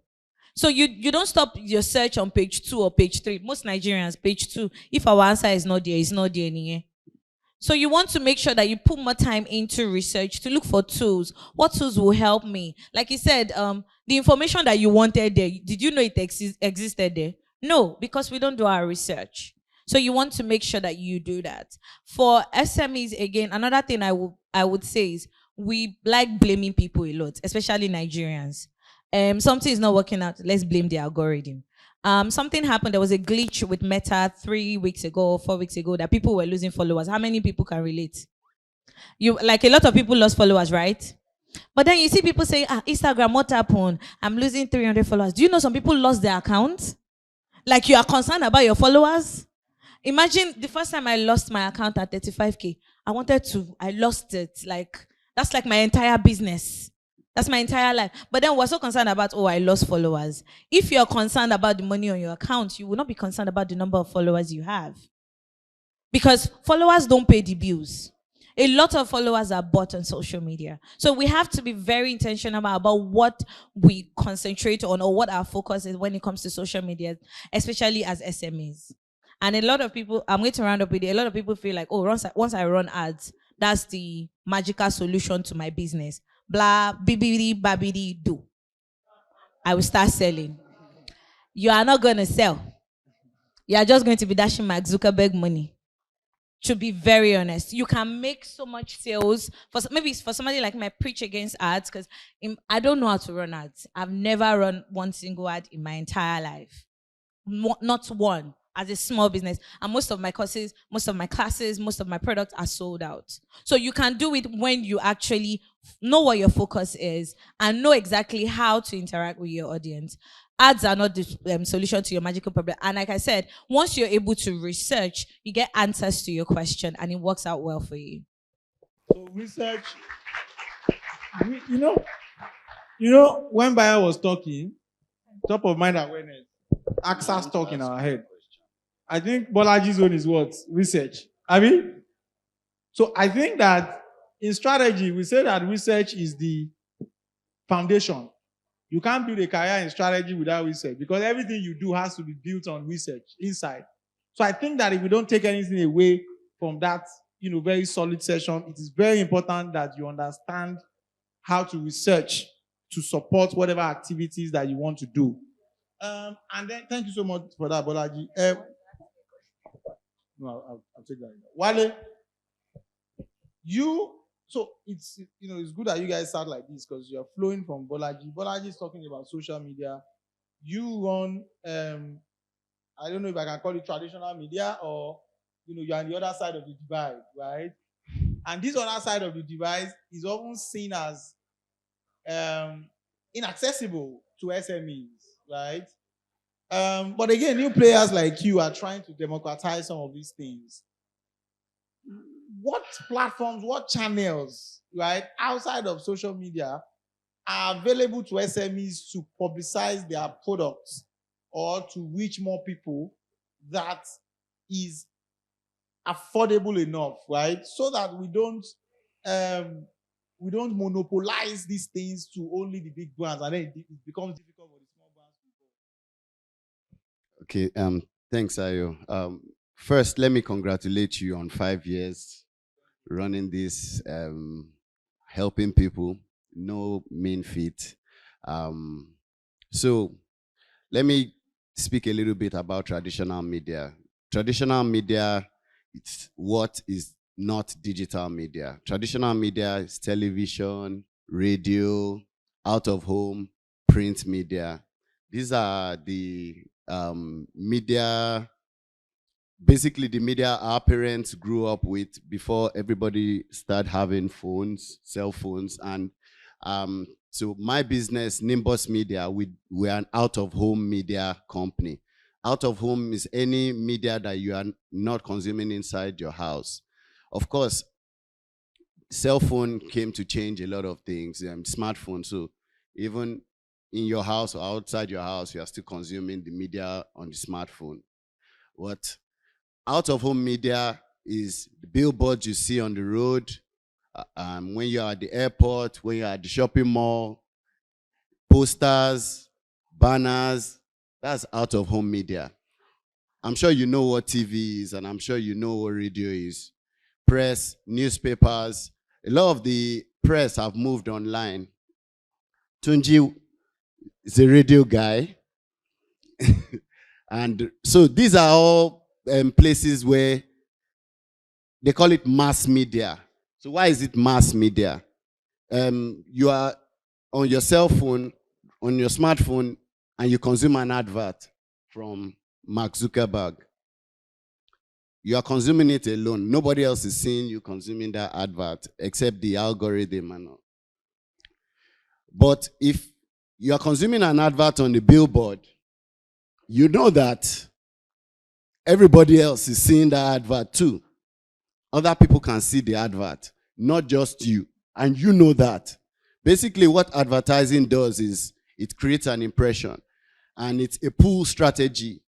So you are pulling people to yourself.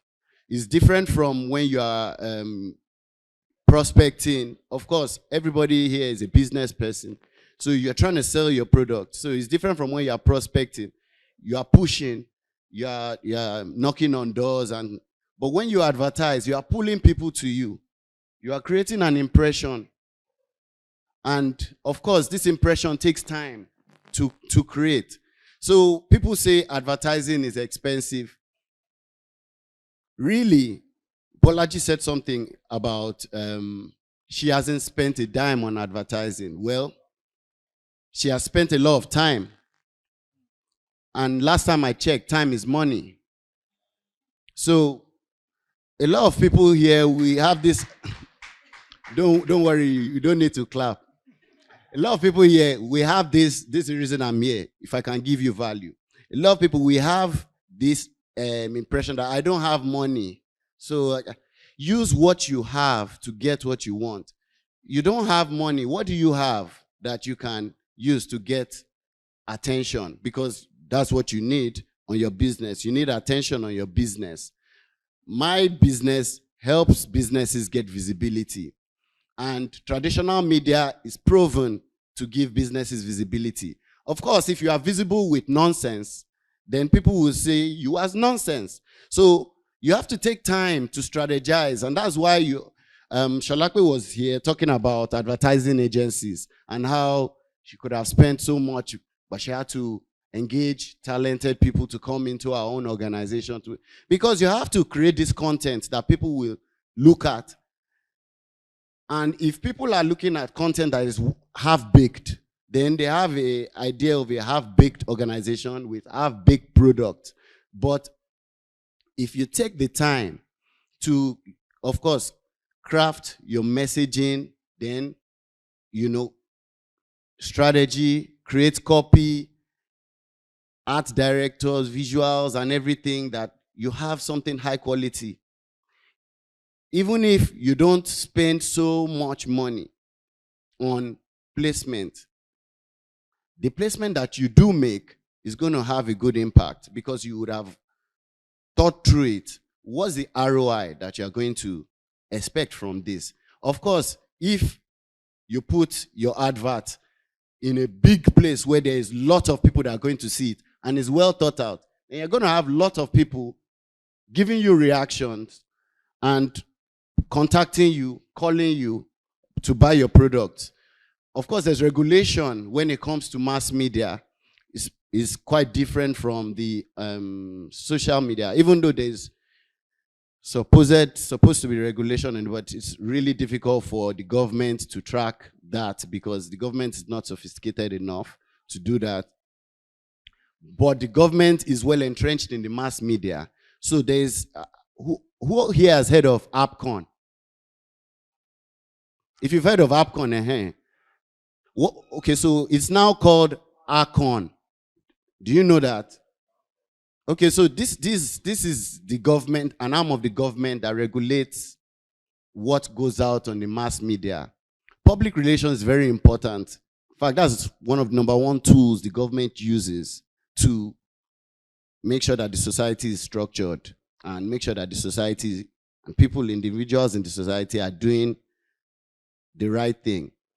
Now we're in election time and you can see messages all over the place and you are going to see much more in the coming weeks and months. And all this is to make you make a decision. They want you to vote for X party, Y party. And they are pumping a lot of money into that. You as a company, when you do your strategy and you create all those things, you can't just put your stuff on the mass media. Because if you do that, you're going to be fined. You have to submit your materials for vetting to AppCon, or now called ACON. And you can't do that on your own. You need a registered practitioner like myself. And myriad, I'm sure there are some registered practitioners sitting down here. So they're going to do that for you. You're going to pay something because the government needs your money. You heard about taxation here, and it's key. It's also a way of taxation on the clients, the advertisers, and the brand owners. So there's a lot of things you need to know before you can get your material out in the mass media. And it's important for you to know that you have value in as much as maybe you don't have all the cash. You have value that you can put on the table to get what you want in terms of exposure. So even if you don't have the money to put a TV advert, can you network and get yourself on a TV show?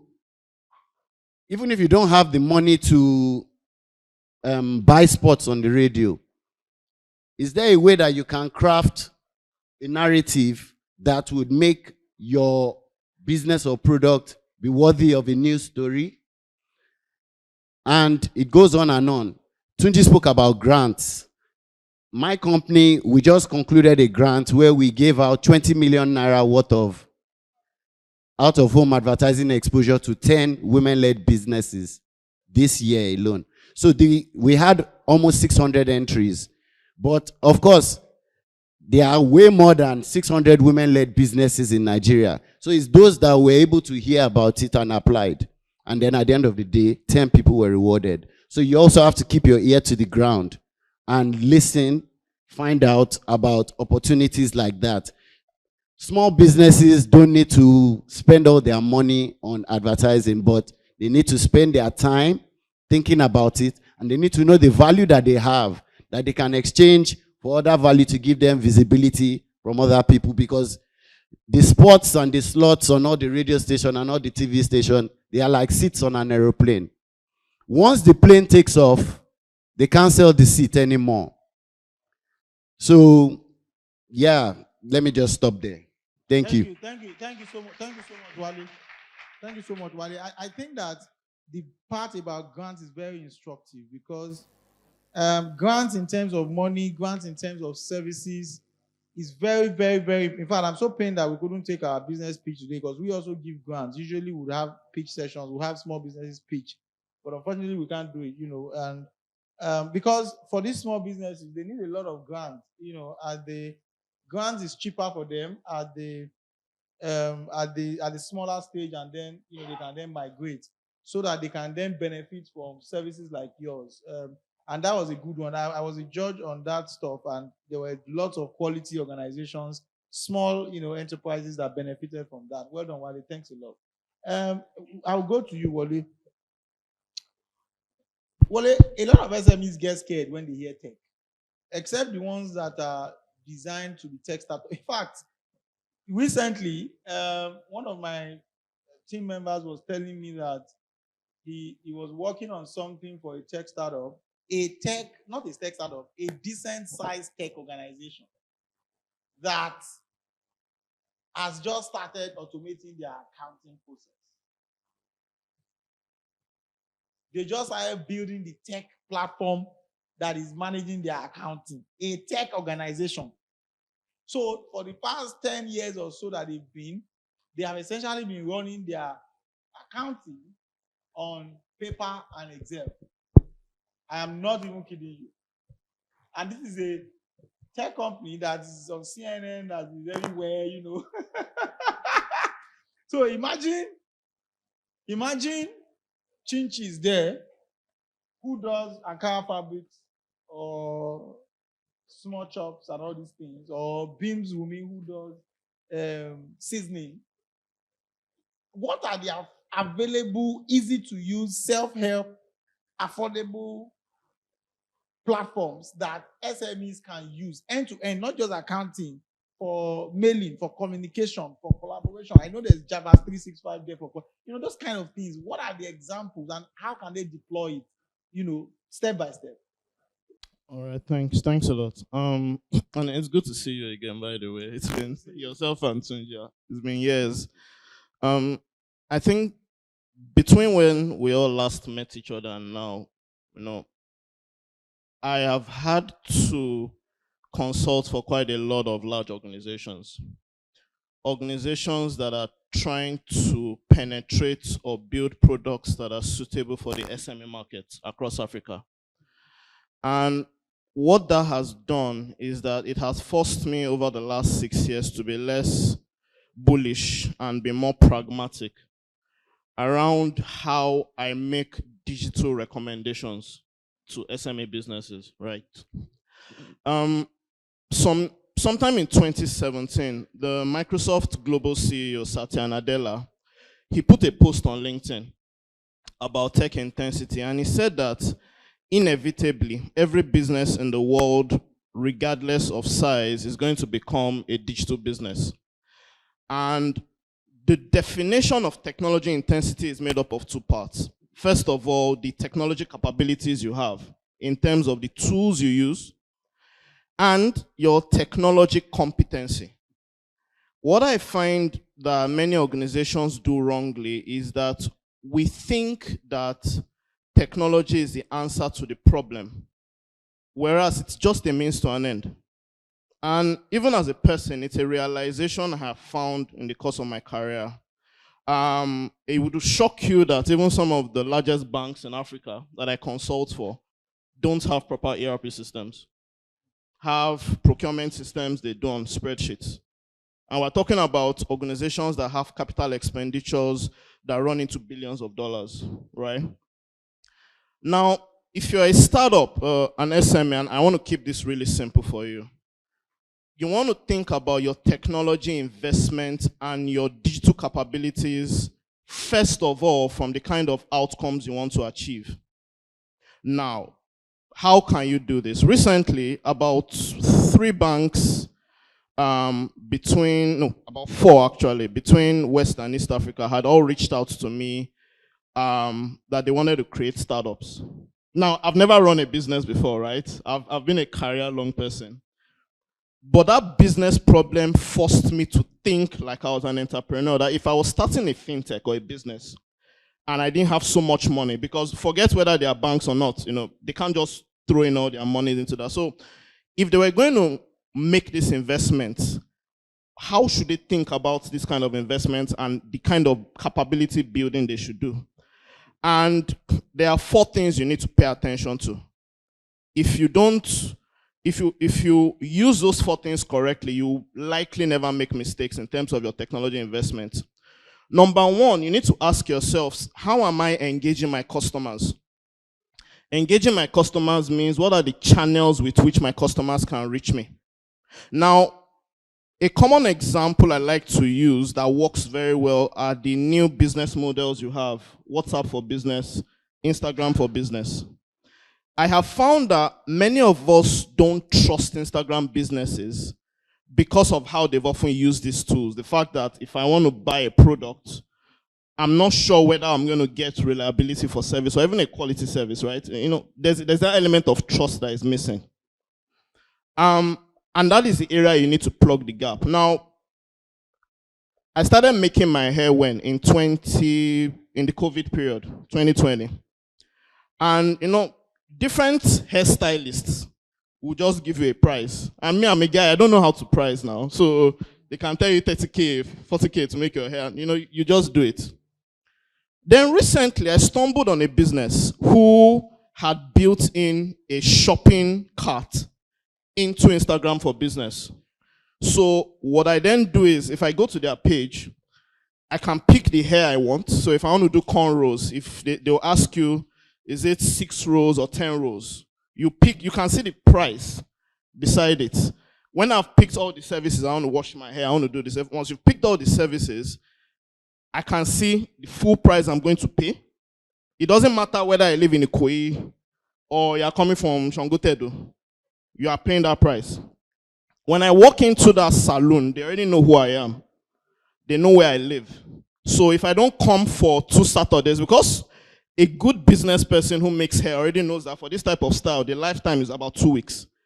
By that 2-week period, they're already sending me SMSs and emails. We have this new product. And this just They on have Instagram. just on Instagram. And you know, it's not such a big investment. It's just a simple Instagram tool they are using. All right? That is how you think about how you engage your customers. And the approach to customer engagement might vary. You might think about how you use Twitter DMs, for example. The important thing is that you hold yourself accountable to a standard of behavior and a standard of service in your engagement, because customers engage in micro businesses based on referrals, not really advertisements. It's based on referrals.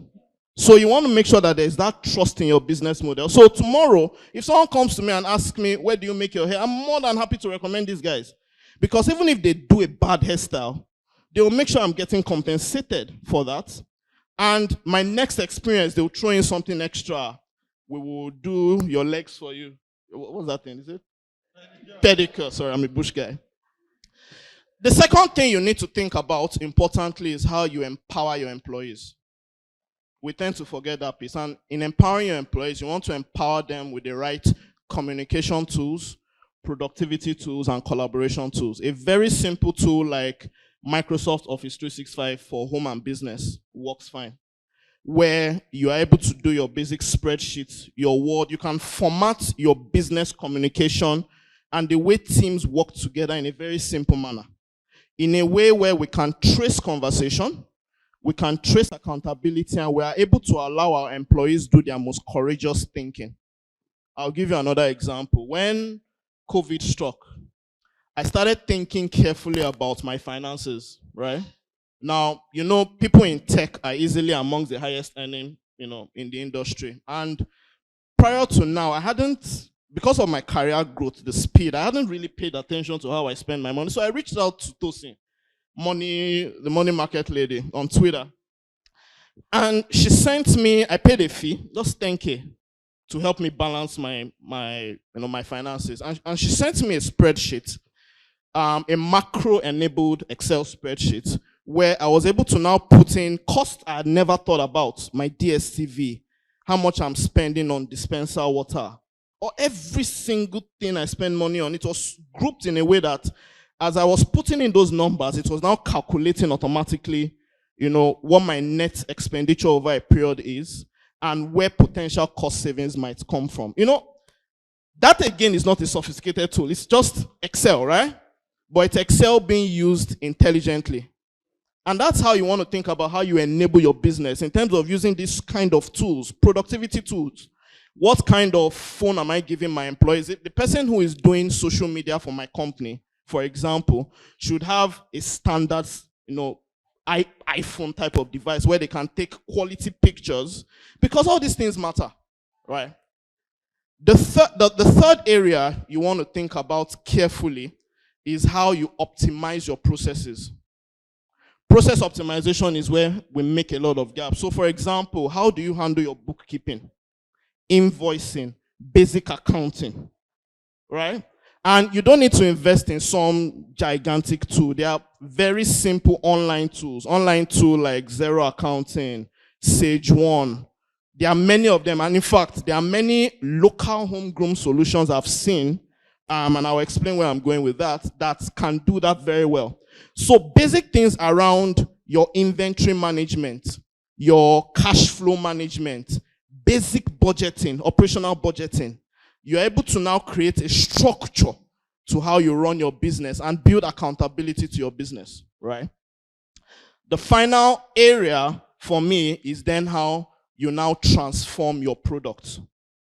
You cannot transform your product without insights. Meaning what you've done in the first 3 steps will inform your product strategy. When you are going to market with products that don't seem to be moving, chances are that you are not either targeting the right customer segment or the product is not even fit for market in the first place. You won't know this without the right data. That data is going to come from what you've built in your customer engagement steps and your process automation steps. It is what you've done in your bookkeeping that will tell you your fastest moving products and which geographies have been buying that product. It is the kind of data you've gathered from your Twitter engagement, your Instagram engagement, your WhatsApp for business transaction that will tell you your most productive products and the kind of things you have done that will most likely push those kind of products. And you can then refine your product strategy, your product branding, and your product communication, right? Now, I have not said anything I believe that is complex technology, right? These are things we have that are available to us, but we don't really, it doesn't register. My final point is this, because I'm in Microsoft, I have to say this. As Microsoft, beyond just the provision of digital platforms, we realized that as an organization, we had a responsibility to the African continent. Microsoft, we believe, and this is documented, that the future of digital talent in the world is going to be from Africa. So Microsoft created a business vehicle which was called the African Transformation Office, where ultimately we then as an organization invest in SMEs to build their digital capability, connect them with venture capitalists who can invest funds into their organization, provide them with digital consultancy services for free, to guide how they use technology to drive their operations going forward, right? And we have thousands of SMEs. And so you can easily just go online and just check the Microsoft African Transformation Office. As an organization, what we've also then done is to now partner with corporates to now start to leverage products and solutions being sold or built by these SMEs in the market.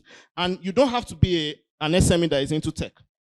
You can be an SME that is into agricultural financing, for example, or pensions fund management, for example, but you want to be able to leverage technology to scale your business model. So those are the kind of investments we've made. The second investment we've also made, which is entirely free, is something which we call the Microsoft Cloud Society. Nearly all the tools I have described to you in the first, in the decision framework I'm advising you follow, are cloud-based solution, because you don't want to invest in any technology where you're paying very heavy licensing costs and building complex technology infrastructure. As an SME, you cannot afford that. You want to leverage solutions provided online natively on the cloud, such as general Google services you are aware of, Microsoft services you are aware of, accounting services you are aware of. You want to use them intelligently. So we created the Cloud Society to train people in terms of how they use these tools, right? So Microsoft provides this training and you can choose the maturity level you want. Do I want just elementary knowledge in terms of how to use Excel and PowerPoint? Or do I want advanced knowledge in terms of how to build electronic products on DevOps? You understand? You choose what you want and it automatically orchestrates the courses for you need to take. It's self-paced. It's guided learning, so very easy. That's how because I'm a very lazy person. I can't be sitting there reading tons of books. I can't do that. But that's how I also learned a lot of things I know. So yeah, in summary, that's how I think you can just, in a very simple, creative way, leverage digital technology to drive your growth. Thank you.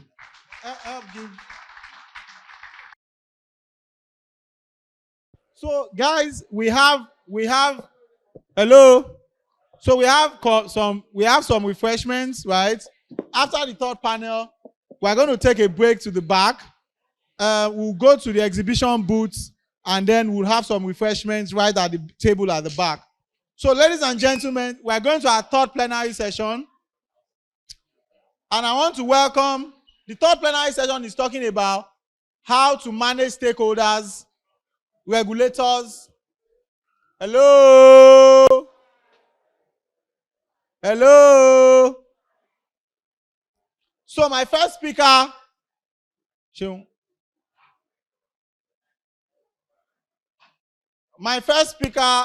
is a good friend who runs, is Tolu here?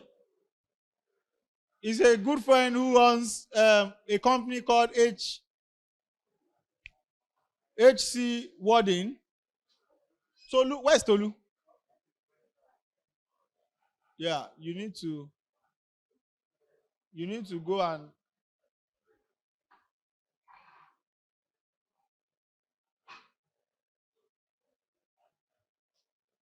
okay, Tolu, please let me give a round of applause to Tolu.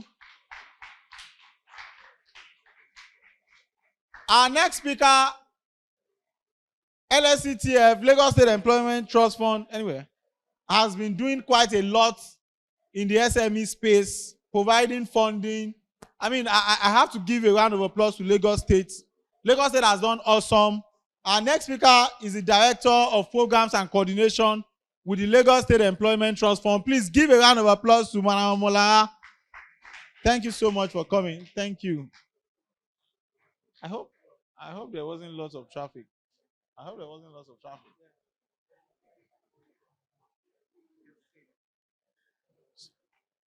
Is Bimbo here? My next speaker is a client and someone who has done amazing stuff with So Fresh. Where are my guys? Is Bimbo here? You're here. You know, I worked with So Fresh some time ago, and it's amazing how they've mastered the art of managing talent, right? And this is a business that they started building many years ago as a small startup. And today, you know, they have several branches across Nigeria. Ladies and gentlemen, please give a round of applause for the HR director of So Fresh, Abimbola Balogun. Thank you so much. It's good to see you. I hope the traffic wasn't a lot. Oh, Lord, why did you sit down at the back now? That's why I didn't see you. Okay, so the next speaker is a very good friend, supporter of the cause, you know, and a great guy who does a lot of things in the SME ecosystem. He's the director of Global Council. Ladies and gentlemen, please give a round of applause for Victor Obioma.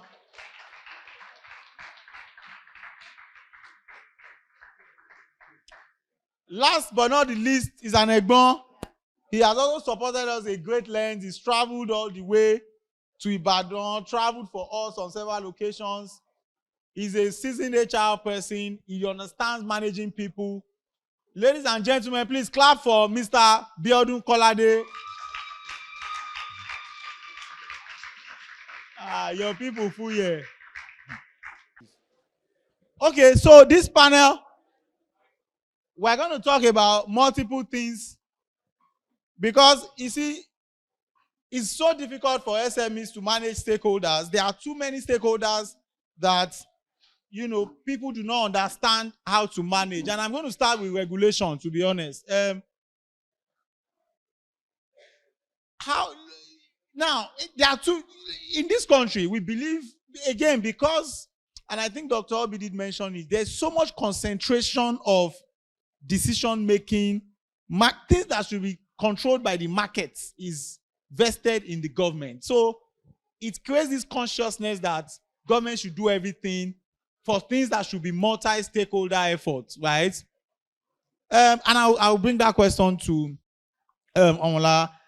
Who are your name is two women. I don't know which one is your first and which one. Okay, so okay, so what would you say is the role of multi-stakeholders? So what is government doing on the one hand? We're in Lagos, it's a Lagos SME Bootcamp, so we can talk about what Lagos is doing. And then what are the other avenues, maybe through your partners? Who are these other stakeholders that are offering things that can support SMEs so that our guys can learn and know how to take advantage of all of these opportunities that exist out there? Okay, good afternoon, everybody. My name is Amalara Adomi, as is rightly said. So that's a very interesting question, and everybody in this room, I'm assuming we're all SMEs, or should I call them MSMEs? And as Smida has now introduced N, which is Nano NMSE. So we all know the role you play in the GDP of the country and the role you play in job creation. I think the importance of MSMEs cannot be trivialized. And I think that's why you find that everybody is doing different things. What I find in Nigeria is that we work in silos a lot. So every different stakeholders or different organizations are doing maybe similar things, but they are doing it separately. And everywhere I go, that's why I always push and talk about collaboration and partnership. We are all working towards the same goal. Why can't we collaborate? I'm going to talk about the perspective and the role the government is playing, right? And this can be maybe in relation to access to finance, affordable finance, which I know that a lot of you, and from several research, again, it has been top as number one challenge that MSMEs are facing when it comes to running a business in Nigeria, access to finance. So in that perspective, the government plays a significant role for providing access to finance, affordable finance, because when you look at other private sector stakeholders like commercial financial institutions, like all the banks, you will never find a bank that would give you a single-digit interest loan. And when I talk about single-digit, interest loan, I'm talking about 1, 2, 3, 4, 5, 6, 7. And then obviously above 10 is double-digit interest loan. Some of them start from 25, 26. I don't even want to talk about the microfinance banks. So that is what obviously has initiated and has pushed the government to consider how can we provide these affordable loans to MSMEs to help them grow, to help them scale, to create jobs. What I do at Lagos State Employment Trust Fund is to create jobs and tackle unemployment. And in order for us to tackle unemployment and create jobs, all of you in the room are the ones that will create the job. You account for over 80% of the jobs that are created in Nigeria. I hope you know how important you all are to the economic growth of this nation. So for me, imagine if everybody here, I can give you loans of 1 million to help your businesses grow, and we have over I think the last rate was 43 million plus. The last time there was the National Bureau of Statistics, I think they did that with Smidan. They said we had 43 million MSMEs in Nigeria. I don't believe it all, because I believe Nigerians, we all have side hustles. So I think we should double it, right? Imagine if all those people have access to finance and they expand their businesses. That is already creating, let's assume we have 400 million businesses. That's already creating 400 businesses. 400 jobs, 400 million jobs. Do you know what that means? So for us, right, what I believe that a lot of government institutions, LSCTF, I'm going to keep talking about LSCTF, but I'm sure we're all familiar with CBN programs, we're all familiar with BOI programs, everybody here must have heard of Trader Money or Anchor programs, but I will talk about what we do at LSCTF. We provide single-digit loans across all the categories from MES. MES is micro enterprise startup. You literally just finish learning how to sew and you want to start your business. Nobody is going to give you money in the private sector to start that business. That's high risk. But we're willing to give you that loan, even though it's as low as 250,000 naira, but we'll give you that loan at single-digit interest rate for you to start that business and hopefully open and think that you create one direct or at least 2 indirect jobs. I'm sure we understand what indirect jobs is, like maybe even the person that you're sending to the market, that's an indirect job to the person. Now, that is for access to finance. Now, there are a lot more stakeholders when it comes to capacity development. Like, for instance, I know you heard a lot of people talk about information, research, and one lady got up and said, you don't have time to research. You have to research, you must research. That research, you do it. Because let me tell you why. Before I worked in private sector, before I joined public sectors 2 years ago, a lot of the benefits I now know that the government provides, I didn't know that we had those programs. I can't imagine for the business owner, and I didn't have that knowledge. there are loads of programs we can benefit from. I mean, when Nigerians say there's nothing we give back, there's nothing we benefit as being Nigerians, I can now sit down here and say I disagree. There are loads of things you can benefit being Nigerian, like even if, up to medical. I've decided to start enjoying these things for free. When I was pregnant, I went to the island maternity. My friends were like, why would you? You can afford any hospital. I'm like, well, they said it's free, right? I won't pay, I'll pay close to anything. I'm going to enjoy that benefit. I pay taxes. So the point I'm trying to make is that the government, there are loads of these programs that they're giving, they're offering single-digit interest rate. But if you're not researching, you will never know about these programs. And they exist. Then we can now talk about capacity development. I know that I've mentioned that access to finance is the #1 challenge, but imagine if you don't even understand your books, financial literacy, how are you going to have access to finance? So then that's where you have a lot more stakeholders that are constantly training. The likes of, once again, I'll talk about Lagos, Faith Foundation, like I said, I know their biggest one is advocacy. I read a lot of their articles. A lot of things I'm saying here is from learning from the articles, a lot of free trainings they're giving. Another partner we work with, Google. Google does free acceleration and incubation programs for businesses. I'm not sure if you're aware of that, but imagine having Google train you in running your business. Facebook. They also do all the things she was saying here. Facebook has done free digital marketing with us for free. So there are loads of programs. Even this LSETF, capacity development I'm talking about. As you're sitting down here, if you're really constantly researching and following our pages, we do free legal clinics, not from any small law firm. I worked as a lawyer. I worked at Templar, which is the leading law firm in Nigeria. They've partnered with us to give you free training. I mean, free legal advice. We have HR partners as well that can help you with your equipment, business advisories, master classes. You will hear from experts in their field that you will not even have any business with, willing to train you and help your businesses. All of this you will not know if you're not constantly researching this. So like when it comes to MSME, I want you, everybody in the room, to understand that you play a very significant role, and there are loads of stakeholders, government, public, private, constantly working to help the ecosystem, because we know that we cannot survive without MSMEs. We just can't. Who's going to create all these jobs? Unemployment at 43% for youth, unemployment 33.7 at national unemployment. Who is going to create this job? It is all of you in the room. And also, again, stakeholders, one of the things you can also benefit, grants. If not for some of the grants that were provided by government, there are loads of jobs that wouldn't have even have job after COVID. So what I'm trying to say now is, I don't agree with the young lady that said, research, you're too busy. You're never too busy. If you want to excel and you have a plan and you want to expand and you want to grow and you want to contribute to accelerating your innovation, you need to see and look out for what is out there. There are loads of them. And I would say again, yes, I agree with him. A lot of us are working in silos and it might be frustrating. And that's one thing that personally, anywhere I go to speak, I talk about collaboration. How can we work together and achieve? We have the same objective. We are helping this ecosystem. How can we work together to ensure that we are not replicating the same thing? And that way it's easier for us to monitor and track. I can tell you the numbers of LSETF. I can tell you the numbers of businesses I've supported as of today. I can't say the same for all the federal government programs. And what I don't know if they're monitoring. But the point is, imagine if we've all come together and using this fund together for the objective, the main objective, to continue to support MSMEs in Nigeria. Thank you very much. I hope I've not talked too much. I like the passion, with which you were delivering on that. I mean, it's so awesome. You mentioned so many. I mean, Facebook is actually doing really great stuff, along that digital space. I have spoken at a few Facebook events.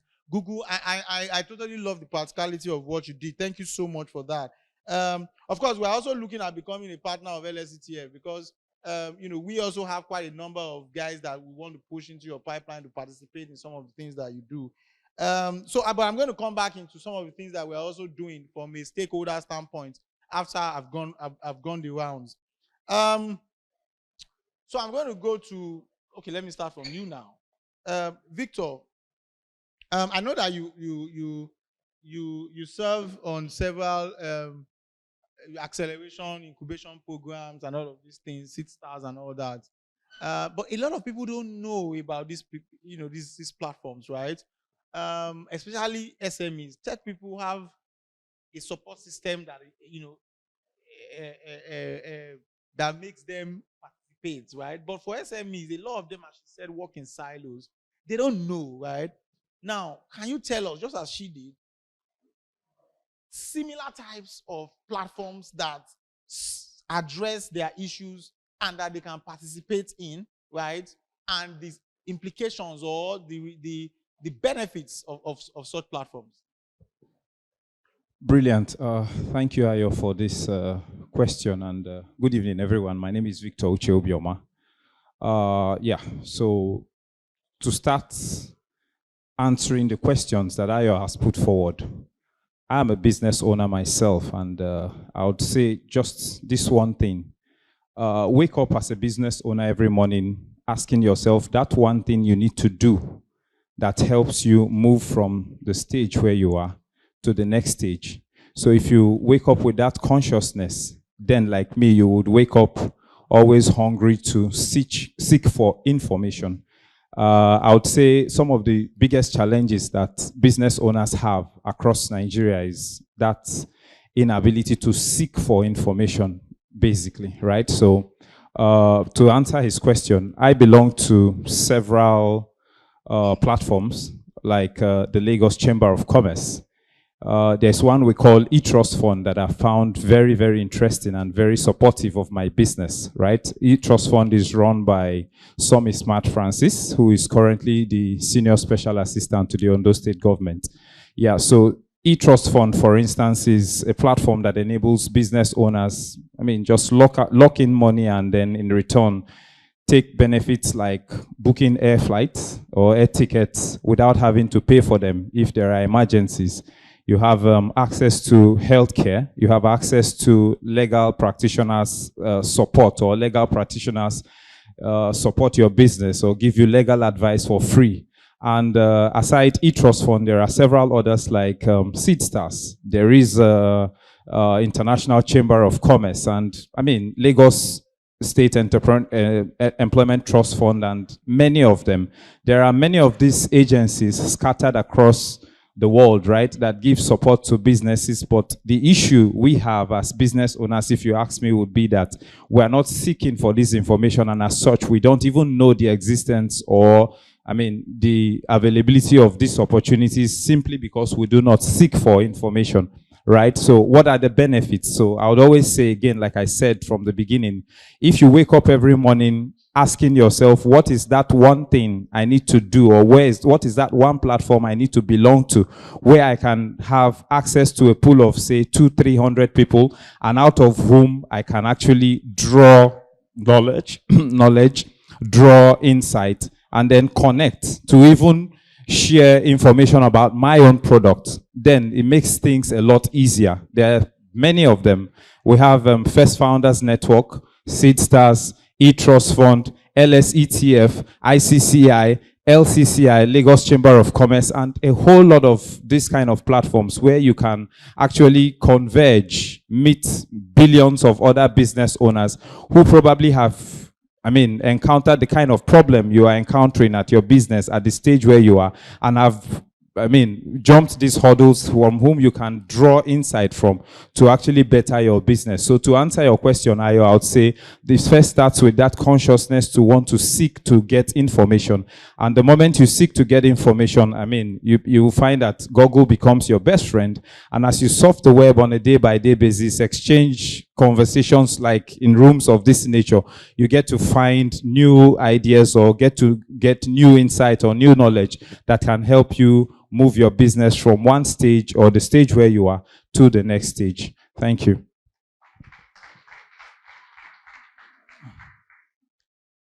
Anyway, Victor, I'm going to come back to you because, it's very important. You see, these guys are very important to me because without zooming in on, this support, without getting more people into these support forums, we'll keep excluding a lot of them, and they desperately need this support to scale, But we'll come back to that. Madam Beams, I absolutely love what you guys do in So Fresh. And I love how you guys manage people, especially your talent, from picking them at entry, those who have not even gone to school. And then you've built a system that accommodates their growth such that some of them are able to go to school within your system, come back, and then grow, right, in terms of leadership and all of that. But a lot of SMEs have been unable to replicate those kind of things. So I want to speak to us about how best to manage people. How should we be looking at people, right? Because most small businesses, they don't have more than one person, two people. And then by the time, before they know it, they grow, and then it's blown out of proportion, and they don't know how to manage these people, right? What are the shifts in mindset that should happen as an SME from how you look at people, and how best can they optimize their talent? Thank you so much. Good afternoon, everyone. Anyway, I've been around for a while at the back, observing you in particular. And I was just thinking to myself, how on earth have you been able to pull this off in 5 years? And I'm like, your energy levels are unmatched. They're so incredible. So congratulations to you and your amazing team. To your question, when I think about your question, I think about the fact that as we all are in this room, aside from the core business that we are doing, we are in the people business. And I want us to allow that to sink into our minds. You cannot effectively manage what you don't care about. When you care about people genuinely, it influences the kind of policies you develop. It influences the kind of processes you create. It influences the kind of environment you condition for people to be their best, to give their best, to believe in you, and to commit to the business growth and productivity. I think that why a lot of businesses struggle stems from these fundamental states. Your mindset about people, how you see people, the approach that you are deploying in managing people and getting them to commit to building with you. We must first remember that that person that you want to hire has a personal interest. You can say it's a selfish interest, but we all do have that. And so how are you able to meet that person at that state and align that with your own personal interest as well? How do you align their goals with the organizational goals? And the generation we have in our workplaces today is different. People these days, today's work environment is different. And so the traditional management of command and control, telling people what to do, is no longer effective, is no longer working. And the high time we realize that and begin to have discussions around what then is the style of approach that I should, deploy. We need to find ways to equip people, equip our employees with the right tools, knowledge, and opportunities. I think I want you to underline that word, opportunities. Equip people with the opportunities that helps them develop. That helps people to develop personally. They have a personal commitment to themselves that I want to develop myself first, because they see something in your own big agenda, your own vision. They see that it's in my best interest anyway to grow. It's in my best interest anyway to self-correct without my oga telling me what to do. How are we then doing that? Until we find those creative ways, and we need to be flexible, we need to explore, we need to experiment, because what works for me might not work for you. But we must know that whatever approach we deploy, it must lead people forward. It must lead them to commit to improvement and to commit to business growth. So I think it's in the approach. With working with over 100 employees, there is a common interest that people are pursuing, which is to be better, to leave a legacy. Like they desire to grow. People want to grow. Nobody wants to be on one spot. You want your business to grow. And then you want people to commit to it. And then you need to show that you also care about them. You need to find ways to let them see a clear path to growth. In your approach to how are you even, in fact, I can give a lot of examples. The example that is readily coming to mind is, when we, like a project like this, for example, what do you do after this project? Do we have sessions for review? What worked? What didn't work? Why did it work? Why didn't it work? And then you are getting people to think. We need to make people think. And that's why we say they don't take initiatives. They don't do this. They don't do that. We have not applied an approach that gets people to reflect, to think, to self-correct, and to desire to do better the next time. It's not about, you stick, you want to discipline, you are catching somebody to deduct 100 naira to where would that lead you to? You deduct their 5K today, deduct their 2K tomorrow. To what end? What you really want is results. What you really want is for them to be productive. And then you ask yourself, how? And I think it's in the daily interactions with people.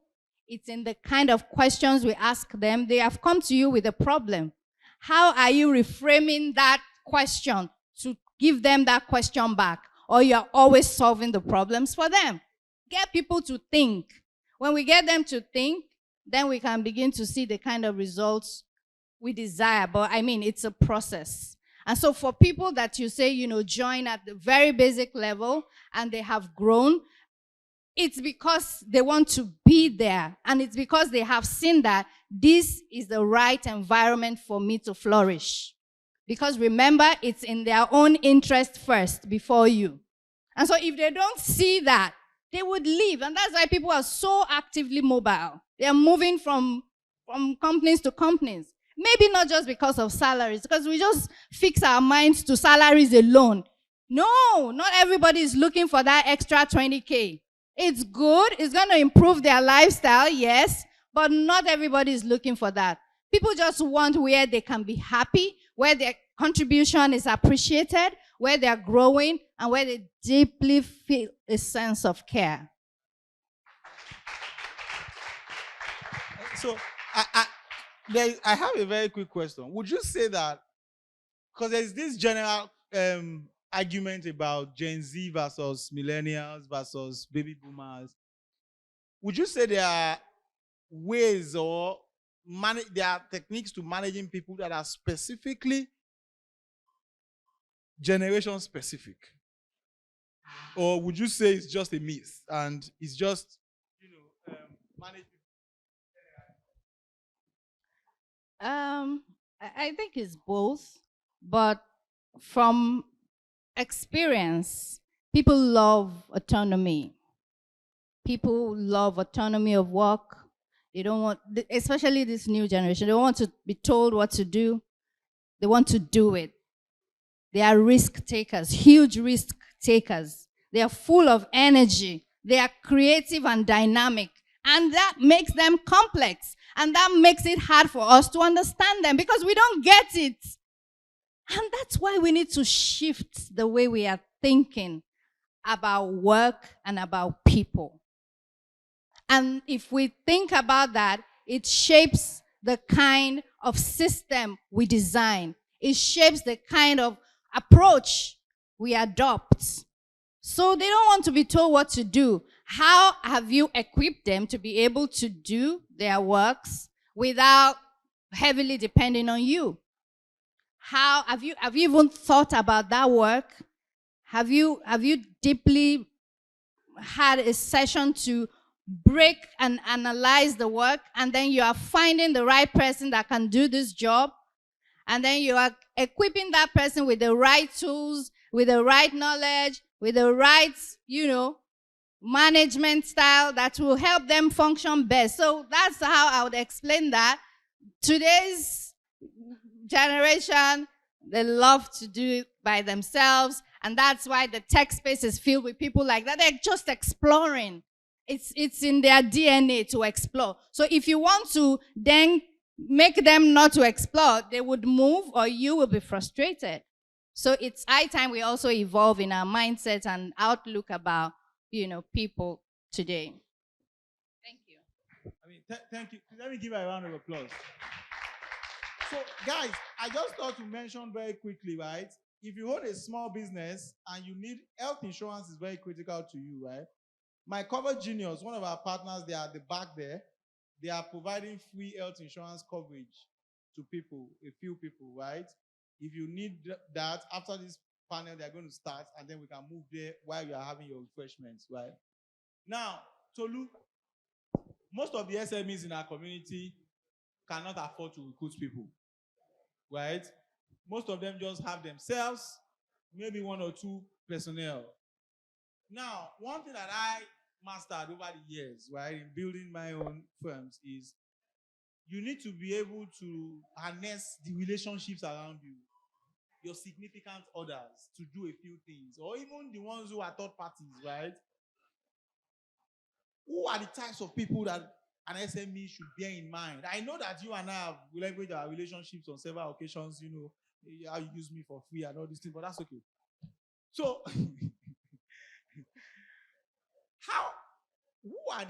what types of friends, what types of people, what types of resources, and how should SMEs be managing relationships with people in place of recruitment so that it reduces their risk or their exposure to needing recruitment all of the time?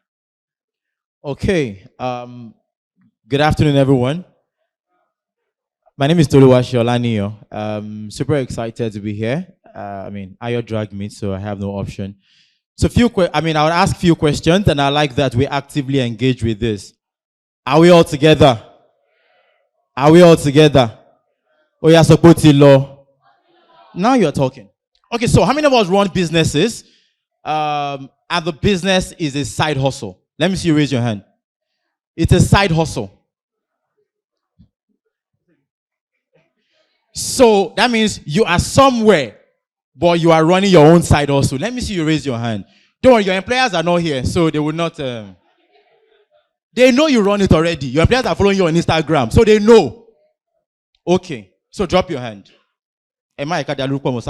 Sorry,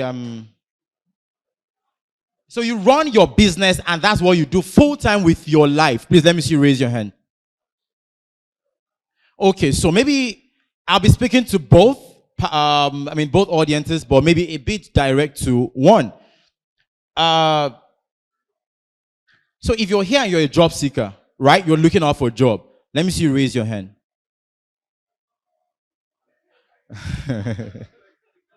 Some people raise down for the three. Okay, so I'll come back to it. Now, do not leave this room. Do not leave this room without meeting not less than 15 people. New people.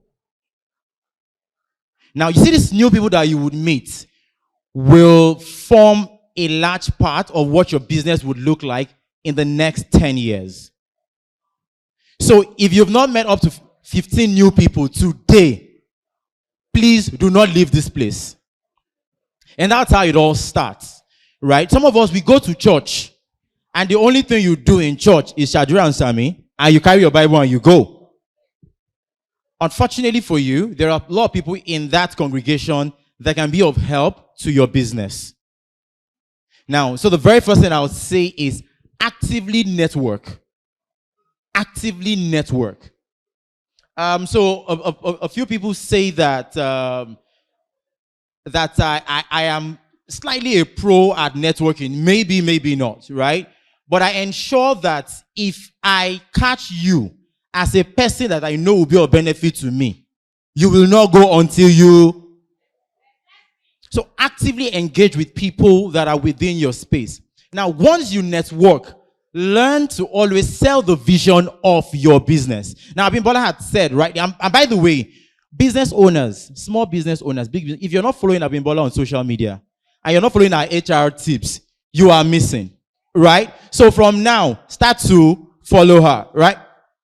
Okay, so now let's move. Always sell the vision, and that's how to effectively leverage this. Always sell the vision of your business to people, everybody you meet. And that's how it all starts. Somebody somewhere one day would say, and I know someone who has said he's looking for somebody that can do this kind of thing. Oh, let me refer you. They probably are still looking out for something like this. Now, you see that vision that you sell to everybody, it goes a long way. So there are people in this room that have approached me and have worked with me, and the approach they came with was, I love the vision you sell. I would like to work with you for free. And there are people here that have worked with me for free for a very long time. And you know what? That has formed the foundation for their own jobs. Now, as you then sell your vision, moving from one person to the other, you are saying to people, you're selling your value, like Abimbola had rightly mentioned, you're selling your value. People are keen into that. So before you go head hunting, people are they're already looking for how to work with you. Do we understand this? Now, for a lot of us, want to work with Google, want to work with Facebook. Most times, it's not even the money, right? It's the value that the brand carries. So what value does your business carry, and how do people perceive your business? Now, how do we then leverage your immediate environment so that you don't spend on recruitment? Recruitment is expensive, I must tell you. In fact, one thing that I don't like to do is to recruit, because it's expensive and it's time consuming. Especially bad ones. Especially bad ones. Don't let's say there are bad ones. Is there no bad recruitment? You just reminded me of one that we did. So people say that you think you are a talent here. Let me see, raise your hand. Talent. You're a talent. Okay, thank God we all are not agreeing that we're talents, which is good. There are people and there are talents. A client was saying to me, a leading insurance, health insurance company was saying to me that, I was in a meeting with the HR and the CEO, and the HR was saying, our talents are leaving. And the CEO said, no, our talents are not leaving. People are leaving, they are not talents. Let them go. Right? If talents go, then we're in trouble. So, recruitment is expensive. Bringing in people on board is very, very expensive. Now, few ways to then try not to recruit is to look within your immediate circle. Look out for those people who their life goals align with what you are doing and where you are also heading. Now, I've recommended at different fora and different platforms, I have said, if you're a small business, your risks are very small. Go to polytechnics, ask for IT students that live within your community. Let them start to work. Right? They can work as customer service for you. Start there. Go to your church. Ask for those kind of people. Define the job roles and what they will be doing and go to those places. Leverage the internship model. Now, if they are coming, would you interview them? Oh, yes, you interview them and fix them into where they fit in. But so that you don't get burnout, speak to your family members, but clearly ensure that you talk about the vision of your business. So people align their own personal, like she's rightly said, their own personal goal into what you want to achieve. So for my HR company, a lot of people that have worked with me are people that want to build HR and want to build in the HR space. So I bring them on board, they walk around the HR bits and they scale. I have an NGO where, all of the federal government projects that we're currently working on and the other partners that we're working with, I recruit one program partner for each of those roles and they work on it. A lot of them come in from family and friends. It's even cheaper. Not like I'm looking for cheap labor, but it's even cheaper because they're able to grow from that point. So if you understand where you're going, you then look around for people around you who are going the same way, and you guys, it's even a lot easier for you to build with these people. But you see, when you open recruitment, you are only bringing on mostly people who want to earn a pay. So when you then look within your circle and look at people who are going the direction that you want to go to, it's easy to build and it's easy to scale. Thank you. God bless you for that, Tolu. Thank you so much, Tolu. So I always tell people that if you own a small business, there are 3 or 4 kind of friends that you need to have, or family members. You need a lawyer, right? I mean, my sister is a lawyer, right? Chike, my friend, is a lawyer. I have a lot of lawyers within my network. You need an accountant, right? My brother-in-law is an accountant. I mean, it's strategic, to be honest. You know, I work in audit firms, so I understand accounting. I have accountant friends. I have financial advisors friends, you know. And they add a lot of value to the things that I do, right? I can afford to recruit. I recruit some of them. But again, those people that you're not paying, they add a lot of value that you can't even exchange for, that you can't pay for, right? The third person that you need is a strategist, right? Somebody, me myself, I'm a strategist. So, but I have other friends around me who are even a lot more experienced, right? So, somebody who can look at your business with clarity and tell you, have you thought of this? Have you thought of that? You know, have you thought of this? Have you thought of that, right? And then you need somebody in the government or somebody like this madam. Go and collect her card when she finishes. You know, you need somebody in the government, somebody who can explain to you. You need somebody in tax agency. You need somebody in CAC. You need somebody who can open doors for you when you need it, or somebody who can guide you as to which website to go to, how to do things appropriately, right? And most of these people that I've said that you need around you, you don't necessarily need to pay for them, just as he has said, right? When you come to events like this, it is important that you meet at least a number of people. You go to your church, you don't just go to church and go back home. Yes, prayers are very important, but again, there's a reason why the Bible says where 3 or more are gathered in my name, you know, because God wants those 3 or more people. He didn't say one person, because he expects that those 3 or more people will be gathered in his name, talking to each other, you know, not just talking to only him, right? So please, don't just go to church or mosque for the religion alone. Harness the fact that it's a gathering of people bound by religion to enhance your business. I'm going to go to Egon Biodun. Now, we've spoken about all the things that we need to do, right? Now, there are resources that exist that we can use to manage people, that we can use to manage stakeholders, that makes things easy for us, right? Can you talk to us about some of those resources? I know that you are also building something that is easy for us to leverage. Is it digital platforms? Is it tools that you need to pay for that people can use to manage efficiently people and partnerships? Okay. Thank you, Ayo. Thank you very much for having me. Good afternoon, everyone. My name is Biodun. Okay. All right. So Ayo. Okay. All right. So if you're talking about managing resources or partnership or people, I would like to talk about like managing people when it comes to talking about silos in organizations, right? So for example, she was talking about the issue of there are a lot of things that are there that people are not collaborating with, right?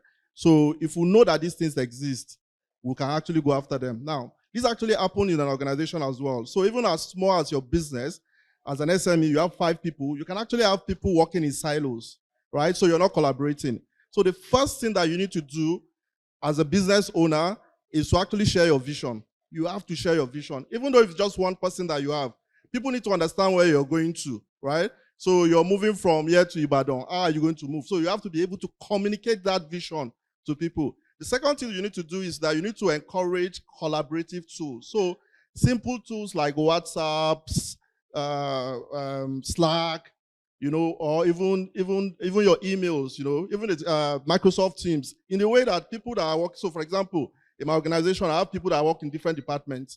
We work all remotely, right? So that means I might not even see people for 6 months. How do I actually work with these people? How do these people collaborate? How can a developer, for example, that is working in same way, for example, how can I see him or how can he contribute to what we're contributing to, right? But if you have a Slack channel, you can actually do stuff. So a simple example of Slack channel that we have, for example, at Collard Gray is during our Twitter spaces. We have Twitter spaces. The most popular channel in our organization is actually the bands channel, right? Whereby people just throw bands. So for example, I'm asking Ayo a question on Twitter space and somebody is banting me. That's actually how you break those silos, right? So another thing is socialization. So some of these things, we see them as simple things. So simple things like TGIFs, like Thank God It's Fridays, take people on strategy sessions, get to know people, get them out of their shell. And then so you can actually do that. So socialization, encourage socialization. Then do like goals.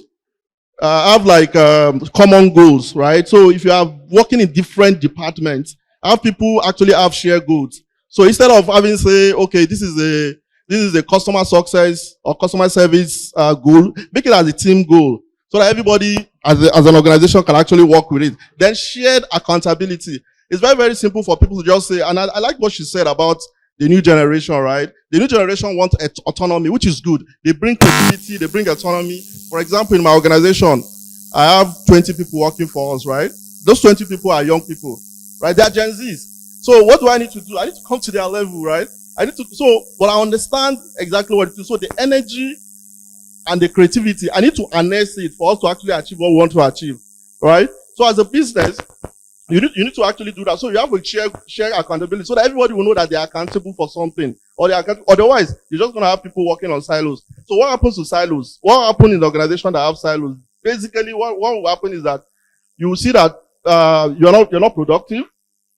People are just running with their stuff. So a typical example is, for example, we're trying to build a software. And when you want to build something, you have like different people that need to collaborate to make it happen. Not just the developers, right? So everybody, so for example, you're building an HR software. I'm the HR person. The developer can just sit down and build something, and then you go to the market and it's an issue. But if you have like that collaborative, you have like, oh, this is where we're going to, and that's why it comes back to the issue of shared vision, right? I think another thing that we need to encourage in our organization for us to break those silos, even not just our organization, even with our partners, right? I know of organizations that will actually organize like luncheons for their partners or their business people. One of the things that I find that is very, very important or that works well is like having like just body system, right? So you have a team of 5 people, merge those people together, let them work together for a week. Let them get to know each other just for a week and see. You'll be surprised what you know from your colleagues. You work with people, I've worked with people for 8 years that I don't even know a lot of things about them. But imagine you having a small business and then people are actually like working it's not necessarily work. They can just say you are my body for the week. And then you tell me a lot of things about you, what you do and how you do. Then another thing is that do people actually as an organization come together at different departments and say, okay, what do you actually do? Do you share what you do to your colleagues? Right? So I am doing this. What are you doing? A finance person normally are people that work in silos because they are the back end, right? So do you actually understand what they do? Do you understand what an accountant do? When an accountant says you can't spend money, do you know the reason why? So as a small business, as small as you are, you have to leverage on the fact that you can actually tell people to do like shared, like you can do a weekly stuff that people can just come and share what they do. Knowledge share, for example, is not expensive. Lunch and learn is not expensive. Take your people out, have lunch and talk about what they do. You'll be surprised that those silos will be broken. And you can actually use that with what you use with your stakeholders as well. Awesome. In fact, I think I probably should have put one of our partners on this. So, because collaboration is very critical. And so there's something I'm going to do. I think I'm going to do something like what Acta Mansa did. So what we are trying to do now to increase collaboration among SMEs, we are building a functionality on FedAgap that is called peer-to-peer learning. Are you following me? Now we are building FedAgap cooperative platform. I'm going to talk you through what we're trying to do, and I will show you the product. We are building FedAgap cooperative platform, and then we are building peer-to-peer learning. Now, what our peer-to-peer does is simply that if 3 of us are into fashion design, right? And I get a client in Oshogbo that I live in Oshogbo, or I even live in Kenya, and I have a client who requires this type of design. I've never done it before.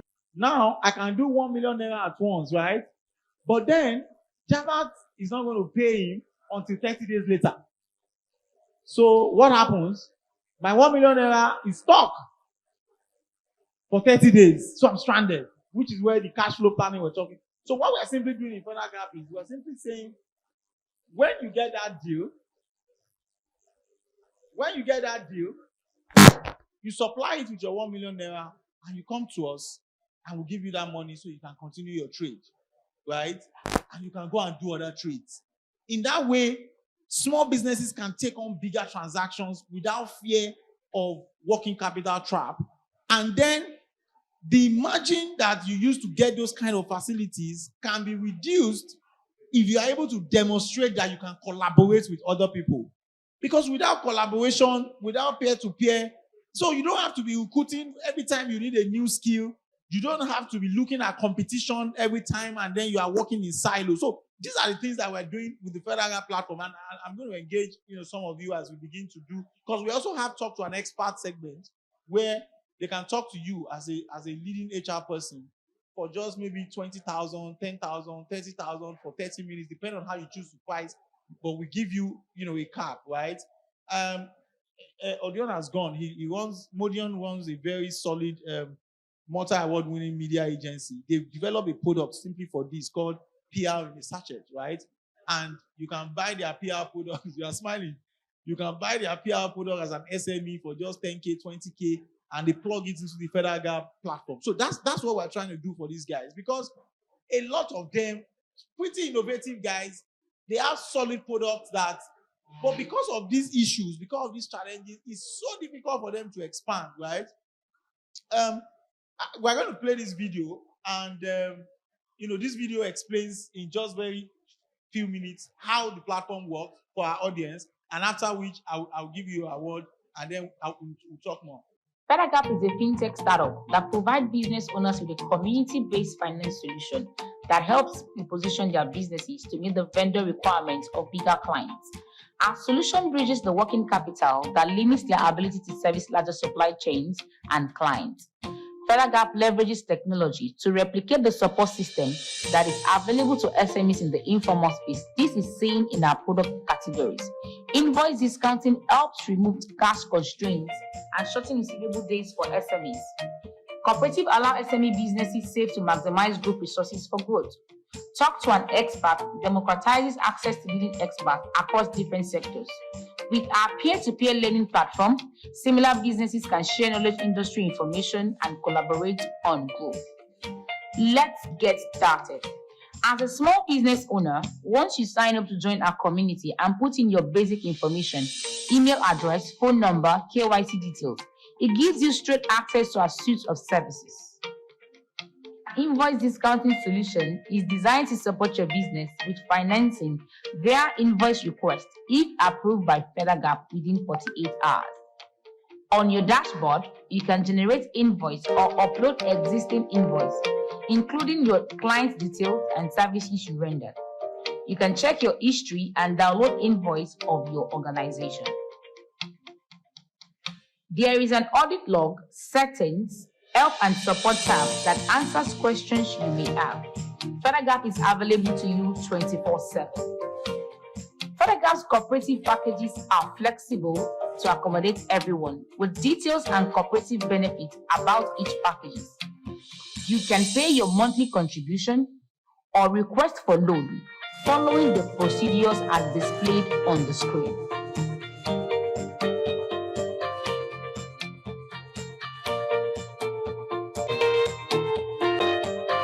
Contact us on our social media platforms or via email info@federgap.com. FedGap, bridging the capital gap for SMEs in Africa. FedGap is a fintech startup that provides business owners with a community-based finance solution that helps reposition their businesses to meet the vendor requirements of bigger clients. Our solution bridges the working capital that limits their ability to service larger supply chains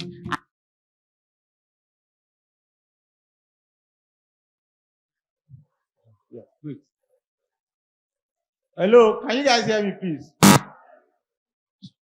Now, to see how critical, and again, it's important that we engage government because you see, meeting these guys at their pain points. I've spoken at several events, and it pains me when stakeholders keep saying that, oh, SMEs is high risk, that's why there's no credit there. SMEs is high risk. Because if we don't even understand data, we will not be able to solve their problems. Because data actually shows that SMEs are the lowest risk credit people. They pay the best of their, they are the ones that pay credit the most. The billionaires are the ones that will collect one person, 70 billion from bank. The bank had the problem. They had to fire the board. One person, 4 billion, one person, 20 billion. Meanwhile, some of the microfinance banks, some of the most successful microfinance, I can mention their top 3 leading bank organizations, give loans to strictly micro and nano business in the market. These women do not, mostly women, they don't owe them. They pay them on time. You know, so what we are trying to do is we want to rally all of these various efforts, right? And bring them together and support these guys. Because without supporting them, we just cannot get there. We just cannot get there. I'm going to take quick closing thoughts from everyone, and then we'll take our pictures, and then we'll go. Yeah, already, again, it's you can't take away the fact that to grow your business, you essentially have to collaborate. So I'm someone who doesn't yield to building things from scratch, ground up.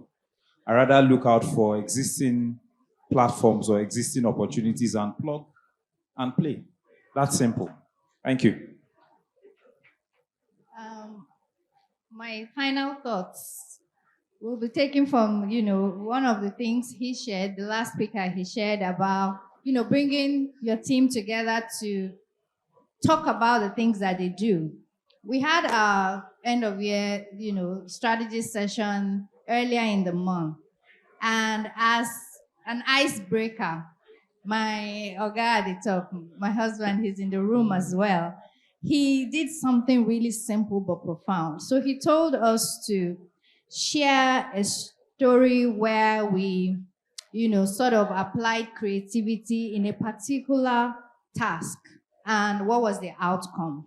And as simple as it was, about 11 of us in the room individually shared that story as it relates to the work that we do in our departments, what you did and what was the outcome, of course, the positive outcome.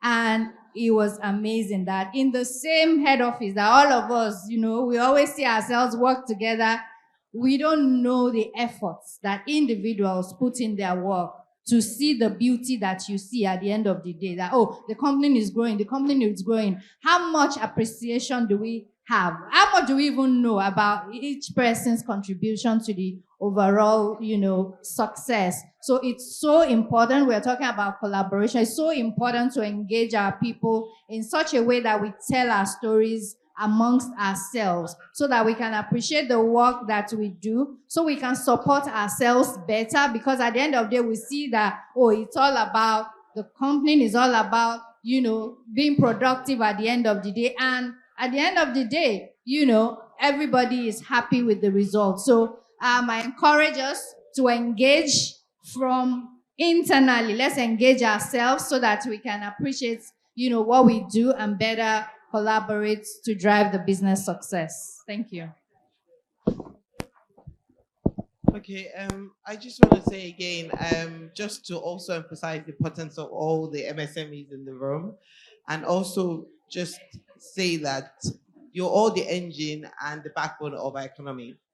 And I personally, because I work closely with MSMEs every single day, I understand the challenges you're facing.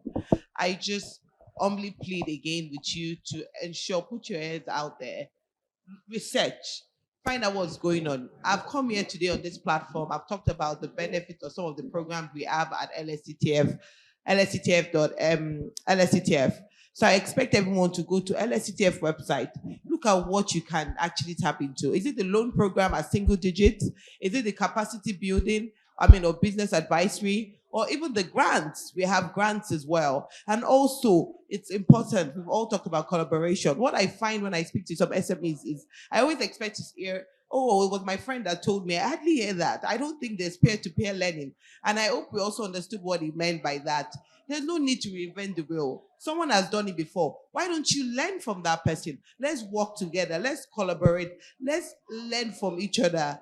And I just hope that I can answer any other questions you might require. And also, like I said, so some people that don't have businesses in Lagos State, if we're all know in Lagos State, there are a lot of also benefits outside government organizations that are doing a lot of things for the SME space. There's CBN, there's DBN, there's what's it called, BOI, BOA for those in agriculture. There's a lot that the government actually has going on for MSMEs. And I just hope we all tap into that, because as we can see, private sector is also doing a lot. But just to let you know, I think last year I heard there was 22 trillion that the private sector, financial institution put out for loans, credit. And guess the percentage that went to MSMEs? 0.38. So I think that, we all need to start looking at alternatives as well. What is the government as single digits? What are they offering? And how can we tap into all of this? Thank you very much. Okay. So final words, everyone.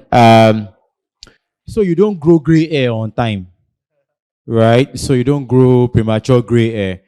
Start to think about your business as a business and not just a hustle, right? Begin to build a team from where your business is now, or else, right? I mean, for those who, apologies to those who don't speak Yoruba, I'm unable to interpret. But please begin to build your team, no matter how small, right? If you had built your team from last year, you would have grown by now. If you start to build your team now, by Lagos SME Bootcamp next year, you would have grown. You see, the growth that you look forward to is one that you should begin to create now. So you're able to make people, other people, do the things that you cannot do. And I should tell you the kind of people to look out for. Look out for those who can do the things that you cannot do. Let them complement you and begin to move together. Don't look out for the people that you'll be correcting because it's what you can do. And be saying, oh, I can do this thing better now, or God, do it by yourself.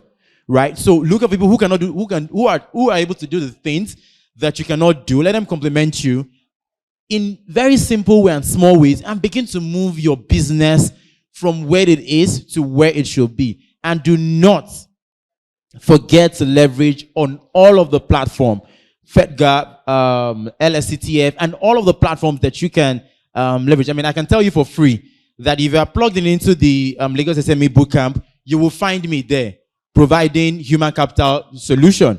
If you plug into the LSCTF plug, you will find me there, providing human capital solution. If you plug into the Nigeria Economic Summit Group, you will find me there, providing human capital solution. So you need to plug in Founders Institute, Faith Foundation, IDD everywhere. I and my colleagues are all around. And we're able to then provide human capital solutions to you. So consulting can be free to small businesses, but you need to be able to look around and deliberately want to increase your team. Thank you so much. I think that's it for now. Thank you. Okay. So finally, for me, it's as a small business, right? You are actually the driver of the economy, right? So look at yourself as that you're providing solutions. So if there's anything that you're going to take away from what I'm going to say today and what Bimbo and everybody has said today is, your people are your greatest assets. It is not finance, it is not technology, it's people. The people are the people that are going to use the technology that you deploy.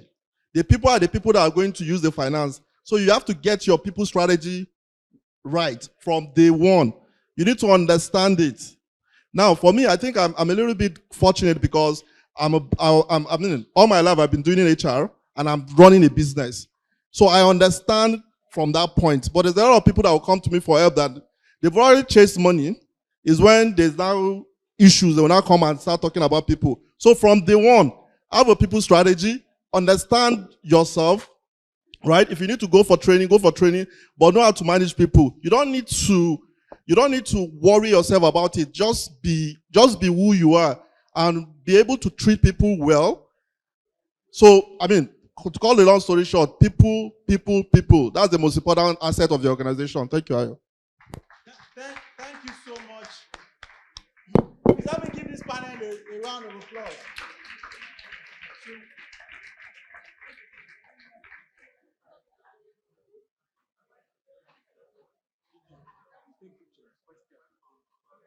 Oh, questions. Okay. Okay, please come. Is there any other one? 2, 3. Okay. It seems the women at this event are the most fiery of Good afternoon. My question is actually direct to Mamo Molara because I can see you are working for government. So this SME of the thing that we are talking about, there are some particular people that it's very difficult for them to participate in this, despite the fact that they wanted to. So I'm talking about people living with disability and mothers to children living with disabilities. So as a mother, I have a child living with disabilities. I'm supposed to be here with my like 2 or 3 friends because they don't have people that they can leave their children with at home. They couldn't follow me here.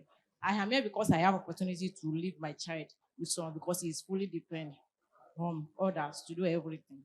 So my question is, this SME, I know a lot of business that I've done that I couldn't keep us because it might be logistic this time, it might be funding, but as person that is working for government, I heard that you said that government provided fund for some people. What are the governments doing about this particular set of people? Because truly, adults living disabilities, their situation in despite the fact that they have all the skills. I know the person that taught me about digital marketing is living with polio. He have the skills, but he did not know how to utilize it. He know how to utilize it, but he can't do much with it. Okay, so your question is literally what is the government doing Yes. about persons living with disability? Yes, ma'am. And truthfully, I know that Lagos State in particular, there's actually a SSA that the government recently appointed, and she's doing a lot of work. She reaches out to us loads of times, pipeline. Like I know I've taken a long list of app beneficiaries and we take their loan application, some of them that have businesses. What I'm struggling with is actually not the loan the loan part of it, because they are actually allowed to apply for loan. If you meet the criteria, you get the loan. What we are struggling with is the skills. So we also do skills acquisition at LSETF. And I find that a lot of our partners, like VTCs, they're not disability friendly, even the organization where they are, the training centers. But I also find that a lot of people have started thinking about it now. Just last week, a construction company, I didn't go for the graduation because I was really busy with work, but I was told that there were quite a number of people. Out of the 200 that graduated, there were at least 40 people that are living with disabilities. One of the strategies for LSETF next year as well is how we can start ensuring that we have a percentage dedicated to persons living with disabilities. But let's not forget that it's one thing to consider them, but then another thing not to have the facility ready for them. Because I've worked with persons living with disability before when I used to work for Ogun State Governor, and I promise you it was a challenge because even though the event was dedicated to them, when they got there, because they did not have the access to some of them to get upstairs, it was even a lot more war for us, the article that I released the following day. So I think it's also, as a country, we need to start putting policies in place and ensuring that these things are enforced. Do you understand? Buildings, you should have no buildings. I was saying this in my office. It's funny you say this. You should have no buildings. I mean, my organization, my office is at the top floor, and it's always stairs. There's nowhere abroad. They will lock you up abroad. You dare not park in their space. These people have rights. And they are right. They don't play with it. In fact, if you mistakenly park in their space, the way they will deal with you yourself, you look at yourself again. So the country has sort of ensured and made them actually feel very comfortable. The question now is, how are we going to get there? How are we going to start working on those policies? But honestly speaking, a lot of development organizations are training Nigerian organizations and ensuring that we start considering them in all our programs. And that's what we're currently doing at LSETF. It's definitely one of our strategies for 2023. But regarding access to finance, we get numbers, we get applications, and we have given person living with disability loans for sure. Thank you. What's the second person? So, but on a private space, you probably want to reach out to. So I sit on the board of a company called Project Enable, and I mean the focus is supporting people living with disability. You know Project Enable, yes. But you want to follow Project Enable and see how to how we can support. Actually, my question is going to be based. My name is Kezaya Abiola, and I work for a consulting brand that deals with recruiting for skilled workers, artisans. So my question is based on recruiting. When you mentioned something earlier, you said we have a generation out there that feels they want to be told what to do. They don't want to take the initiative rather, and like you want to help them. I don't know if I got you right. Okay.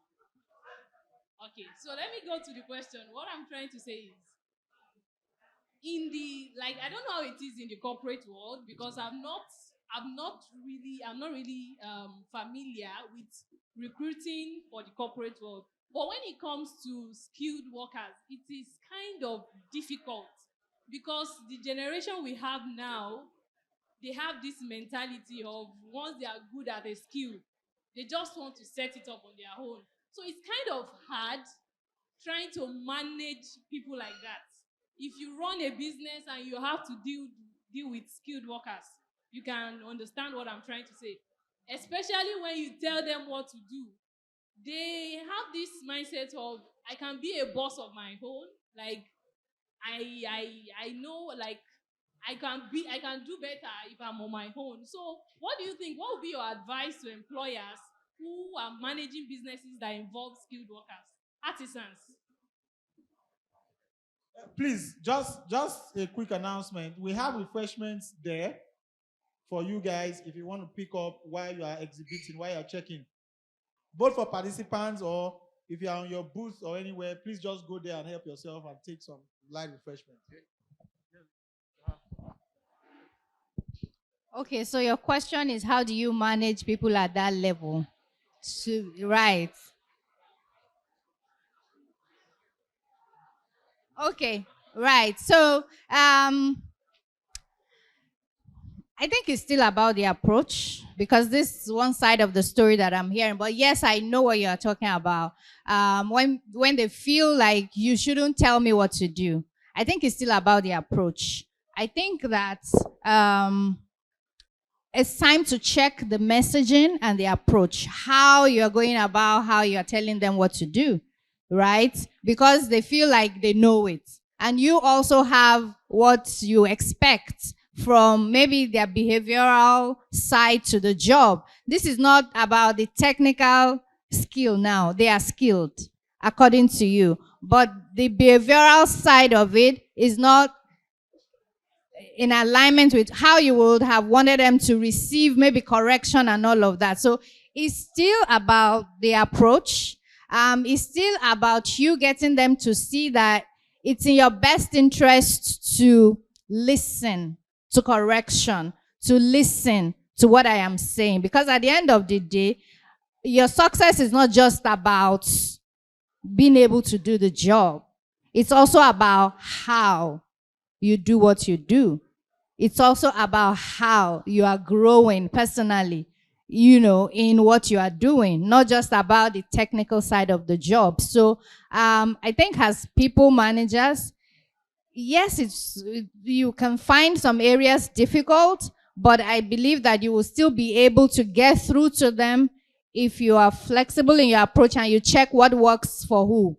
It's not always a one-size-fits-all kind of approach to people management. And so it's important to know who you are dealing with and what works for them. Thank you. Anybody want to chip in? So I think to a very large extent as well is the mindset change, right? And I like what you said. So it's a generational thing, right? So right now people just think if I have this skill, why can't I just start my business, right? So the employers themselves, we already have a system, a work system that is not sustainable, right? Right now. So it's changing. So for example, 2 years ago, 3 years ago, some employers will not allow their people to work from home, right? Yeah. COVID came and everybody just adjusted. we need to rethink the way we manage people. We need to rethink it, and that is a mindset change. So if you have people that are skilled, that I think they want to work for themselves, what are the things that you're giving them that will make them think, wow, because somebody said you can't be a millionaire as an employer, right? As an employee. But it's a fallacy, right? So there are people that are earning serious money. If you know the money that the CEOs are earning, you just, for the banks, you know, wow. So what I'm trying to say is that you can actually, we need to rethink it. The incentive we give them, how we treat them, how we even categorize them. It has to change. If that doesn't change, then people will definitely want to work for themselves. And there's access to knowledge, there's technology. People can sit down in their rooms and do stuff rather than just coming and being treated like less than people. So you need to change it. That mindset has to. So it has to be from employer before the employees will actually follow suit. That's what I think. Was there a third question? Okay, yeah, please come. Third and last.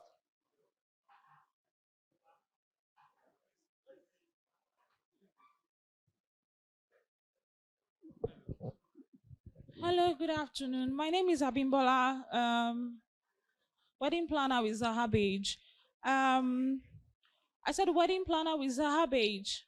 Not really a question. I just want to say thank you so much to the organizers of this program. It is very thoughtful of you to think of SMEs or MSMEs, everybody, thinking of them this deep to bring professionals like this that normally we would pay to probably meet with them.